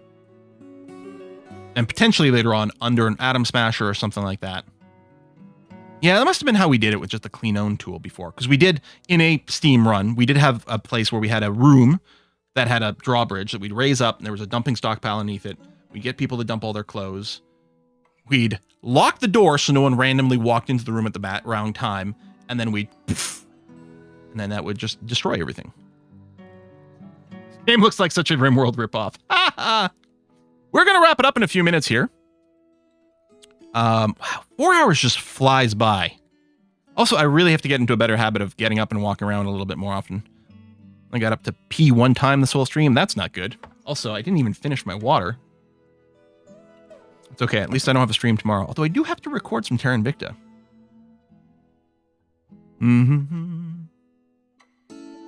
Yeah, we had to learn to lock the door into the room. Rip that kid. Yeah, I don't remember. I knew we lost someone. I just didn't remember who. But, okay, we did great work this episode. The big issue, there will be, this population thing is, that's interesting. And yeah, presumably we could force, I don't know what Migrants Now does. This should just be on help mode. If I just click this, it doesn't run it. Trigger an immediate migrant wave. Note that it will only works after at least one wave of migrants have arrived naturally. And no migrants are actually guaranteed to arrive. Yeah, I think if we ran it, we'd maybe still just get a no migrants have arrived. Because I'm really worried that they're all being murdered. It's going to be an interesting challenge to break out of that. I mean, we could just go. Most of the things that are in between us, again, we're here. Our base is here. 50. Some of them are big. Some of them are a little smaller. Like, I'm just wondering about purging some of the things along the way. Is this fortress? Is that the main place? This over here? I don't know how to tell where our capital is.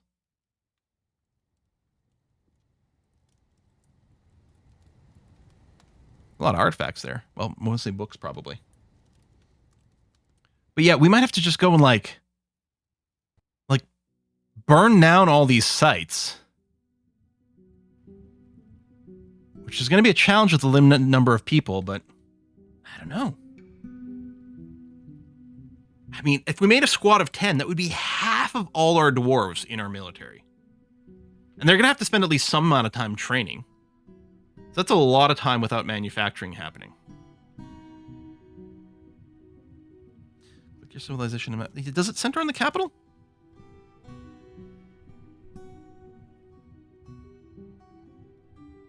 Clicking on this doesn't do anything. Yeah, so I don't know.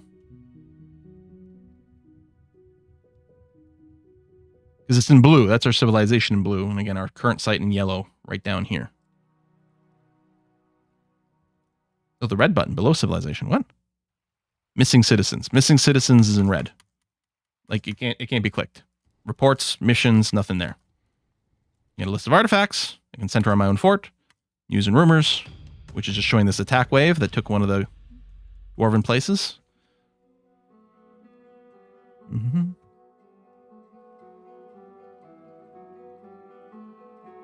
Yeah, that's the second person. Castle of Cups. That does sound like tarot card. It does! I mean, mostly it's the cups because we make mugs, and unfortunately mug isn't one of the words. Dwarves don't have a word for mug, as it turns out. But yeah, it does sound like tarot. Yeah, we're still waiting for a little bit of construction. There we go. They're going and installing some stuff finally. Thank you. Keep at it. We've got it. Like our situation, our site here is getting very secure. Lots of seeds, food and drink forever.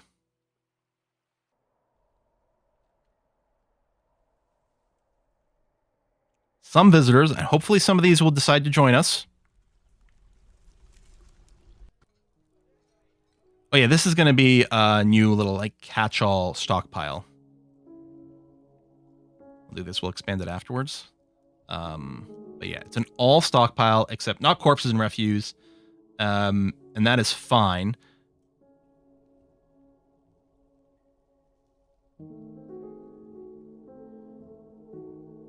I kind of feel like no migrants. I think they just keep dying. And it's like, we can keep these to 0 and just keep everything out and about. And then the idea is our dedicated stockpiles. That's on 28. So, like the things that people want for work stuff. That one's not a good example. But this one is. Like, we can say from here, hey, take from here. If there's any logs and you've got space, take some logs from up above. And then same thing here. So this stockpile, which is supposed to be pigtail.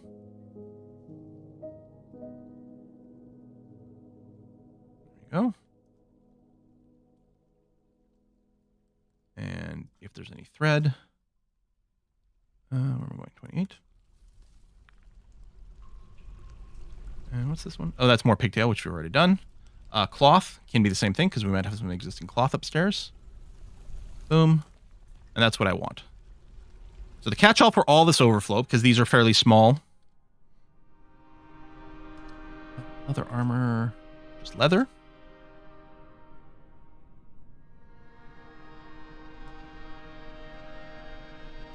Leather goods. Leather, yeah, and leather armor, so they don't need to be pulled. So that's exactly the sort of thing I'm trying to go for. There we go, that's been squared off. So let's go and begin. Oh, all right. Well, we're going to do one more artifact, then we're going to wrap it up here. Oh, gems could be another thing here. Claimed crafts worker. Hang on. Pause a sec. Rough gems. And actually cut gems as well. We're going to want them in the same area. There. Okay. What do we get? Crafts dwarf. Historian. All right. You're grabbing stuff. You got willow logs. All right. Make one squad train half the time. Yeah, I mean, that's probably what we'll have to do. And maybe we'll do a squad of like 5. 5 strong dwarves might be able to take on a goblin place with like 20, probably. Maybe a little bit more, depending on how strong they are. Ooh, some cut gems. Maybe we'll get another earring. We have all these mugs and no one wants to come buy them. Well, only humans. Are there no,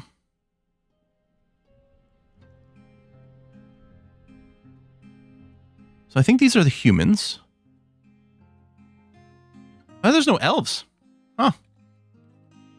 I mean, we probably just would have stolen their stuff because it's fun. Oh, someone's hauling a rock. Are you starting? Oh no, you're missing something. What are you missing? Forest quarry, yep. Cut gems, you got that. Then leather, yep. And then a second leather. And then quarry, that's this rock. And now square blocks. And then forest, which is wood. Okay, you are missing blocks. But we have blocks. There's a shit ton of blocks just sitting here. Unless they're reserved. This item is tagged by a task. Oh, or construction task.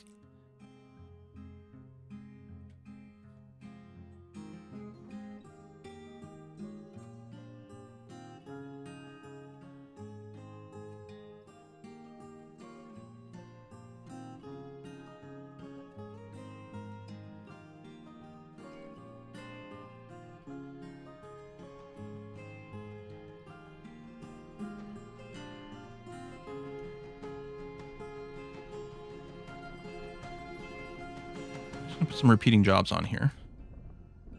Moody Dwarf can't find. Yeah, I know. I'm just going to force this out. The Gabbro block one is back in there too. But I'm going to force a repeating, just make any stone blocks job. And especially if we get non-Gabbro blocks, they won't be used for the construction. The construction is soaking up all the Gabbro blocks. And they're the only blocks we were making. But now presumably a couple of random blocks just got made. There we go. Very mysterious construction. What did you pick up? Siltstone blocks. Honestly, I might want to let this cycle a few times, or I'll tell you what, I'm going to cancel this manual job, which would turn all of our rocks into it. What I'm going to do is I'm going to get a rock block job in here. Make me 50 rock blocks of just whatever. And we'll just keep some miscellaneous, it'll just grab whatever's closest, which is fine. Oh, forbid the block and unforbid it. That might have worked too, yeah. Well, let's let Historian finish this. You're a wood crafter. Well, you did take some wood, so that makes sense. So this is going to be, the base of this is going to be a wooden craft. But it's going to have a bunch of crap all over it. Make it a repeating job? I don't think so. Not for, we have a repeating, constant job to make Gabbro blocks. But I'm not going to do a repeating job for the make some extra miscellaneous blocks. What is this stuff? Oh, sandbags. I don't know, this collect sand job, does it have a target? Or is it just going to collect sand forever? Hang on. Make sure I don't miss the artifact thing.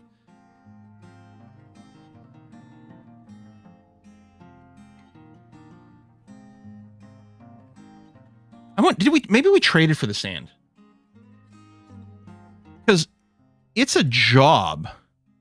It's in there. It's getting auto-queued up. By what?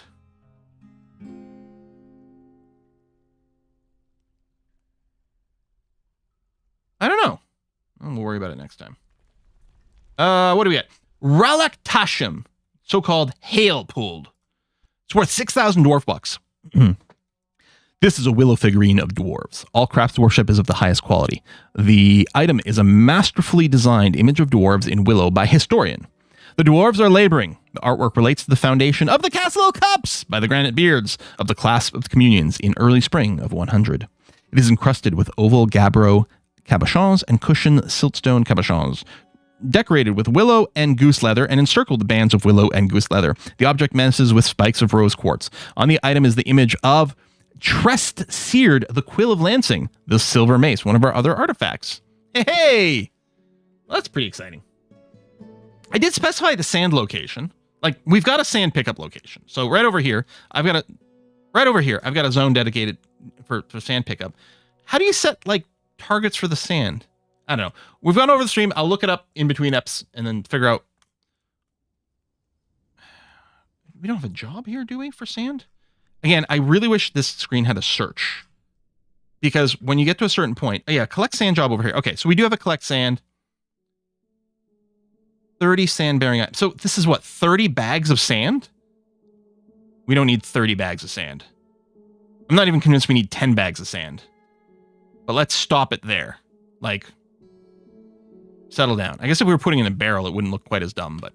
All right, we're going to wrap it up here. Folks, thanks a lot for coming out today. We're going to take a look at what's going on Kiss for Luck's channel right now. Ah, some Among Us is happening. I really should join them again for one of those, or set one up for one of us at some point. Give a Kiss for Luck some love. I'll see you on Monday for, I think, more Stationeers, sort of our Kerbal Space Program Stationeers crossover theme. And then Wednesday is going to be more Civ and an announcement. Thanks for watching, folks. See you next time. Bye-bye.